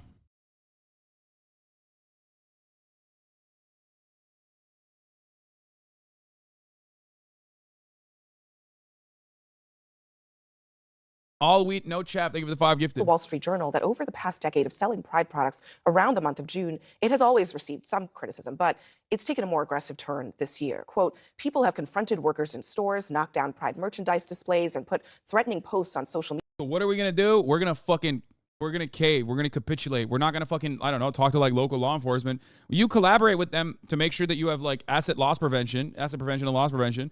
But you can't fucking collaborate with them when they're like trying to do like terrorism to your fucking storefront. Like, are you crazy? Media with videos from inside of the Mike stores. Bishop. Target has not specified Sad what e-com major. products Thank you for the it fact will this be up. removing, but many right-wing activists have focused their criticism on a transgender-friendly swimsuit that online commentators incorrectly believed was being marketed to children. The company now joins a growing list of big brands and companies like Walt Disney, Bud Light, and North Face caught up in these partisan culture wars. And my panel is back with me. Target is saying that they're doing this because it's a safety situation. And I think they're sympathetic to that. I mean, these are real people who work in these stores, and they didn't sign up to work at a Target to get caught up in the culture wars. But LGBTQ activists say that this is a critical moment and that the store is back. They didn't put a Target on their back, per se. Psst. Okay, I'm sorry. I just had to get that off. I love when Weeby fucking throws. Oh, okay, he liked it. I was going to say. I thought Weeby was going to literally say, oh, that wasn't a funny joke, because, like, you watch Bill Maher, okay? This is like a Bill Maher-style joke. I'm glad that you fucking openly admit that it was funny to you. You cannot fucking say, oh, I didn't like that joke at all. Monique Lauren, thank you for the 5 get the subs, and Mike Bishop, thank you for the 5 get the subs as well.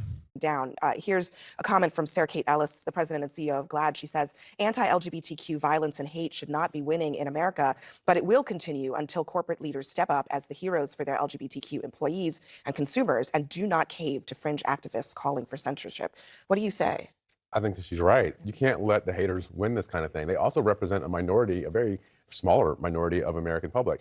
Target has 1,900 stores across America. And if you go back and you look at their marketing and research, their average user is a 35 to 44-year-old white suburban mom who makes $80,000 a year, has some college, maybe even a college 4-year degree.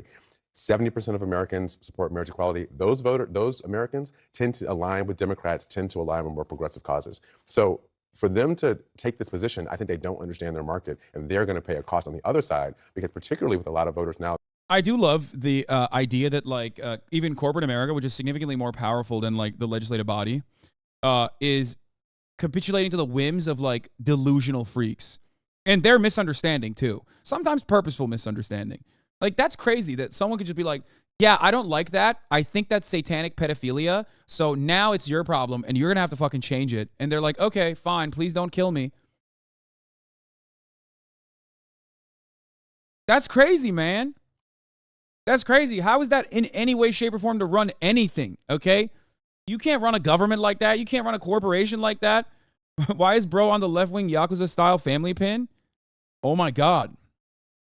He is wearing a Yakuza-style family pin, dude. Maybe he's, yeah. Maybe he's fighting with, yeah, he's in the Tojo. He's in the Tojo clan, dude. He's not Omi. They're looking at companies and their social policies, not just where they stand on what products they have. This is going to be a problem for Target on the other side of the ledger as well. Jason, can I ask you about this? Because, I mean, I don't think you can really separate this from the broader conversation that we're having about what culture war really means, but we're really talking about human beings here. Mm-hmm. People who are LGBTQ, people, they live in this country over the last couple of decades, have fought for basic rights. And you have a lot of activists on the right basically saying that the idea here, according to one who tweeted today, is to make pride toxic for. I straight up hate when people fucking say these like right-wing delusional weirdos are activists. Like I personally hate that shit. Like they're not activists, man. Dude. Like they're psychopaths, okay? That's not activism. What the fuck do you mean? Like at its worst, you can call them terrorists. At its best, you can call them major crybaby whiners, okay? Like, that's not, you can't call them activists. Like, not everything is activism, okay? Like, let's say I believe cussies are real, okay? And my goal is to, like, go to every storefront and open up the fucking toy packages of the Car Cinematic Universe vehicles, okay? Because I think that they're real. All right, hypothetically. And I have a big enough audience, and you guys also, let's say, hypothetically, get on board with that, and you start doing it too. And we start making fucking demands from companies. We're like, no, we're going to come over and we're going to fuck up the people that work at Target because cussy is real. We need to open up those packages. We need to free them, okay? We need to free those cars, and we need to fuck those cars. No one on mainstream news would turn around and go, Hasan Piker is a cussy activist. And if you think that what I'm saying is fucking insane, that is precisely what the Republicans are doing. There is no difference between how unhinged what I just said was versus thinking that Target is like trying to do satanic pedophilia coding to your children. Except one is seen as like a normal thing, and the media is portraying them as like normal thing just on the right, I guess. They're just activists on the right. Like, I hate that. I hate that shit.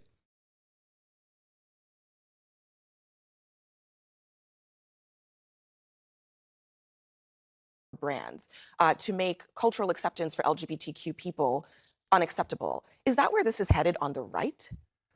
Well, I certainly don't speak for the right on this kind of thing. I mean, my view of it is, I mean, if we're going to be, over the last 5-10 years as Republicans, we've witnessed, you know, this effort to cancel some of our views, right? And been pretty successful, people losing their jobs, companies going under.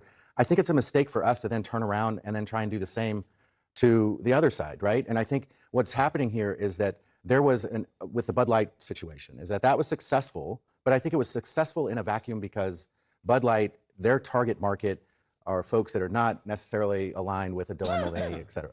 On Target, the people that are going into Target, to your point, on the marketing side of things, I can't imagine that any of those folks cared what was on display there. And as I understand it, Target has had this display for a number of years, and it really was, I think, just the bathing suit aspect of it. And, you know, and that's, I think, a different story in a sense, but I do think it was a mistake for Target to come back like this, because here's what I would do if I'm on the right and I'm arguing this, which I think this whole thing is ridiculous to begin with, but I would say you're concerned about employee safety here, but what about the stores where folks are coming in and shoplifting and grabbing baskets full of clothes and product and everything else and leaving, and you're not doing anything about it, but you're concerned about employee safety in this case. I mean, there's a number of things. You're kicking the can down the road with another argument that just continues this story out there, which I think is ridiculous. There is this independent analysis done by the research group that shows that right-wing demonstrators have increasingly mobilized over the last. I don't get it. Like, no, so, like, what are we supposed to do as a society? Just like, just constantly be on the lookout that like some motherfuckers who like gave themselves schizophrenia through posts at their whole ass adult ass age, like they might at any given moment decide that something is not to their liking. So I think we just gotta like deal with that always. I don't understand. Like, what are we? What the fuck?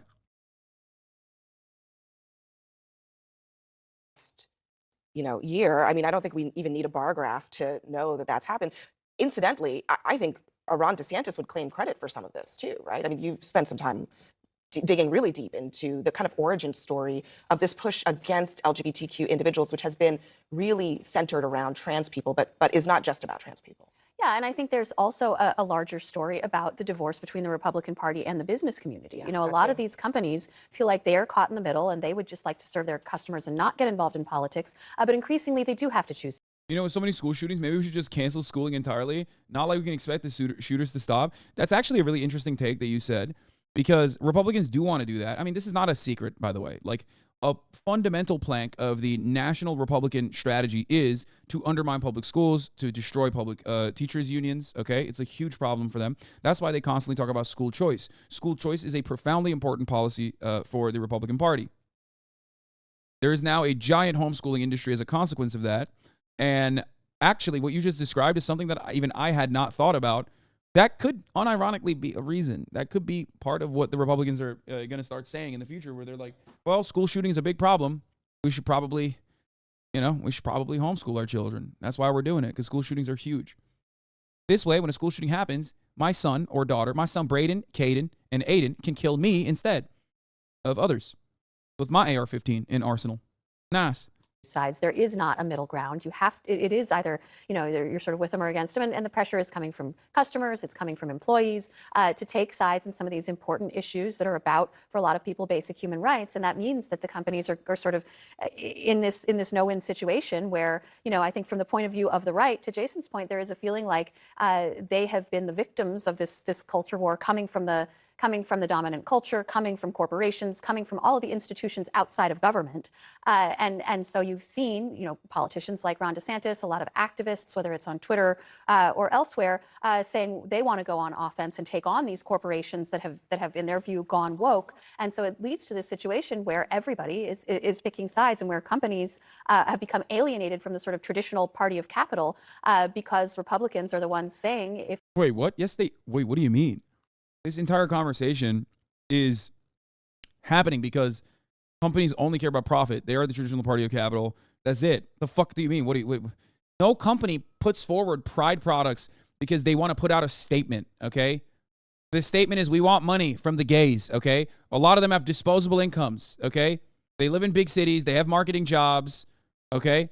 And they have a lot of disposable income. Not all of them are having children, okay? We want that. We want the disposable income. Please give it to us.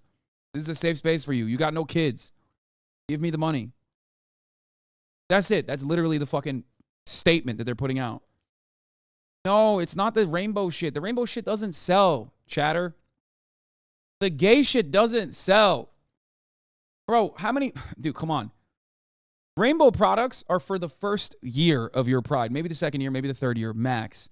Rainbow products are not like a permanent selling thing, okay? What gay person do you know that's like constantly draped in fucking rainbows? None of them. No, it doesn't work that way.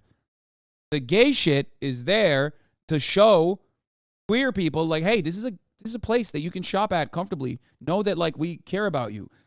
If anything, it's marketing. That's what it is. It's like a marketing budget. They make this like bottom of the barrel Malaysian t-shirts with like a couple rainbows on it. Nobody really goes out and fucking buys it, okay? Unless they're like a first-time Pride goer or maybe like they're a Midwestern gay, you know what I mean? And there's not a lot of community. And this is the one opportunity you have to show, to feel a sense of community, you know what I mean? Other than like driving to the only gay bar in your bumfuck town in middle America that is 2 hours away, you know what I mean? This is the one time where like you can justify that ride to a big city and do the Pride thing.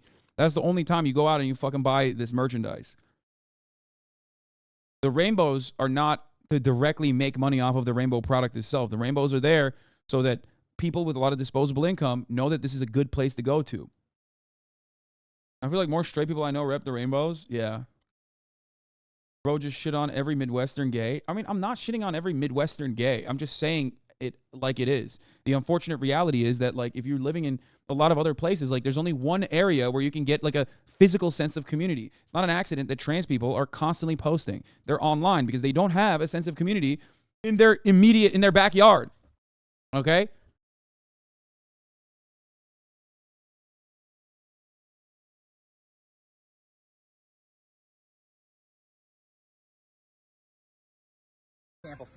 Oh my God. First of all, Benny Johnson, you're literally gay, dog. What the fuck do you mean? Oh, by the way, so is that Nazi. Remember that fucking Nazi with that fat ass mustache? Turns out he's cruising, dude. Yeah. Benny Johnson, you're literally gay, dog. Fuck are you doing at Target being like, oh my God.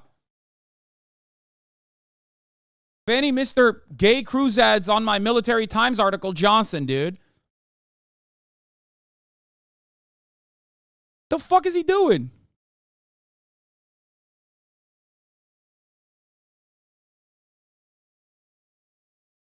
Dude, the people who wear the rainbows, who care about Pride, are the ones active in the community. You sound like the people who say, stop making being gay your personality. Wait, what?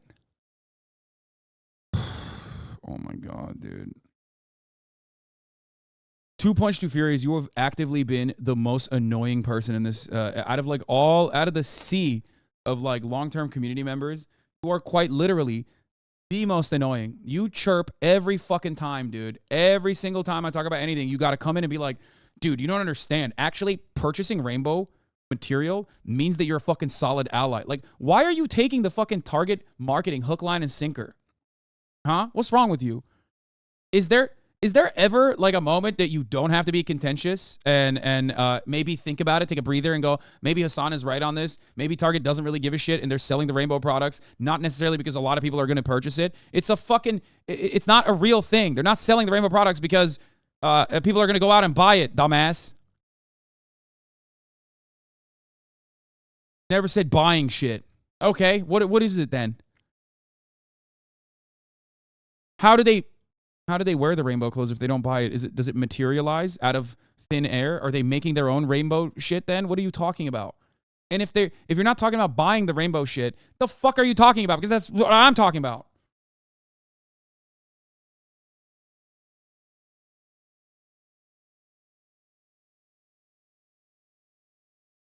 All gays are thieves.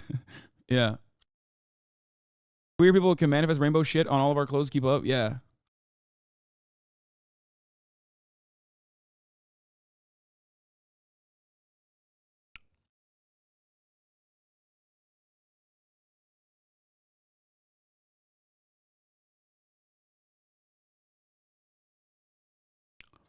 Anyway.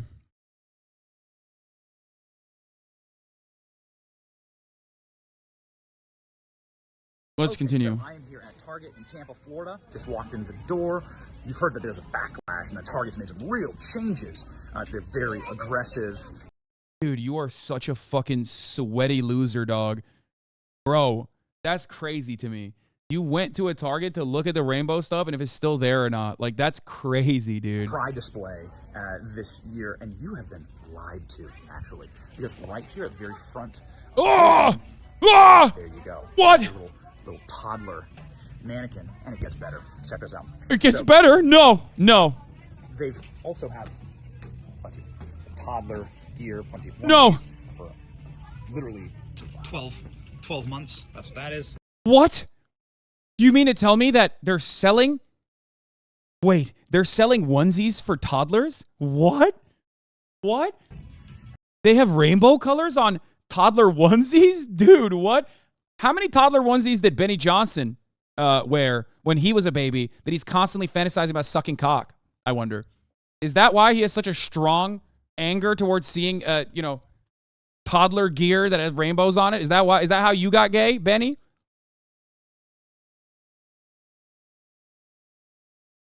Actual fucking brainworms, dude. Oh my God. There's no way. There is no fucking way that this looks normal to the average person. And then they have this designer. See that? This is designed by the now infamous Satanic Company. The guy that says, we're hanging with Satan because Satan respects pronouns. This is his brand. That's crazy. Look it up. Yeah. This dude in the background. This dude in the background's like, what the fuck are you doing, dog? Brand. What are you doing? He might be the loss prevention guy. Look it up. Right here at the front of the store, along with the child mannequin. Now, I've been asking, how close is this giant display, which is at the front of the store, how close is this to the Joanna Gaines section? Which I find particularly interesting because, Joanna Gaines has a very lucrative, presumably multi-billion-dollar deal with Target, and she's a Christian who has Christian moral values that she wishes to uphold and built her entire brand on family values. You see, I've just taken probably 10 steps from the display, and here we are. This is the Joanna Gaines. Wait, hold on. So what's up? So SJW should go and fucking brick the Joanna Gaines section at Target then? Is that what he's saying? Is that what they should do? Oh, what the fuck? Oh, what the fuck? The Joanna Gaines section, we can't have that. We hate the Christian values. Of course they don't do that because that would be fucking insane. Fiefdom inside of Target. So here you go. There they are. There they are. The paragons of Christian entrepreneurs and family values right next to the satanic designs inside of the Pride display in Target that they've been lying to you about. So there you go, Joanna. She's literally, she's looking across, literally looking across from it. So again, Target is lying to you. What is Joanna?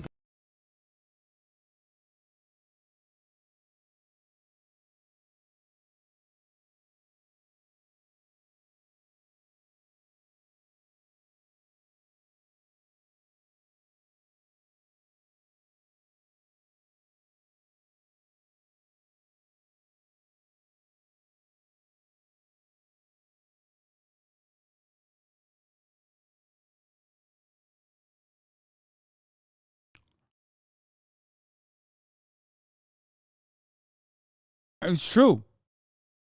Why are we watching a video of a clearly mentally ill man having an episode? Isn't this a bit fucked up? Look, I say, look. Listen.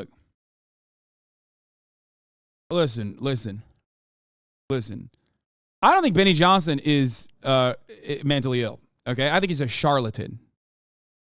I think he knows exactly what he's doing. Okay, straight up. Nope. I wouldn't say Benny Johnson is mentally ill. I think he's a fucking nerd. He's a goober. But I don't think he's actually mentally ill. I think he's farming mentally ill people.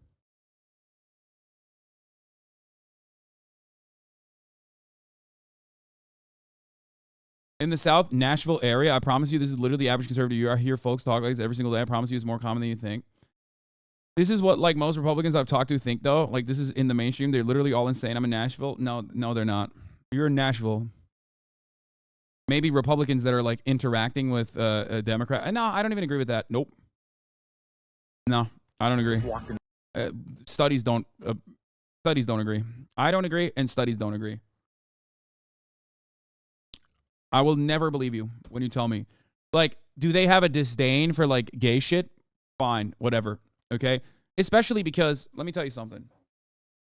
Especially because, for the most part, everybody understands, even like liberals kind of understand that this is just like pandering, okay? And nobody likes the disingenuous nature of that pandering. So you're not going to get a lot of support. You live in LA, of course you don't see it. I am going to fucking bang my head until I'm as dumb as Benny Johnson if one more fucking dumbass acts like the only thing I know is like what is directly outside in Los Angeles, okay? First of all, Los Angeles has more right-wing people than your bumfuck rural town, okay? There are more registered Republicans in my immediate zip code than yours. So just understand that. That's number one. Just because there are more liberals than there are Republicans here doesn't change that reality. So just make no mistake, okay? So that's number one. Secondly, I'm not talking about Los Angeles or my backyard or the anecdotal evidence that I have, okay? I'm talking about empirical evidence. There are studies that are conducted on this. The average person does not give a fuck about this shit. The average person doesn't care when a company is doing like branding. The only problem here is that most people understand, even liberals understand, that this is just pandering. So there's not going to be a lot of like big defense for Target to keep up pride displays from the left. That's it. That's the main difference. They're fighting a demon. The conservatives are like made this thing like demonic, but people on the liberal side don't really give a shit about it. So Target has no interest in like maintaining a presence. They care.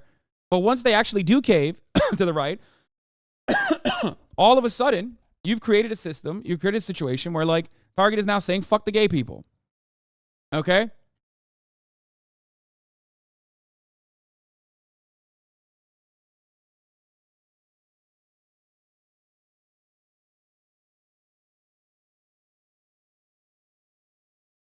I wish you had a token regular Joe ass dude to ask questions like, do you care about this? I do. I do that all the time. People will regularly make fun of me. Like one person, Austin can attest to this. You can ask him. Or Ray can attest to this. You can ask her. I always talk to people non-fucking stop when I'm outside. And they get so annoyed. Because I'm literally constantly talking to people. Even if I don't have to. Like I do it all the time. I do it regularly. I probably see more normies than you do just by literally going to fucking basketball courts and public parks on a regular basis. Okay? Now, obviously, that doesn't mean anything. It's just like, it's pure anecdotal. I'm not going to get like a perfect assessment of how the world works off of that or how people feel off of that. But I'm working off of the actual studies conducted on this, okay? They poll people on this shit all the time. Do people care about corporations making like pro-LGBT public parks in WeHo? No, not just public parks in WeHo, but also if you knew anything about public parks in WeHo, you would fucking know that everyone comes to the public parks in WeHo because they're the ones that are a little bit cleaner and keep and stay open until like 12 a.m. at night rather than the public parks in downtown. So hella people from downtown actually come to WeHo to play there because they have like, and those courts aren't even that nice, but they're still objectively nicer than many other places.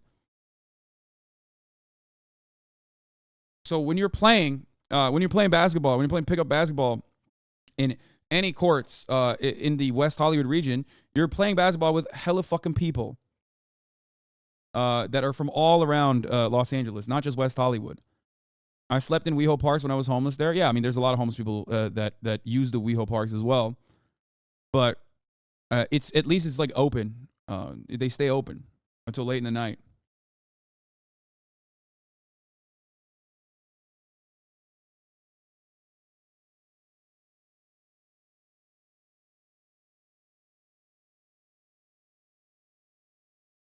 My man streams for 10 hours a day. I see more normal people than you. The people with public-facing jobs, stop it. Brother, we're on Twitch. What do you mean, public-facing jobs?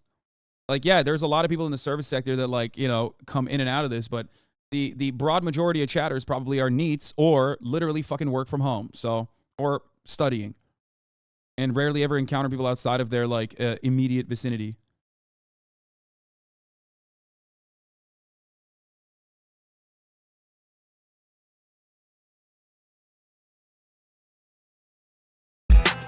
Oh my God, they did it. They fucking did it again. All right, let's finish. Let's finish Benny Johnson's dumbass screeds.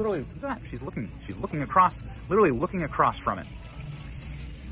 So again, Target is lying to you. What does Joanna Gaines think about this? Do they support this? Do they support satanic grooming of children? Sure would be nice to know. But that's...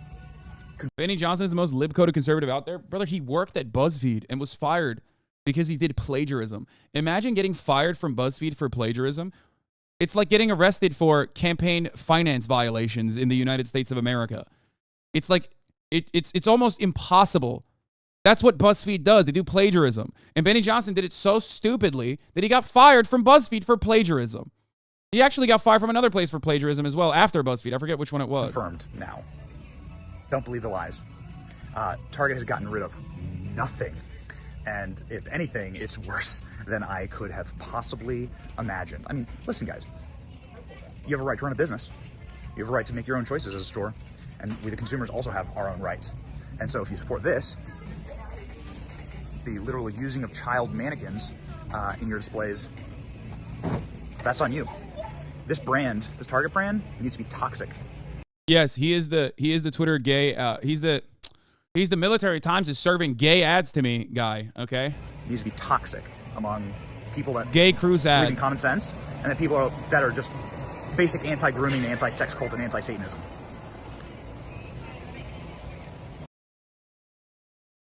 How much Sean Cody is he cranking to after this video is done? You think?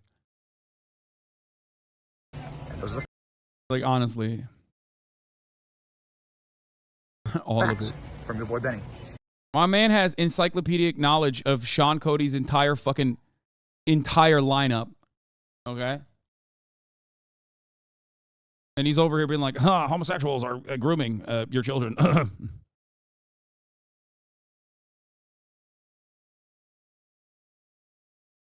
Anyway. Then there's this. There was an old man who was like fucking up a Target display. Let's take a look at that.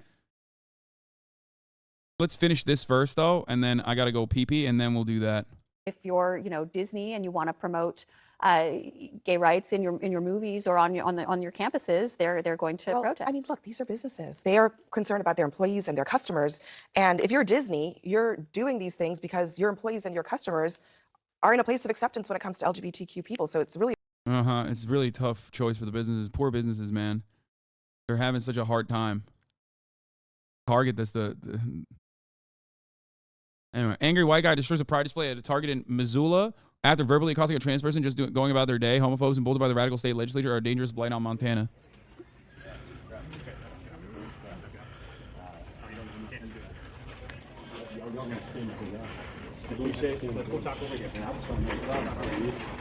Like that's I'm sorry, like, okay, Benny Johnson is not, but that's a mentally ill person, okay? That person read too many posts on Facebook and gave himself extra mental illness, okay?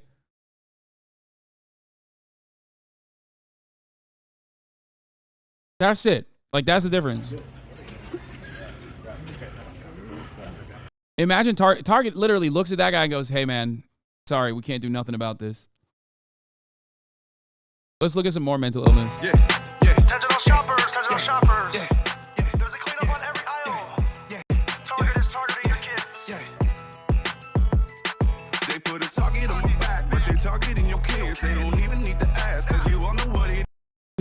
Old school conservatives would be like, would never want their children to be around these guys. Why are they in the fucking toy section, bro? Why are these grown-ass motherfuckers in the toy section? What the fuck? It is, yeah, that's why I keep a strap. And I'm always by my beds. He always keeps a strap. He's strapped up at Target. I wonder what's a bigger danger. This fucking weird pedophile motherfucker with a gun, or a random toy that you misunderstood as like gay. This agenda gotta stop. Yeah, you know we gonna win when they target, yeah, they target and target, yeah, they target kids. Target, yeah, they target and target, yeah, they target. You know they targets their own. Trying to play with the kids. It's the mayor of Megaville. I'm preaching again. You know the LGBTQ. Bro, they don't sell one size larger than that? Like, what's going on here? Explain that to me. Like, you couldn't buy like a larger... It's the USA jersey. I suspect they have a larger size, right? I know that this is irrelevant to the point here, but like, what the fuck? I'm preaching again. You know the LGBTQ don't win too far. You know they cutting these kids, they leaving trannies with scars. Why they pushing the agenda, promoting sexual genders? I'm only rocking with Bruce, don't rock with no Caitlyn Jenner. You think that gay shit gon' get you paid? Yeah, we gon' see. It's Mar-a-Lago 2024, we trumping, baby. They put a target on my back, but they targeting your kids. They don't even need to ask, cause you all know what it is. Yeah, that's why I keep a strap, and I'm always by my beds. This agenda gotta stop. Yeah, you know we gonna win when they target, yeah, they target and target, yeah, they target kids. Target, yeah, they target and target, yeah, they target kids. Wait, what? Also, this guy doesn't have any drip. Like, you guys couldn't give him a couple pieces, you know what I mean? Like, you just let him, you just hang him out to dry like that. Like, he just looks like shit. He looks like you just brought him along. Like, this is some regular ass dude, someone's cousin. You know what I mean? They're like, yo, you want to spit on this? What the fuck? Poor guy, dude. What is he mad at here? What's the problem with the big truck from Paw Patrol? Like, what? At a certain point, they're just like pointing the toys. Like, what? I actually don't even understand what. Pink trucks, gay agenda because boys equal blue. Wait, really? Why were they picking up tampons?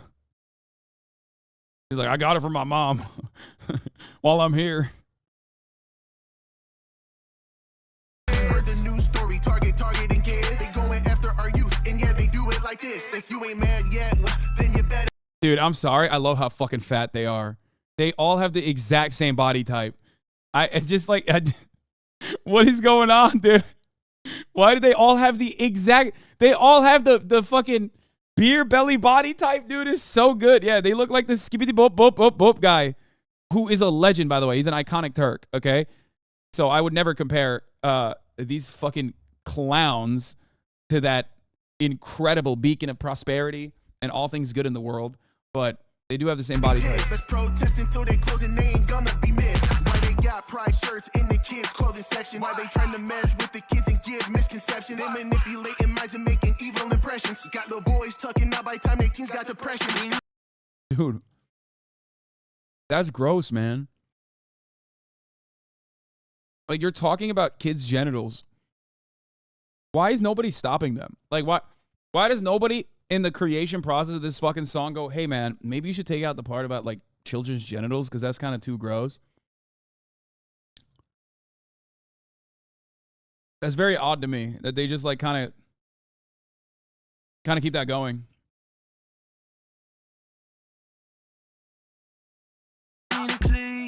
On every island, southeast or Satan resides. Wash it with the blood of Christ. It's needed here, so don't think twice. Okay, this is my new favorite guy. No. This is my new favorite guy. What the fuck is this? Yo, what is that? Bro, this is the unlockable DLC guy. What is this? Bro, this is Nav off Ozempic. Yo, dude. This guy is awesome, dude.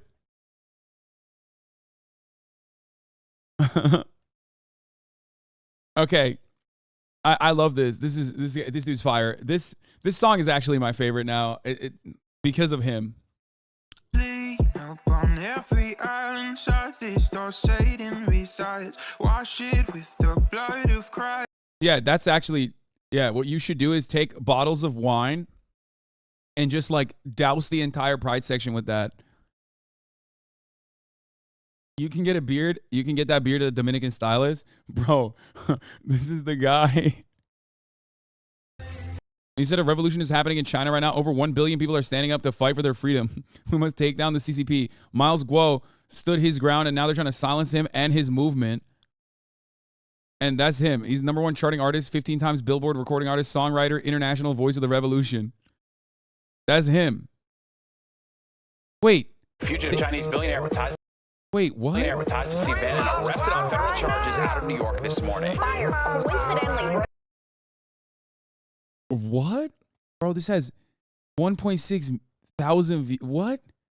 This has 1,600 views, dog. What the fuck?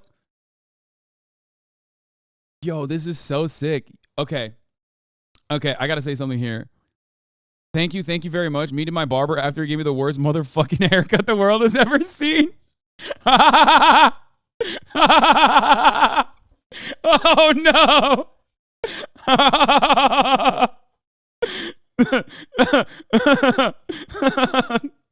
Oh no. Yo, wait, hold up. Okay. Sillier things have happened in State Department history, okay? I'm going to be honest with you. There's a very high likelihood that the CIA is giving these guys money. Now, you might think like, no shot, dude. Get the fuck out of here. Except they did that. They did it in Cuba. Okay? They did this exact same thing in Cuba, and it failed spectacularly. Like, directly. It's not a joke. So, I could absolutely see these motherfuckers getting funded. If not by Guo directly, possibly through, like, National Endowment for Democracy Fund. You know what I mean? For once, the CIA doing God's work as his content is fire.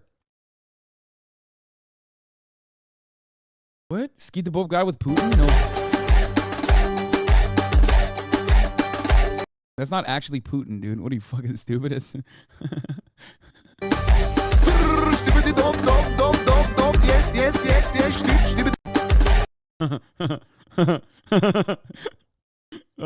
heard this guy died. Is that true? No shot. Wait, what? No way. Yeah. Oh, here. If you think I'm lying, U.S. agency infiltrated Cuban hip hop scene to spark youth unrest. Investigation finds U.S. aid recruited musicians to break information blockade as a part of a covert social project. That's not even a joke, dog. That's real. That's actually something that happened. Okay. I have to pee really fucking bad. It's needed here, so I don't think twice. Dating with a Satanist. We all know this is the end. God is coming for revenge. Target is targeting. They put a target on your back, but they're targeting your kids. They don't even need to ask, cause you all know what it is. Yeah, that's why I keep a strap, and I'm always by my beds. This agenda gotta stop. Yeah, you know we gonna win when they target, yeah, they target and target, yeah, they target kids. Target, yeah, they target and target, yeah, they target kids.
Everybody fucking calm down, okay? Cool it. All right, let's continue with this song now. Fugitive Chinese billionaire Matthias Steve Bannon arrested on federal charges out of New York this morning. Fire coincidentally broke out inside the apartment where he was arrested. I'm going great right now, brother. Trunchy! I'm going great right now. I'm going great right now. I'm going great right now. 3 miles, wow! Innocent, innocent, innocent. Miles, wow, boy, he innocent. 无罪的，无罪的，无罪的，为了中国继续战斗。Self-made, Chinese, billionaire. Whoa! Prosper Shell got 100 million. F. Joe Low, Bugatti, speeding, rush hour, no quick sticker. Huh? Yes, please. That'd be great.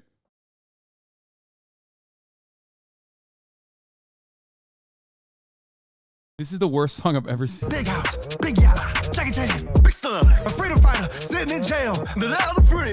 Taking the trial and stand tall, we gon' beat the CCP. Louder, louder, louder. Woo! We know the U.S. government's working with shit. They keep it locked up. I'm going great right now. I'm going great right now. Xi Jinping, mind you a munch. Fuck that was in here. This ain't what you want. Everybody point fingers at them. They lying on them everywhere they go. 3 miles, go out right now. We the people spoke. Louder. Louder. Louder. Woo! Yeah, this the Mayo Mago Phil, baby. Miles, stand strong. A lot of patriots in America stand with you. Patriots in China stand with you. What happened to freedom of speech? I love you. Hey, Miles. Wait, when they say like patriots in China stand with you, like do they mean like Chinese patriots for America? Or do they mean like patriots in China stand with you, like as in, like does he actually think that like people who love China and the Chinese government stand with him? Because I don't think so. It's pretty funny that he used the fucking Korean song for this, by the way. And his racist ass used a Korean song for the Chinese guy. Yeah, especially when you consider that the Gangnam Style guy is like insanely based. Bro, this was like a bunch of these fucking dildos saying anything that they think is like tangentially related to Asia, okay? They said fucking Rush Hour and shit, like get Jackie Chan. No quick sticker. Big house, big yacht, Jackie Chan, big stunner, a freedom fighter. Like, why did you say Jackie Chan?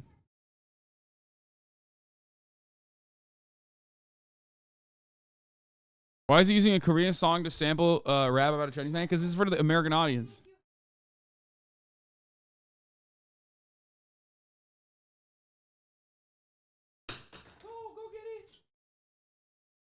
Girl. He's an Israeli American and a former American Idol star, Unhinged. And I went far, went to the end of Hollywood Week. I got on American Idol, and I went far, went to the end of Hollywood Week. And, you know, I started hanging out more and getting more experiences with how sick these people were in Hollywood. These people are drinking the blood of children. These people are injecting a chemical called adrenochrome that they extract from children that are scared. This is... Yo, he's spitting truth. What do you mean? Why'd you show this to me? Because you want me to see him in a better light as a truth teller? Is that what it is? really happening, and this is the most popular chemical used in Hollywood for the youth. It's a fountain of youth, they say. How is Gangnam based? The Upam Gangnam Style guy literally has said things that make me look like a patriot to the United States government about America and American soldiers. Okay, here. I think he literally said, like, all American soldiers should die or something. Like, he's... Yeah, he said, kill those Yankees who've been torturing Iraqi captives. Kill those fucking Yankees who ordered them to torture. Kill their daughters, mothers, daughters-in-law, and fathers. Kill them slowly and painfully. He's insane. Some American soldier ran over a kid in Korea. The song is actually not Psy's by a South Korean metal band called Next, which performed the song alongside Psy and several others at a concert meant to protest the Iraq War. As I wrote here in Death, that concert and Psy's earlier anti-American performers were a part of a much larger wave of anti-Americanism in South Korea, driven by complicated regional politics and cultural forces. They didn't know he was so outspoken. Yeah. It's not even a joke. Like, he makes me look like I love America the most, okay?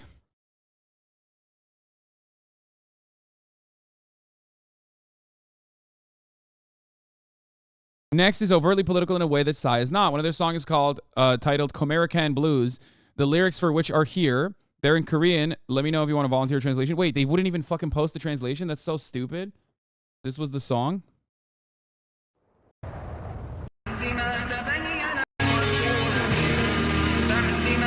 Oh yeah, this is from the performance, I think, like with the tank.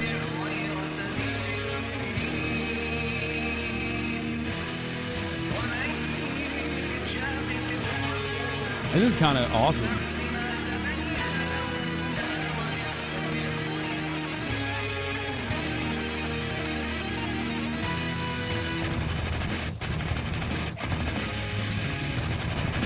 Okay.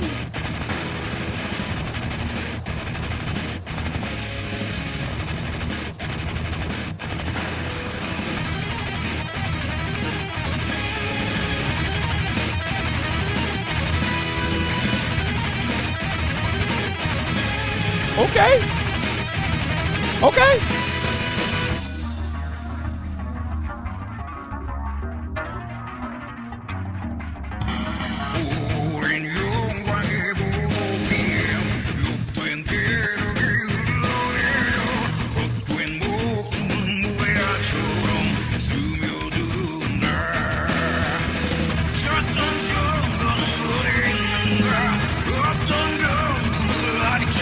How do we translate this?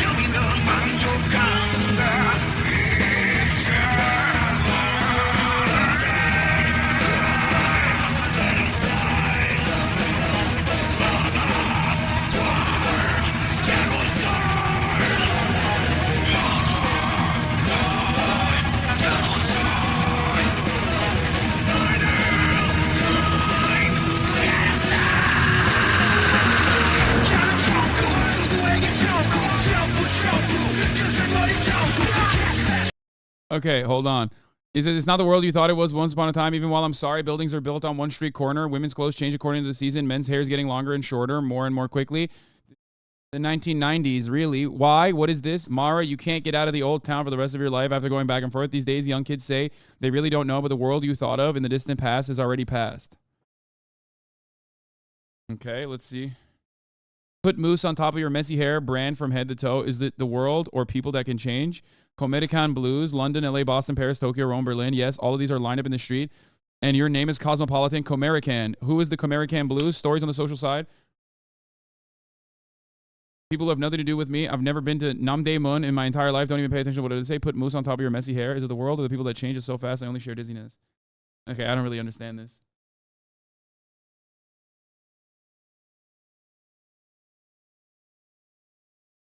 These are the lyrics, chat.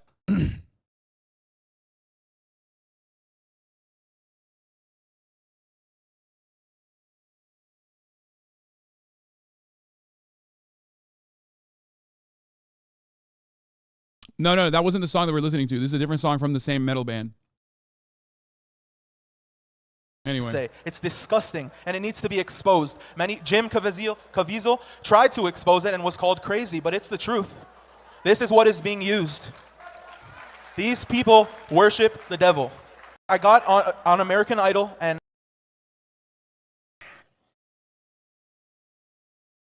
anyway, so yeah, I can see these people getting paid by the CIA 100%. Pretty funny. Pretty wild. Oh, the leader of the Oath Keepers got 18 years in prison over January 6th, by the way. So that's pretty fire. There's not really too much that I can... Okay, dude. There's not really too much to talk about on that front. Like, I mean, they cut 10 minutes of content over that, but like, I don't really give a shit. Oh, here's what I was going to say. North Face is the new target for these guys, I think. If they can, like, pay attention to two things at the same time, they will do that. They will, start focusing on North Face too, which apparently is also gay. While Target is clearing out LGBT pride merchandise from its stores following widespread protest, a major clothier is going in the other direction. This outdoor brand has a new spokesperson, which some say is a slap in the North Face. Hi, it's me, Patagonia, a real-life homosexual. And today I'm here with the North Face. We are here to invite you to come out in nature with us. Wow, this is nice. We like to call this little tour the Summer of Pride. Is this yet another one of those like one-off marketing campaigns where they went to an influencer, which by the way isn't even bad? This is fine. Like, this is a funny this is just like a funny spot. What are you upset about this now? What the fuck? This tour has everything: hiking, community, art, lesbians making art. That's pretty gay. All right, Laura, this is like Pennywise the clown breaking into his mama's wardrobe. What is this, and who is the target audience here? I guess bad drag queen aficionados, but I don't understand who North Face Wait, this implies that you're a good drag queen aficionado, and you're just saying that like, she's not serving. What the fuck? Like, what do you? You're upset because, like, you don't think that she's serving hard enough? Like, what the fuck is that? She's not slaying. Not gonna lie, this analysis is a little zesty. Yeah. Thinks they're winning.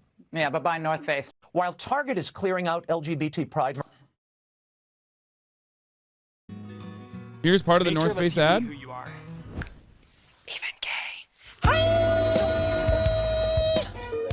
This is Loki. This is kind of a fire spot. I'm not gonna lie. Like what? Ladies and gentlemen, you are cordially invited to the Summer of Pride with my friends at the North Face. We're traveling. This is way more tasteful than the fucking lame ass Target Pride shit, dude.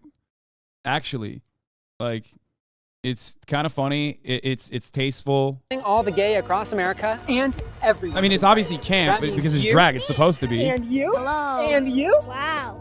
Not you though. You're too cute.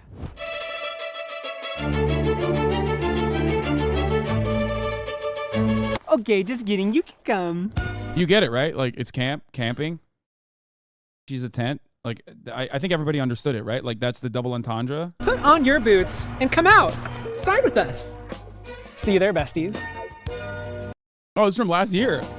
Don't you think It's not even this all year? a little intense? I mean, look at you. You're in a literal tent right now. But no, this event will not be intense. Everyone is invited. Everyone is welcome. It's going to be so fun. It's not even this year. It's from last year. Why are you fucking mad? Why are you fucking... Oh, God. Anyway, we can't be outdone by Bud Light and Target.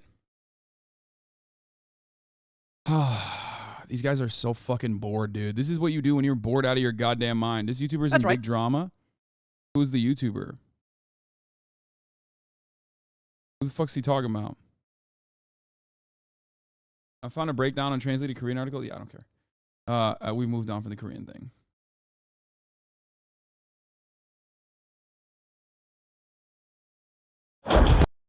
How the U.S. military spends over $44 billion on warplanes. Oh my God, I don't know if I want to fucking... Wait, what is this? Oh no, what's Brace cooking? A lot of these artists get a lot of hate, but Taylor shouldn't be around someone who went on the Adam Friedland show and said what he said. She's better than that, and frankly deserves a guy who respects her more, probably.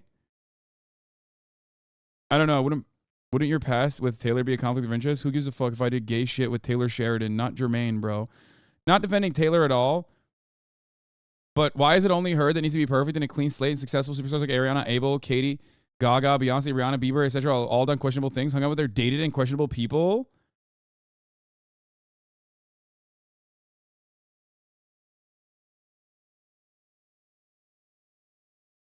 Candace is so mad. She thinks it's a China conspiracy. I don't know what's happening anymore, guys. I don't know what's happening. I don't know if we are being invaded by China. I now need to believe in a conspiracy theory. I need to believe that China somehow hired all of the marketing agencies, that they're running all the marketing agencies, and they're the ones that are suggesting to these corporations that they go this way, that they say, hey, here's an idea. You have this customer that loves the outdoors. Why don't you blow up your entire customer base by putting a... Wait, are you fucking insane? Wait, North Face, Patagonia, like 60% of their customer base is lesbians, dog. What the fuck are you talking about? That is the gayest shit. Who do you think is buying North Face and Patagonia shit? Homosexuals or the female version of that, aka lesbians. It's like getting upset that Subaru is doing, gay pride marketing. What the fuck? You can't take ownership over that now. What the fuck is this?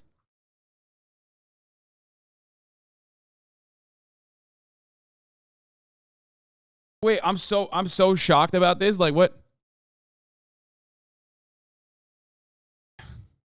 Like you can't. You actually what? North Face low-key kind of tacky. Yeah, because all the fucking tech bros and finance bros wear that shit. But like ultimately, those companies have historically always been lib as fuck. They've been libbed up the. They've been doing Pride year every fucking year. Are you stereotyping Subaru drivers? Of course I'm stereotyping Subaru drivers. What the fuck are you talking about? And I'm not the one who's stereotyping Subaru drivers. Subaru is the one who's been stereotyping Subaru drivers since like the 90s. What do you mean? I don't even think you're allowed to drive a Subaru if you're straight. What the fuck are you talking about?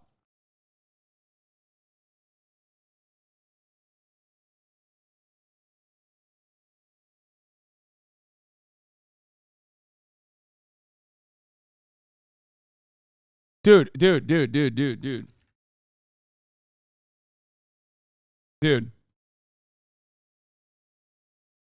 How an ad campaign made lesbians fall in love with Subaru. It was the mid-1990s and the sales of Subaru cars were in decline.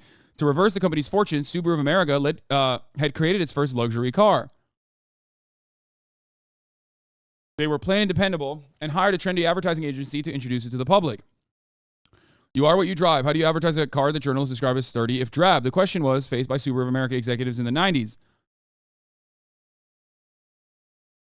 From Subaru to Lesbaru.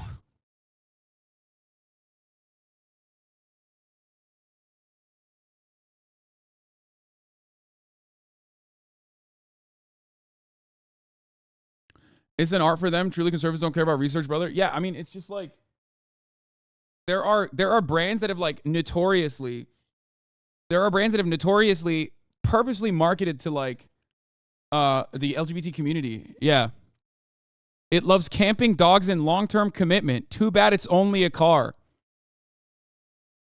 I wonder what that's a reference to. Now, of course, if you tell that to a conservative, they don't understand it. They're like so dense, but like that's like a lesbian joke that is at this point basically played out. This is a cliche.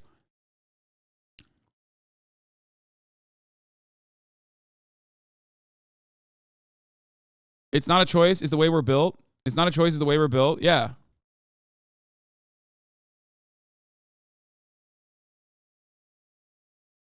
Anyway, drag queen in the center of a place where drag queens just don't hang out, and that is in nature. They like a nice makeup chair, they like their weaves, and they like their nails, but drag queens are not out in nature, so why do this? Has nobody learned from Bud Light? Obviously, adding this to the list. yeah, this is really going to fucking destroy the North Face sales in Alabama. Like, what? What the fuck are you talking about, dude? This is so stupid. Of places that I will never, repeat, never shop again. There will be nothing in my home that is from the North Face or Patagonia. It just defies reality. We must be being attacked. We have to. We have to be under attack. This must be Putin. Putin must have done this. Putin is sending drag queens to America because he wants to right the wrong of what's going on in Ukraine. He's going, you guys are having a proxy war with Ukraine, so I'm going to have a proxy war with you via drag queens. It's Putin. Believe that. It's the only thing we can believe in. Yeah, they're destroying our big, beautiful brands. Folks, what's happening? They're destroying our brands. Meanwhile, that's what the Daily Wire is selling, that fucking dumbass plushie. The idea that, like, the gays don't go outside is so fucking stupid. One other thing. One other unhinged thing. The black teenager that was doing the TikTok challenge has, I guess, made a permanent mark in the minds of these like unhinged right-wing psychopaths. This kid walked into someone's house and most people had the normal reaction, but these barbaric white apes simply cannot stop fantasizing and wishing for a teen to walk into their house so they can shoot and kill them. Absolutely fried brains of the most violent people on earth.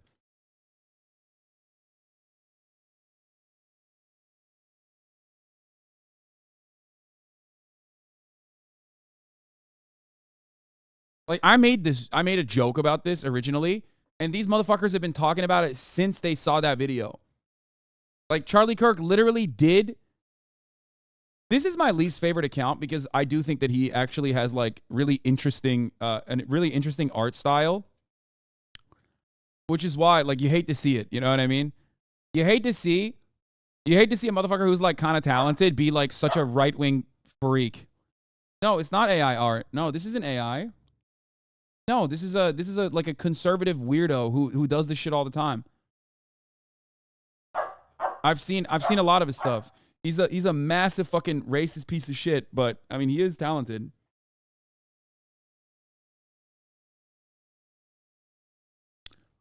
No, he's not making fun of the guy, bro. He's saying like, you don't understand. These guys literally, they're crazy. Look at Incel. He's one good comic. Yeah, this one is famous. I'll never vote for you. Then I am afraid you ain't black. This, have you guys never seen this shit? Yeah, that was pretty fire. It was in Piers Morgan's show overnight. Another video of him biking around shops to go viral in the UK. He said he wants to be UK's biggest prankster. Get away with that in the UK, bruv. Can't get away with that in America, though. Yeah, lad, not gonna fucking happen, yeah? We won't let it happen.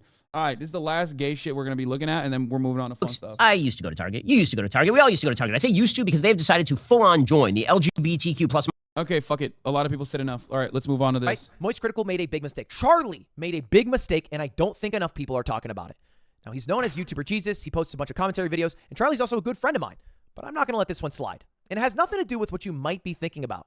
Maybe you're thinking about the iDub situation that Charlie was in a few days ago. Nothing to do with that. This is way more serious. It all started a couple of months ago when I made a video called This YouTuber Got Scammed Out of $250,000. And that video was about how I joined forces with Charlie to join his esports team, Moist Esports. And we made an offshoot of his esports team called the Moist Moguls. That was the basic gist. I joined on. We have our own esports team that we make together. That is part of the parent company, Moist Esports. And I'm allowed to do whatever I want with that esports team with Charlie's blessing. But that's the key, with Charlie's blessing.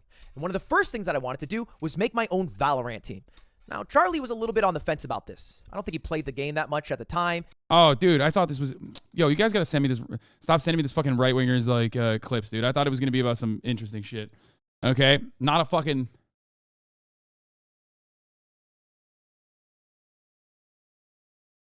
Not this.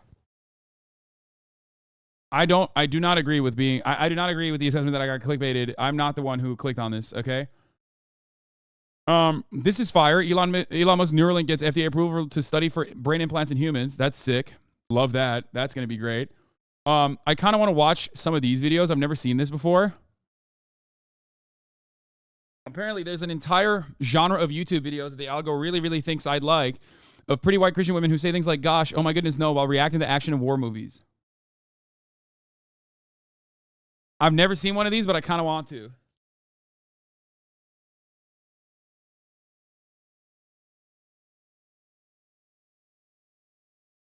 They got RRR. Yeah, I kind of want to watch that one.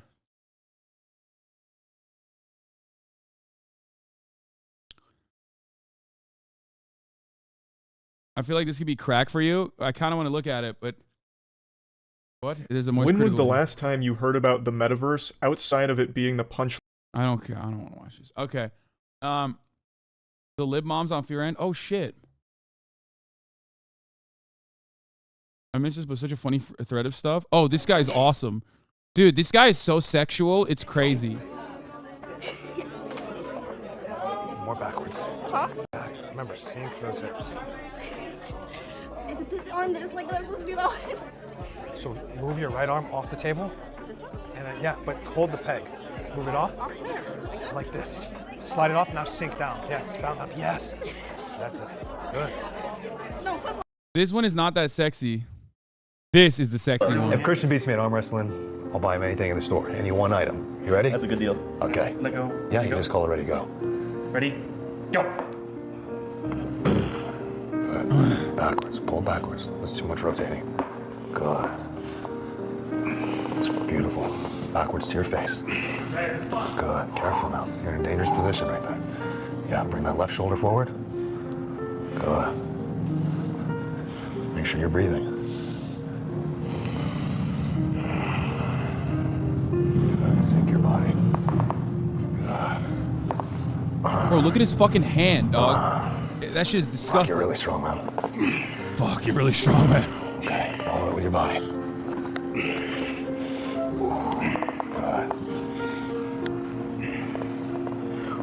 Really strong. No, you're very strong, man. Dude, I'm losing it. You're super strong, man. Ooh, Christian, that was fucking good, man. Dude, okay, there's another one. The arm wrestling whisperer gets out whispered. Good. Yeah. That's it. Stay close to it. Stay close to it. That's it. Don't be in a hurry. Don't be in a hurry. Stand up. That's it. That's it. That's it. Don't worry. Don't worry. You're gonna start to feel something now. Are you ready? Good. I'm gonna go a little bit, okay? All right. That's it. Come in there and match me. That's it. Yeah. Grab higher up on my hand. That's it. Still. That's it. Bring your elbow close to you. Inside. Put your elbow inside your body. Inside your body. That's it. And don't be afraid. You can go a little bit. That's it. Oh! There we go. That's it.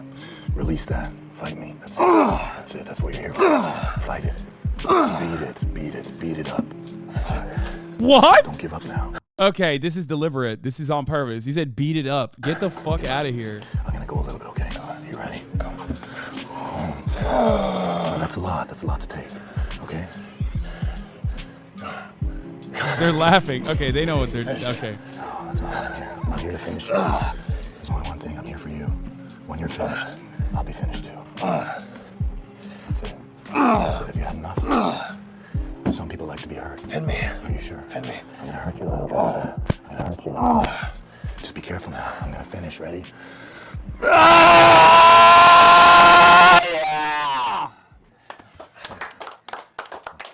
Thank you. Thank you.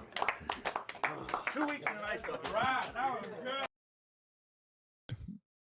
That was insane, dude. Ready, go.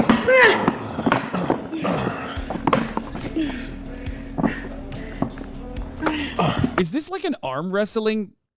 I don't get it. Like, is this a store that sells like arm wrestling gear? Actually, what's happening here? Like, what? Like, that part is kind of odd. I mean, that's one of the odd parts of this. It's do not tap out while it plays. If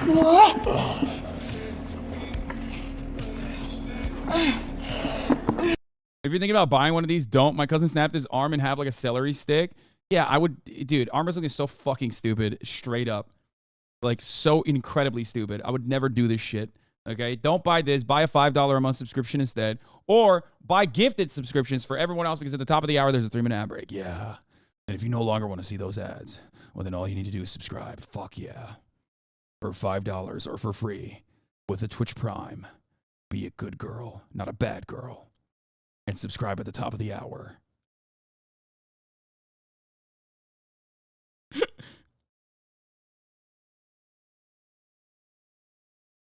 This is the weirdest porn opening I've ever seen. Can I get refunded for 29 months? No, you can't. Can't do that. Can't. NB Chaos, thank you for the 10 gifted subs. Here's the 3-minute ad break now. Emily Pooper, thank you for the 5 gifted subs. Thank you, Emily.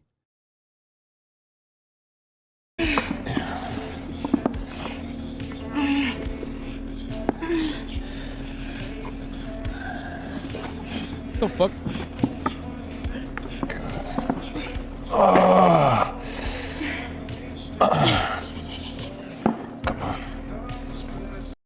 Woke Sky, Tammy Tom, thank you for the 5 gifted as well. Bro, look at it. His forearm vascularity.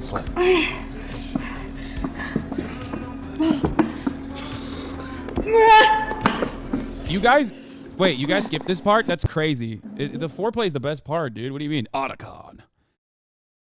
I'm driving, bro. My car just squirted from the cussy. Okay, we're done. We're done with this. Incels shooting their shot and missing is what you guys wanted me to watch yesterday. There's also the risk largest land. Yeah. Sam's Taylor. You wanted me to look at this guy. This guy's a fucking freak, dude. I love him. I am with the future Indonesian president. Mark my words, this madam over here is going to be leading her great nation. And look at this. Because she is not underage, I can put my hands all over her. A Chanel-esque, gorgeous, glorious business suit to mop the floor on any podium. Here is the dip into the back, which demonstrates my absolute 4D fit. And you can see she's gloriously gift-wrapped. I feel as though if I touch her inappropriately, she will never get elected, that this will come back to haunt her. Let me take the jacket off. Oh, it's stuck. But I have to show you her glorious behind. It is so slappable, but I'm not allowed to slap women, even here in Asia. Madam President, are you happy? Very happy. Thank you. So the thing I don't understand is that, like, I just don't get how, like, he's so creepy with the shit that he says, right? But, like, also simultaneously, I don't know why. Maybe I'm wrong on this assessment. Maybe you guys will disagree with me. But, like, he weirdly does not exude enough, like, creeper energy. Does that make sense? Like, I've never seen somebody actually say the most unhinged, weird shit while simultaneously not coming across as like super fucking creepy, even though he's saying like the creepiest shit that you could say. What the fuck? What the This boy does not need a suit. This boy cannot afford a suit. But like, Okay, I don't want to watch that. That's weird. Okay, what the fuck?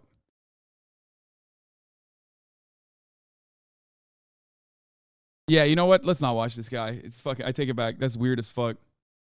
It's like he's trying to be creepier than he is. Yeah, I take it back. The word you're looking for is harm. He doesn't seem like he can cause any. When are you going to talk with Dye Workwear and get him on the pod? Bro, never. I'm blocked by him, and I don't know why. He needs to unblock me and explain to me why he blocked me. Okay? It's called crossing the line twice.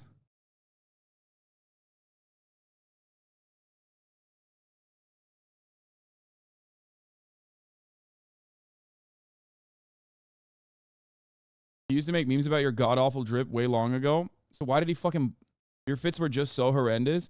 Is that why he blocked me? Because he hated my fucking fits? Like, I don't understand. But also, what's wild is like, all of those fucking fits are from like, everyone's allowed to dislike you, lol. No, that's not it. That's not it at all. That's not it. That's not why I'm asking. Because most people that block me, I know exactly why. You know what I mean? Most people that block me, I know exactly why.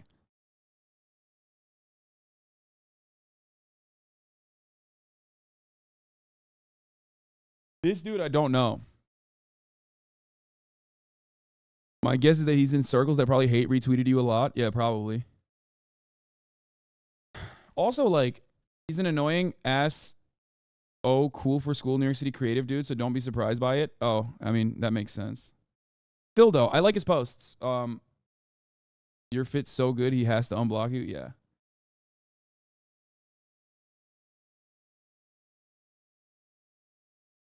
Like throwing fits, but worse. Yeah, but the throwing fits guys like me. I've been on their pod, and I literally talk to the 9/11 Andy on throwing fits all the time. You know what I mean? So that's why I'm saying, wait, what? Why are people just allowed to just dislike people? Don't you need a valid reason? No. I usually don't give a shit when someone blocks me. That is like one of the only accounts that I am confused by, because he's like, he posts well. And I'm just wondering what it is. He's allowed to block me, but I'm also allowed to be... Nah, sometimes you gotta accept some people don't like you. Dude, I don't know why this turns into like a point of contention. Can I just be confused by it? Like, is that okay? Can I just openly say, like, I'm confused? I'm not like, unblock me. Like, I'm not saying that. You know what I mean? I'm basically just stating, like, it's confusing to me. That's it. Have you watched Emily before on or off stream? No, I haven't. But yeah, it's I think he hangs around people that don't like him, I guess, probably. But it doesn't matter. Whatever. I think DWW blocked you because of your Twitter, because of the Twitter algo. He mentioned getting a lot of random hate and may know your sphere may bring unwanted hate and weird responses. Just my guess. Maybe.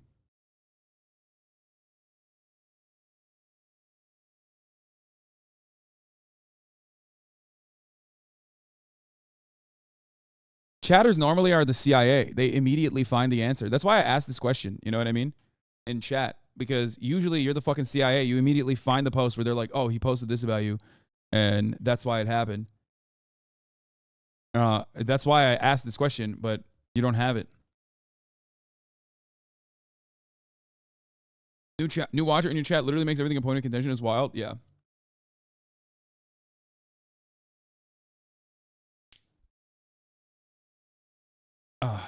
Anyway, regardless, my fits are so much better. Okay. A lot of people run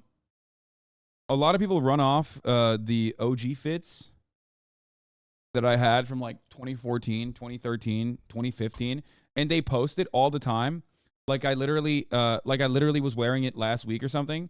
And I think it's partially my fault because I don't look all that different, like physically speaking, from the way I did in 2014. So it's like easy to fucking rip like a old ass photo from Instagram and like make it run like it's happening today. And but even then it's like not all that bad. I don't think those fits. I mean, there's some bad ones in there. It's whatever. It's not the end of the world. There's some really horrific ones, but it's just like weird that you know, people like, if you want to get 20K likes, yeah, find like a 2014.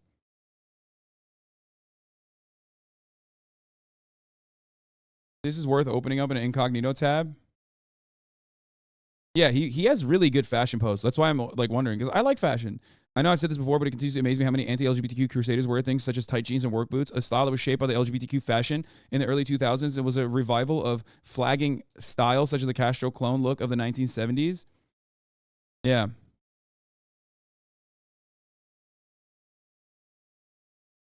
He's like very good at fashion history.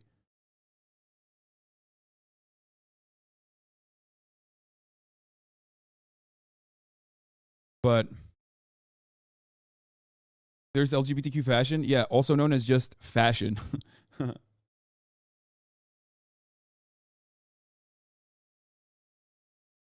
Nobody wears that to go fishing.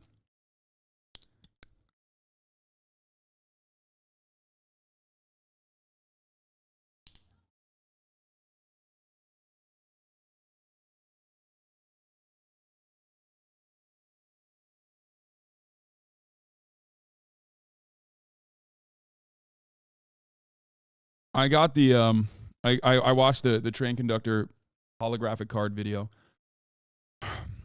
Okay. Straight leg denim, skinny jeans. I mean, those are tapered. All right, does anyone have a good one with this?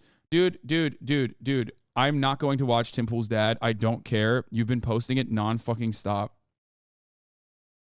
I don't care about Tim Pool's dad. I'm going to be honest with you. Like, I don't care about how based he is. I don't care about Tim Pool's dad. You have non-stop been sending the same fucking link. Please stop. Like, you even acknowledged it. So I've been trying to get you to watch Tim Pool's based app for 13 and a half days. I know, I've seen it. And I didn't want to call you out for it until you basically recognized it yourself. And you said, please don't roast my logs. I don't care.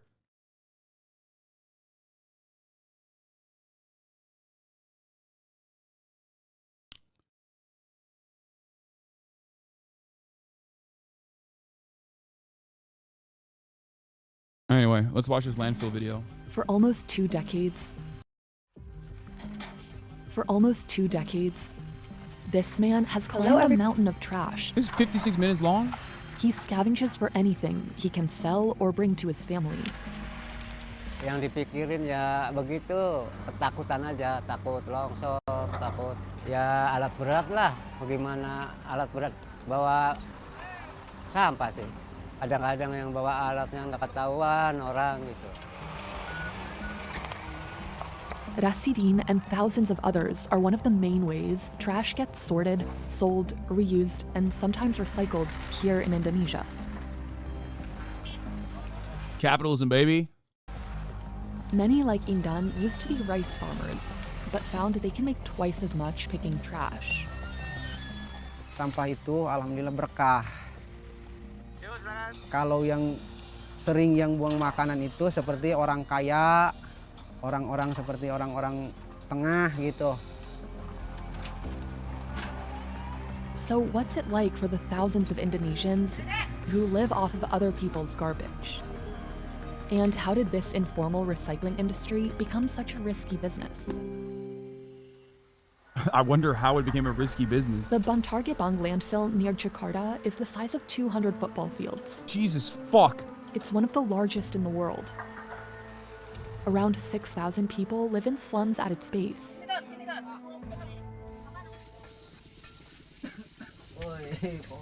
Indan has been living here for 2 years. At first, he was afraid to eat the food he collected from the mountain. But now, Yang tadi kita nemu itu alhamdulillah enak. Tadi saya nemu semacam wortel, bakso, terus kol. Bismillahirrohmanirrohim. Allahumma barik lana bima rojaktana wa qina adzabannar.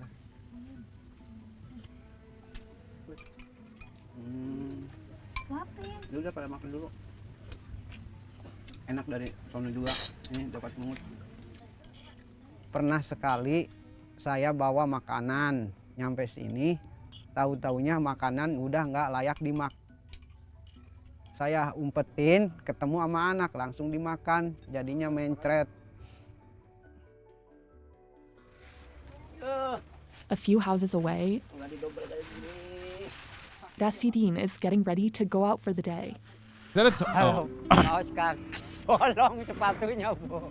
Karena apa? Kalau nggak dikasih plastik, pasti tembus ke kaki. Makanya Bapak dikasih plastik. Kenapa, Pak? Kenapa nggak? Karena nggak ada duitnya. Mencukup segitu uangnya. Dulu ya Bu ya, berangkat kerja. Doain ya Bu ya. Biar paling sehat. Amin. Berdoalah. Bismillahirrahmanirrahim. Allah ya Allah, ya Allahku, ya Allah, ya Allah, ya Allah. Mugi-mugi dikabulkan ya Allah, Allah ya Allah. Mohon dikabulkan ya Allah. 1,300 trucks arrive here every day, mostly from Indonesia's capital, Jakarta. People doing this work call themselves pemulung, which translates to scavenger.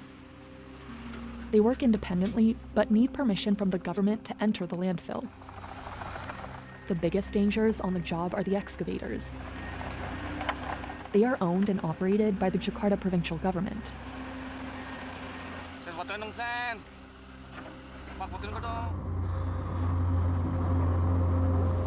They move the trash around so that this mountain doesn't collapse. Dani Kurniawan has been operating one of them for 18 years.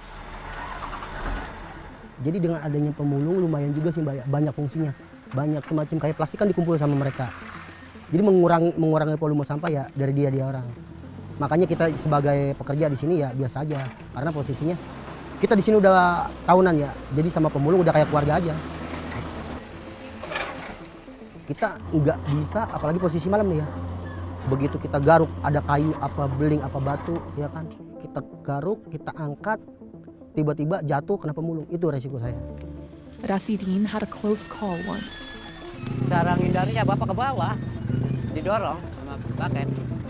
Cuman salahnya ada bangkolan dari nyangkut, ada kayu, terus pinjang ikatannya itu nyangkut. Jadi Bapak ngegantung, nyelamatin Bapak anak, semua datang. But he continues to work near them because they usually operate where new trash arrives. Ya apa aja botol, tulang, ya seadanya aja di The bulog. fuck? Yang bara pasti dijual gitu. What kind of bones were Recycling those? facilities mostly take bottles, cardboard, and metal. But In part due to overpopulation? No, it's not. What the fuck are you talking about? Bro, we literally have, first of all, we produce an abundance of food, dude. There's no reason, like, that food doesn't have to, like, get shipped out there in the form of trash. There's no overpopulation. That's crazy. local artisans will pay good money for bones to make jewelry. Dulu mah memang iya masih bawa muntah-muntah. Sekarang mah ya udah kalau omongan kasar tuh bangbal gitu. Udah tebel, bener Ibu. Ya rasanya puyeng.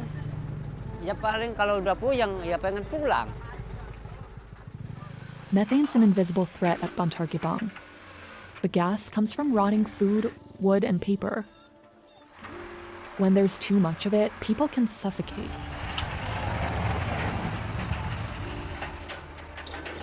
And it can cause deadly eruptions.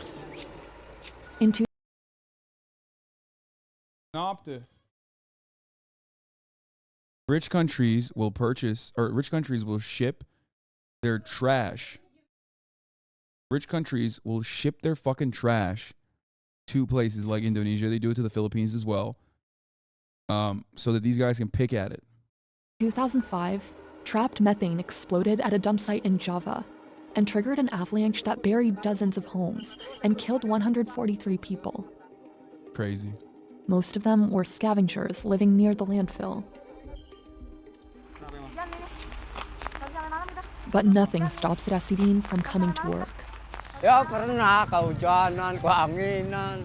Kadang-kadang mau pulang aja hujan, ayo macok terus nyari emberan. He makes around $25 a week. That's about a third of Indonesia's minimum wage, but still more than what farmers make. Kalau Bapak sebenarnya lebih baik mulung daripada nggak makan. Waduh, kayaknya lelah banget ini. Ya, kecapean, Bos. 14 kilo. 14 kilo ya? Iya. Ya udah, lumayan. Berapa sih harganya? Rasidin sells his goods to middlemen like Adi, who then sells them to another trash buyer. 2 or 3 years ago, Indonesia, I think, refused to take more trash from Canada or the US, and motherfuckers went wild and had to sit on their trash until new agreements.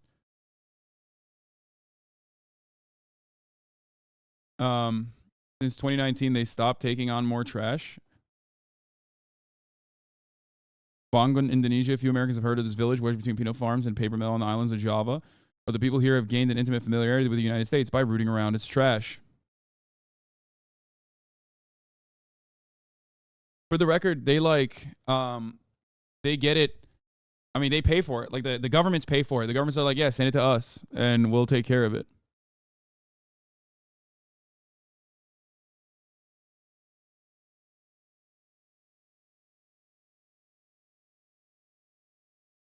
This is what lots of recycling companies do as well. They just ship it to low-income countries. Yeah, always.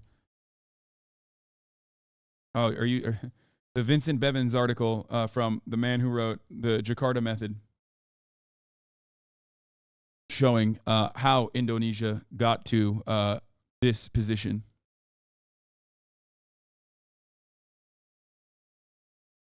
As a part of its Cold War strategy.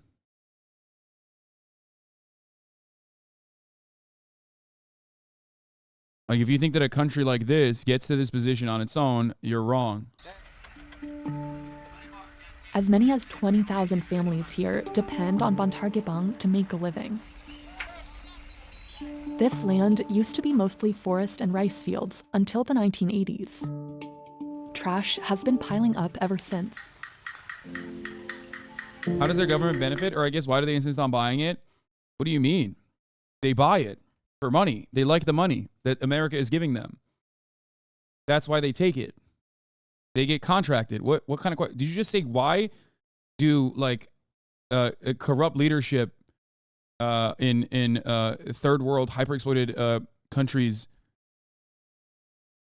buy trash from America? Or they get the trash from America? Oh, I didn't use the right term. Yeah, I made it seem like they're buying it. Sorry. America is selling their Indonesia is selling their services. America is paying them to dump the trash. My bad. I used the wrong. It's my fault.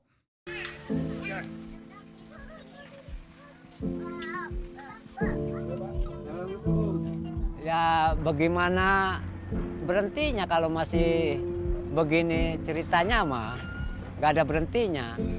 Kecuali kalau udah tua baru nggak boleh sama anak. Kalau sekarang juga nggak boleh, cuman terpaksa. Masa ngarepin aja anak. Rasidin has 5 children, and he dreams they might one day make it out of here. Ada yang jadi pemulung, orang tua pemulung, anaknya jadi pemulung.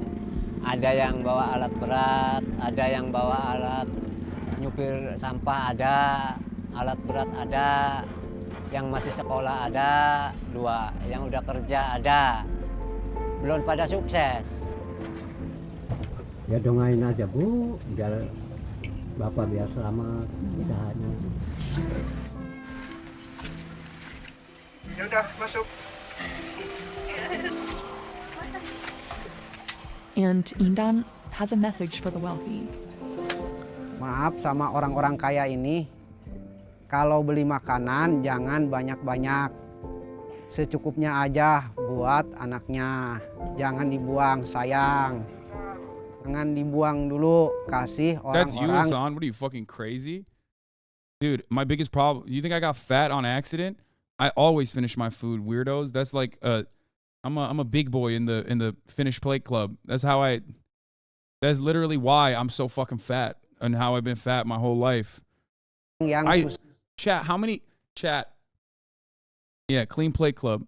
How many days have I eaten in front of you at this point? You see me literally lick the fucking containers of sauces clean, and you're over here being like, Hasan, that's you. You don't fucking eat your food. Every day, I lick the containers full of sauces clean. Every day. Susah seperti aku ini.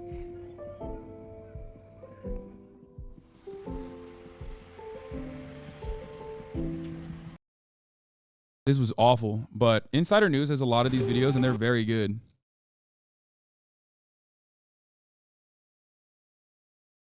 We watched the miners risking their lives in sulfur to get sulfur from active volcanoes. We've seen the saliva one.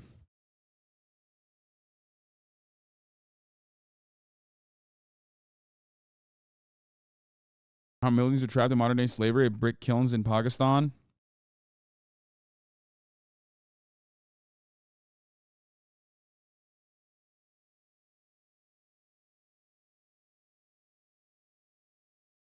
Risky Business of the series is actually very good.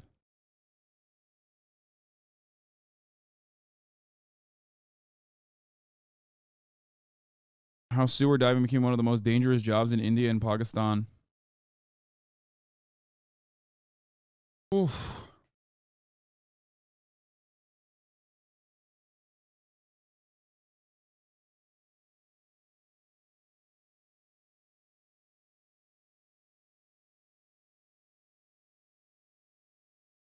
Okay, let's not. How truck driving became one of the worst jobs in the U.S. How illegal coal mining became one of the most dangerous jobs in India.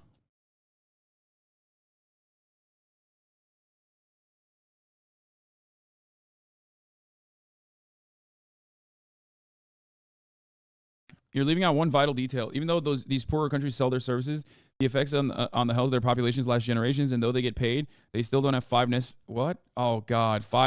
necessary to avoid the ads at the top of the hour. And frankly, it's an issue nobody's discussing. Bro, you can't do that at 5:46, dude. That's insane. Like, you did it at 5:46. That's not allowed. You know what I mean?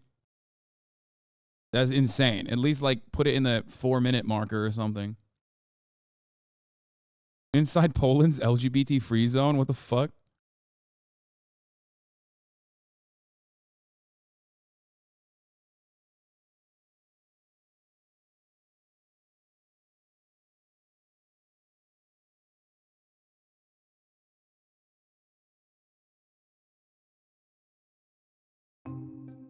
When you were 15 years old, what job did you expect to have Box. as a 30-year-old? Why you're probably not doing your dream job. Fuck, I asked gotta this pee question again. to colleagues, but for more than 20 Gotta pee years, again, I'll be back. that question has also been asked to millions of teenagers worldwide.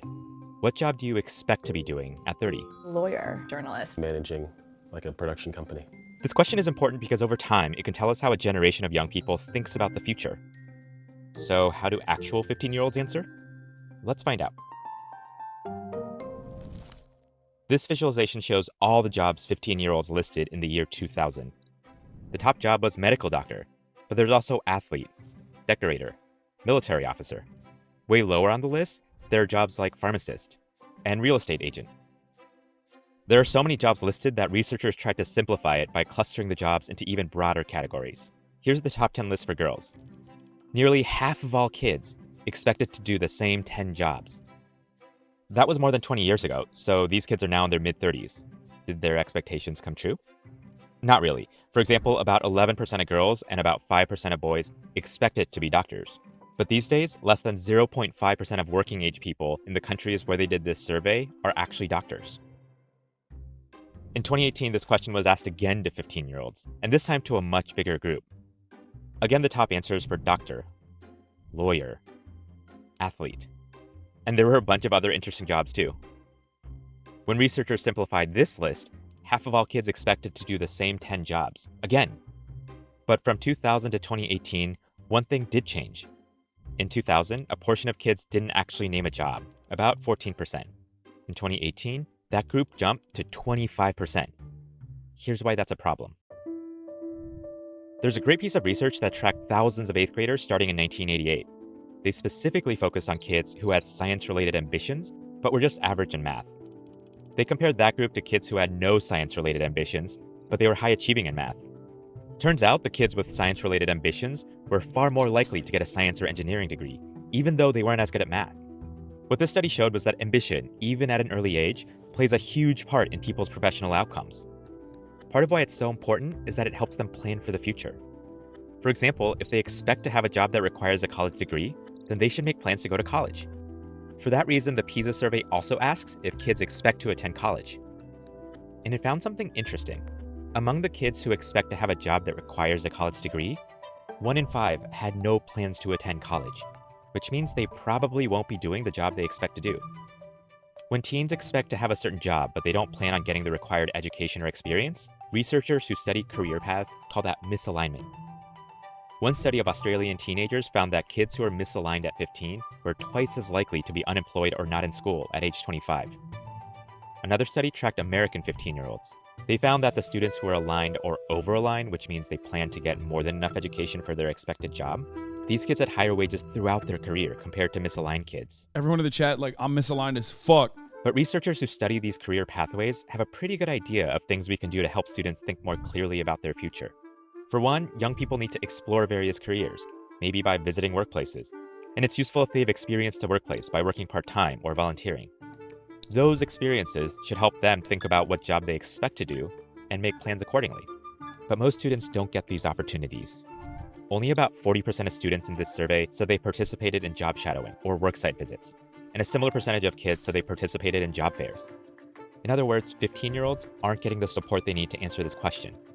When we don't do the work of helping kids think through their futures, it's disadvantaged kids who suffer the most. Among the most affluent kids, only about 1 in 10 are misaligned. But among the poorest kids, about 1 in 3 are misaligned. Damn, that's crazy. So we entrench the Who would've inequality thought? that already exists. This is every kid who answered the survey in 2018. The researchers also looked at which of these jobs are at risk of automation. It turns out about 40% of 15-year-olds expect to do a job at risk of automation in their country. When you were 15, what did you expect you would grow up to be? It gets at this profound question of who you expect to be and what you expect the world to look like. Maybe it's not fair to ask 15-year-olds this question. But fair or not, these surveys tell us they need more help coming up with their answers. Statistical and finance clerks? Who the fuck would say that? At 15, oh, I want to be an accountant.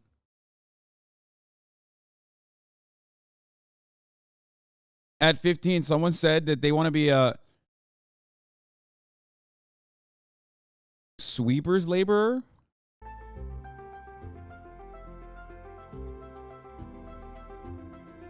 How South Koreans got so much taller? What the fuck? Yo, Vox has been consistently putting out mid.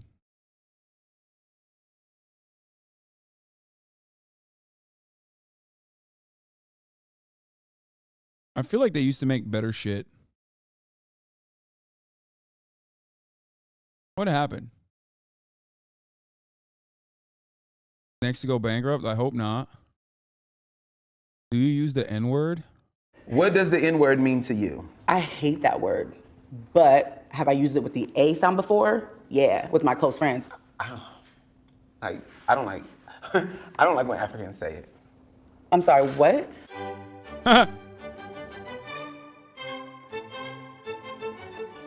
Hi. What's up? Hi. I'm Taisida. I'm Abdul. I'm Khalif. I'm Jordan. We're doing Africans versus African Americans Truth or Drink. It's not really verses, but Well, it's just... I don't know, and. Black girl, African gentleman. I'm hella African. I'm black. First generation, both my parents were born and raised in Nigeria. My tribe is Igbo, and I stand on that. Period. Yeah. They're the best Well, tribe. my tribe is Compton, and I stand on that. You want to start with the shot? Yeah, sure. I like Hennessy. How you gonna take my shot glass? I was pouring you a shot. You know I'm a gentleman. To being black. To being black, there you go. Who do you okay. Why did I get started off spicy? Who do you think gets laid more, Africans or African Americans? Africans, to be honest, because snow bunnies are there, so therefore they want a taste of everything, right? Yeah, like So- cultural sampling, yeah. What is a snow bunny? Yeah, you gotta clarify that one. A white girl that likes African American. Listen, this is like white people are gonna see this, including in here. Americans or Africans or just Black black people people in know. general. I mean, honestly, I feel as though Africans have the gift of gab. I feel like they really want it, they're gonna get it. So I would say Africans get laid more. Yeah. Do you agree? Yes, I actually would agree. No, I live in an apartment that is predominantly Africans and African Americans, and most of the African people I see walking around has a lot of kids. Yeah, well, yeah, we got here somehow, so. There might be a lot of different types of American women who might judge African men and would not want to sleep with them. Yeah, I would say probably black men. Black men? They be out here. Yeah. I feel like African men be presenting as more got it together too. You know what I'm saying? The Nigerians, Like, especially. yeah, shoulders up. You feel me? Yeah. Chin up. Like they walk around with confidence. Exactly. How do you feel about the term African American? It just feels a little confusing simply because to me, the African American culture and the African culture does not have camaraderie like I feel like we should. And I always feel like I don't really identify with African American because that part of the African side don't really embrace me. So I'll be like, I'm black. Okay. I mean, I would embrace you. You're cool people. Thank you. Yeah. No, I'm not gonna hold you. I don't like when some people say it. When like the super allies say it. Yeah. African Americans? It's like, oh. For like black people in America, like we are as American as it gets because we've been here for better or for worse since the creation of the country. Versus like when you say like African Americans, it kind of denotes like a generation ago, this generation, 2 generations ago, they're from a different country. But it's like, no, we've been here longer than like half the white people been here. Take a shot if you have ever used the term African booty scratcher. Absolutely not. I was called that. Me I was too. definitely like African booty scratcher. People used to call me Midnight. I got called Midnight too. Oh, Dark Vader. Yeah, me too. And I They love used to Star call Wars. me. No. You don't like I Star would never Wars? watch it because of that. Darth Vader, Darth Vader, Darth Vader. Okay, so Wait, what's Darth his name? Vader. His name is Darth, D-A-R-T-H, but people would call me Dark Vader. I'm sure black people does not know his name is D-A-R-T-H. They knew enough to call me that. They call me D-A-R-K, Dark Vader. Oh, maybe it was a combination of both. I know they called me that, but I knew what they were saying. It was a play on words. Yeah, probably. I just think black people didn't know, to be honest. No, the black people, I mean, I don't know. My elementary school, they knew. I think they knew. They knew. I don't think they knew. What does the N-word mean to you? Do you think you take offense? Please do not interject, white person. I've been awfully quiet throughout this entire process, including not even delivering information that I do know that they haven't discussed, like the animosity that certain first-generation African black people sometimes feel or demonstrate towards black people living in the United States of America, which is basically the underlying tension in this entire video that they don't really fully mention. The real tension is the top of the hour ad break, though. We did right now, though. Yeah, I mean, for example, is really fully just inside of black people's business, but like first generation African people sometimes will call black Americans Canadians as a substitute for the N-word. Like to imply that it's like something different than being black. But it doesn't really matter because like first generation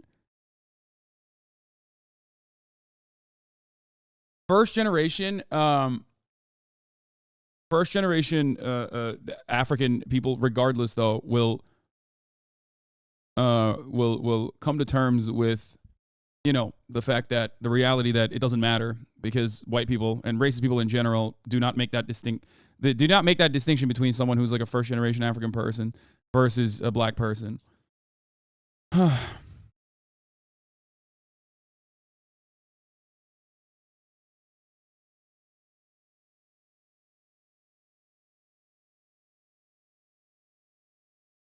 Anyway.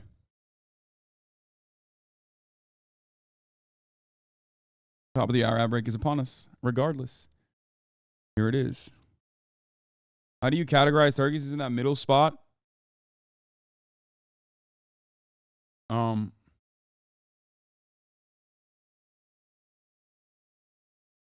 To it as much as African Americans do.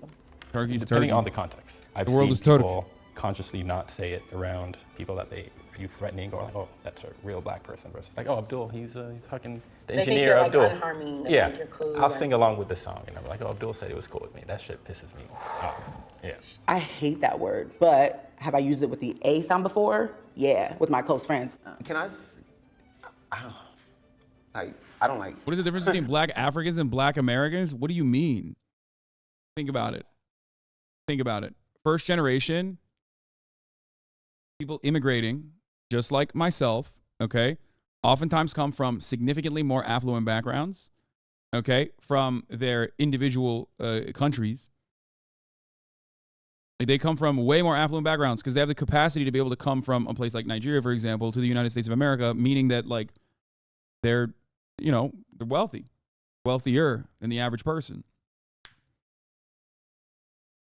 So there's like an immediate class distinction in most circumstances. Whereas black people in America are African descendants of slaves for the most part. Therefore, they have withstood a tremendous amount of white supremacist violence. So there are significant cultural differences, like very different cultural. There are very significant cultural differences. But the immediate one is like class distinction.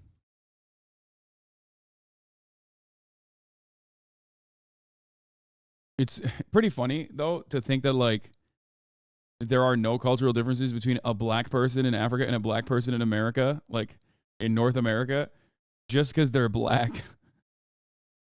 That's the whitest question I've ever...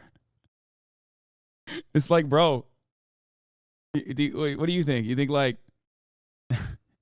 You think, like, you living in America and some fucking Scandinavian dude have, like, the same worldview and shit? Like...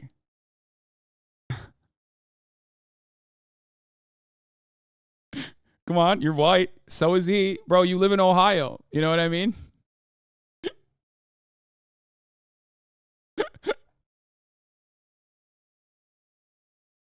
I don't like when Africans say it. I'm sorry, what? I don't like when Africans say the N-word. With the just any type of way? We're different. I do hear you and understand you, right? Every African, I promise you, every African that says the N-word, I tell them, do your parents say it? And they all be like, hell no. And I'm like, so why do you? Never. My parents say it, my grandparents say it, they grand. I think the difference is they grew up here usually. You know what I mean? First generation migrants, they grew up here. So they are, you know, you're black at that point. Versus like someone who came here as an adult, you know, it's way different. That's what it is. Or second generation, or even first generation. If they came, like, if someone comes here when they're young, when they're super young, they basically grew up here. They grew up as a black person in America. You know what I mean? Like, it doesn't matter because your experiences as a black person is defined by living in a white supremacist country. You're no longer living in a black country. You're living in a white supremacist country. As a teenager, you're growing up in a white supremacist country. Every cop and every figure of authority that talks to you is not making that distinction, which is why, like I said, don't talk Hasan. I agree, but don't do this. Okay, everybody needs to calm the fuck down and stop walking on the eggshells. I'm not saying anything wrong. I'm actually saying the correct things. Okay? Jesus Christ. It's like white chatters telling me to shut the fuck up because they're so terrified.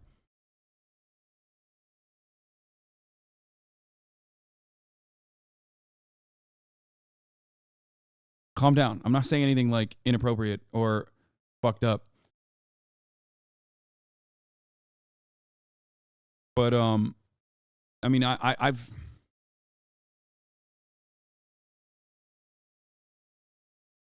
yeah, I'm so sure every white dude didn't call Africans the N-word. Wait, what? Not every person. What are you talking about? It doesn't have to be like that is very white.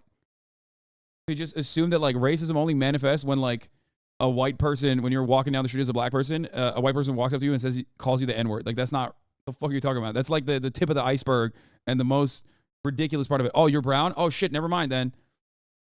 My bad, bro. Oh, you're brown? Shit, fuck. He didn't even have the decency to lie and say he's black.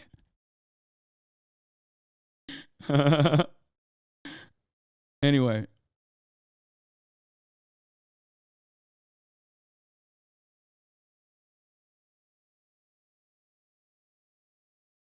Also, Africans in America feel weird, like cops stop them from being black. They aren't accustomed to being a minority group. That's why I said, I've talked about this before, like with friends that I have known for years and years at this point. Like when they first come into the country, okay? Like when they first come into the country, they have this animosity where they feel superior almost, okay? They're young. They come for college. They're young, feel like they did not, you know, they're just almost oblivious, I would say. They've only seen like white supremacist, like living in a white supremacist society on television. And then ultimately they realize that the institutions treat, you know, first generation African immigrants in the identical way that they treat black people and African descendants of slaves, like people that have lived here for multiple generations. Why did you raise your hands when he said he was brown? Why are you reading, like, as a joke? Like, oh man, can I not respond in the way that I want to? Like, the fuck, what level of parasocial are we on right now? What? Grandparents say it. No African parents, grandparents in Yeah, I would say mine You get would what I'm never. saying? Yeah. So we gotta work hard to get rid of it. It's like, y'all picking it up because it sounds fun. I'm glad you shared that with me because I never heard someone have an issue with African people saying that word. Ooh. I think you should get your shot, right? Good save. What do you think I meant? Why do you think I raised my hand?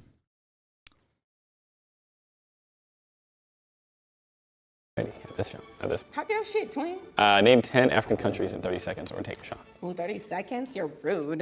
You got 30 seconds to try. That's not a lot of time, actually, for someone who's had tequila. But I don't know the difference of- I don't know the difference of countries and cities. We'll find out. Morocco, Cote d'Ivoire. Is Zimbabwe one? Ethiopia, Ghana, Nigeria. Niger, Chad. Somalian, Nigeria. Kenya, Gambia, Somalia. Halfway there. No, it was 10 or 5. It's 10. Damn, you're What about crazy. that guy? What about that guy? Nigeria. West Africa. That's a region. It's okay. Go ahead, take a shot. It's fine. Zimbabwe. Why am I blanking? Singhalese. Is that a country? It's a city? We're close. I'll accept. I know what you meant. Madagascar, South Africa, Equatorial Guinea, and Mali. Oh, damn. See? Senegal. Senegal. Not Senegalese. I was thinking of my twins. Lord Jesus. Who do you think white people dislike more? Honestly, I still don't think they really know the difference. Yeah. And a professional. Dude, white people don't even understand the difference between like, listen. White people for the most part don't even recognize differences between like Indian people and you know, like someone from fucking Iran, okay? Like they can't even distinguish between like, they just, I mean, they literally don't know the difference between Indian people and Native Americans, OG white people. Like, yeah, they can't distinguish between Desi and Mena. Like, they sometimes can't even distinguish between like, you know, Mexicans and different like Mena groups. You know what I mean? Depending on where you are, it's just like, it just doesn't matter. Whoever like the more dominant minority group is, like they'll just assume you are that.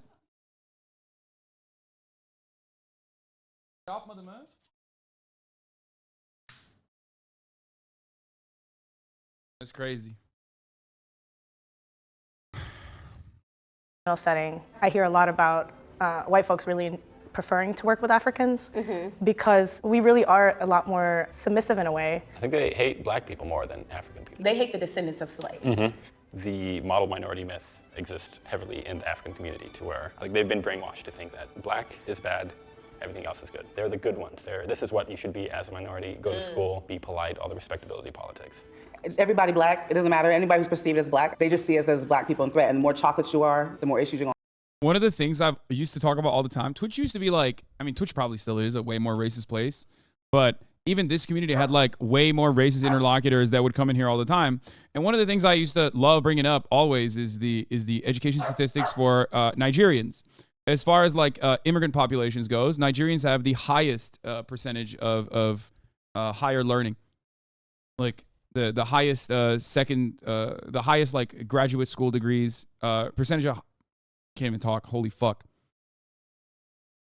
Nigerians, out of any kind of group in the United States of America, is the most educated group in the United States of America. Highest percentage of grad students in general, way higher, like significantly higher than white people. If you look at white people, if you factor white people across the board, a fun fact that will frustrate every white supremacist.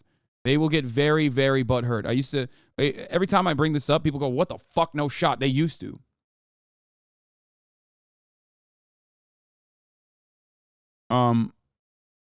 No, I think it's Indians, not Nigerians. No, it used to be Nigerians, unless it's Indians now. But I doubt that they would change. Which, by the way, is no, not from Africa, man. Way higher than white people and higher than, bro. People are doing it right now. No, it's Nigerians, man. It's Nigerians. We're not talking about income levels. I think Indians might have the highest income levels, but Nigerians are the highest percentage of higher education. Educational attainment in the United States. Let's take a look. African immigrants have been among the more highly educated group in the United States since the 1990s. This phenomenon is largely related to the brain drain in Africa. Yeah, that's part of it. And I've told you why that is the case. I talked about it in the beginning of this conversation. If you are capable of coming to the United States from Nigeria, that means you have either demonstrated exceptional education and you know, received scholarships and whatnot, or you come from, and sometimes both, by the way, you come from a very wealthy family who is capable of sending you to the United States of America. Okay? That's the class dynamic at play.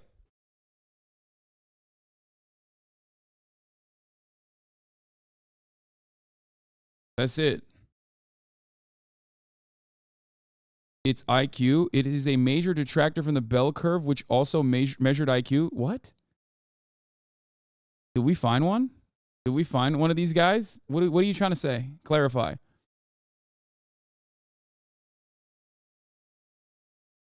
I think we got one, but he didn't even understand. He didn't even understand what I was saying, I think. Like, he thinks the book, The Bell Curve. Bitch, I know what the bell curve is. Explain to me what you're trying to say right now. You think I don't know what the fucking bell curve is? What are you, crazy? I'm a political commentator online since like 2014. My man said the bell curve. Oh man, that's crazy. He's about to drop some facts on me. Bell curve destroyed. Oh, I think he's saying this like disproves it. Is that what it is? Like what I'm talking about? God, he's not explaining it. Okay, never mind.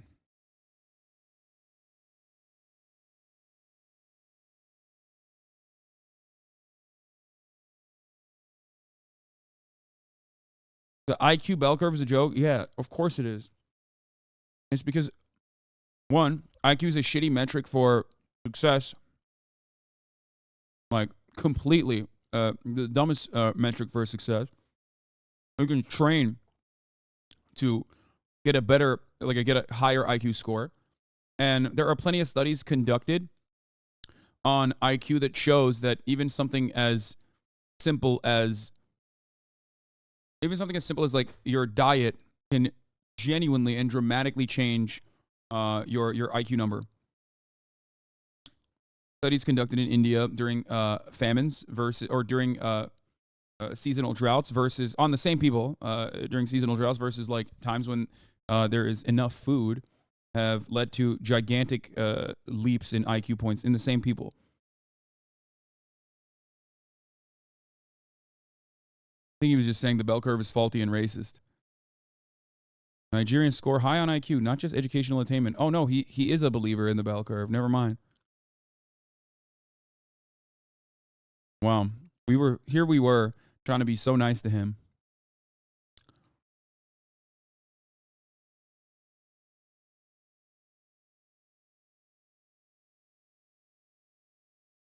Yeah. Not just success, it does not even measure intelligence properly because you cannot operationalize intelligence as a construct. Yeah.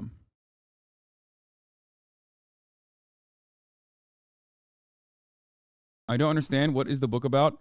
The book is a pseudo-scientific justification for racism. It's the most modern. It's probably one of the more modern race realist books out there. It's bullshit. There you go. The short and sweet of it is that it says that like black people have lower IQ. That's literally what the book is. I'm not even kidding. And white people are smart. Well, no, actually, I think they say Asian people have the highest IQ in it, don't they?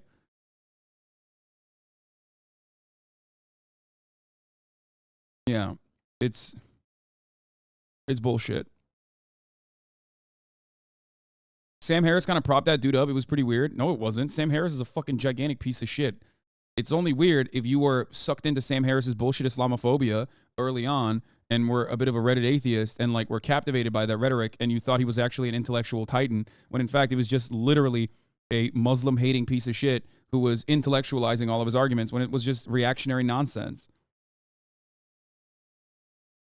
There has never been a moment in my life, at least, where I've been like a big Sam Harris fan. But I guess that is my background.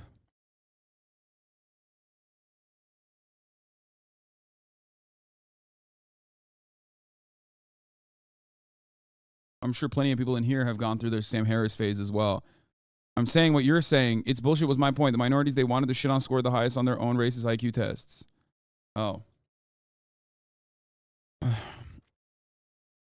I think the book says Jews have the highest IQ, but manage to be racist and xenophobic to everyone it mentions, but white people and Christians.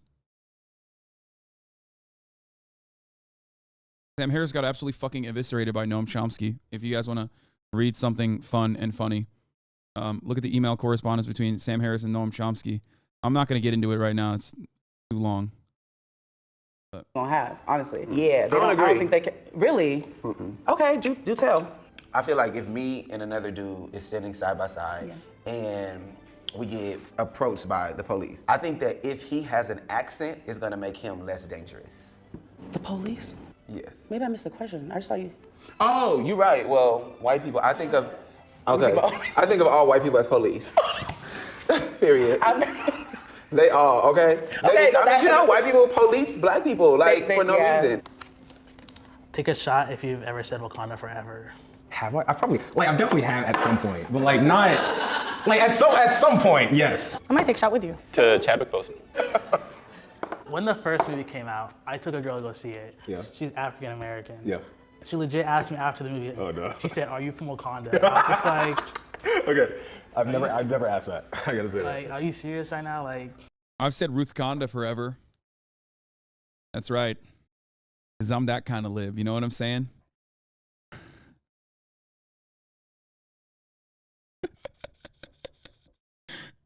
Yeah. Ruth Bader Ginsburg, baby. It was a troubling time. Yeah. It was me and my 5-year-old daughter. When she found out that Ruth Bader Ginsburg died, she got up and said, "Dad, Ruth Conda forever." And then I said it too. And then I took a knee. In what ways are Africans misunderstood? I think we're misunderstood maybe kind of on the topic of like my home country, right, in Ethiopia, and having war in Tigray. When I told my coworker there's war that just started, he was like, "Oh, but doesn't that happen all the time?" That was his response. Someone I respected and I enjoyed working with him, brushed it off. I'm fully convinced that like some white people I've met still think like most of Africa is just like dirt huts. yeah, like living in huts, not having water, Yeah. not really having food. There's 54 different countries in Africa. It is unfair to just lump all of Africa into one. To like, oh, you said you're from Africa? I have a friend from Nigeria. Like people aren't interested in the difference. Yeah. Yeah. How was that? Good. Emotional at the end. I know. I don't like that. I feel all warm and fuzzy. There were some things we agreed to disagree on, you know, but finding that common ground, if we both were called African booty scratchers, that was deep, you know? And Darth Vader. Yeah. That's crazy. And we're both chocolate. I have no idea what that means. The darker the berry, but the that's sweeter probably because I didn't grow up here, but I don't want to know anyway, so it's good. I'm happy not knowing what the fuck that means at all. Which is interesting because like I'm always inside of black people's business, like literally all the time, and get called racist regularly for my excursions as I open the door and enter fully into black people's business. So I'm shocked that I have not heard what that is, but I don't want to know. It's racism for 8-year-olds?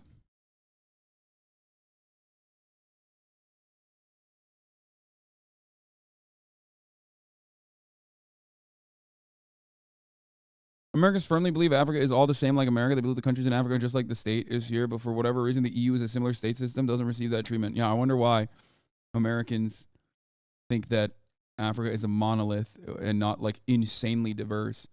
I mean, even individual African nations are insanely diverse, obviously, of course, just like every other country is.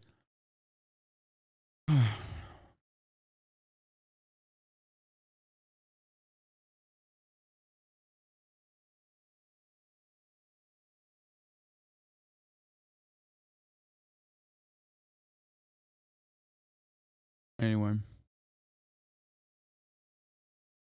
I'm tired. I hate it with the anyway. I'm tired, chat. I don't know why. Normally, maybe I'm just like too conditioned to end the broadcast early on Thursdays. Well, I'm going to run the last ad break here.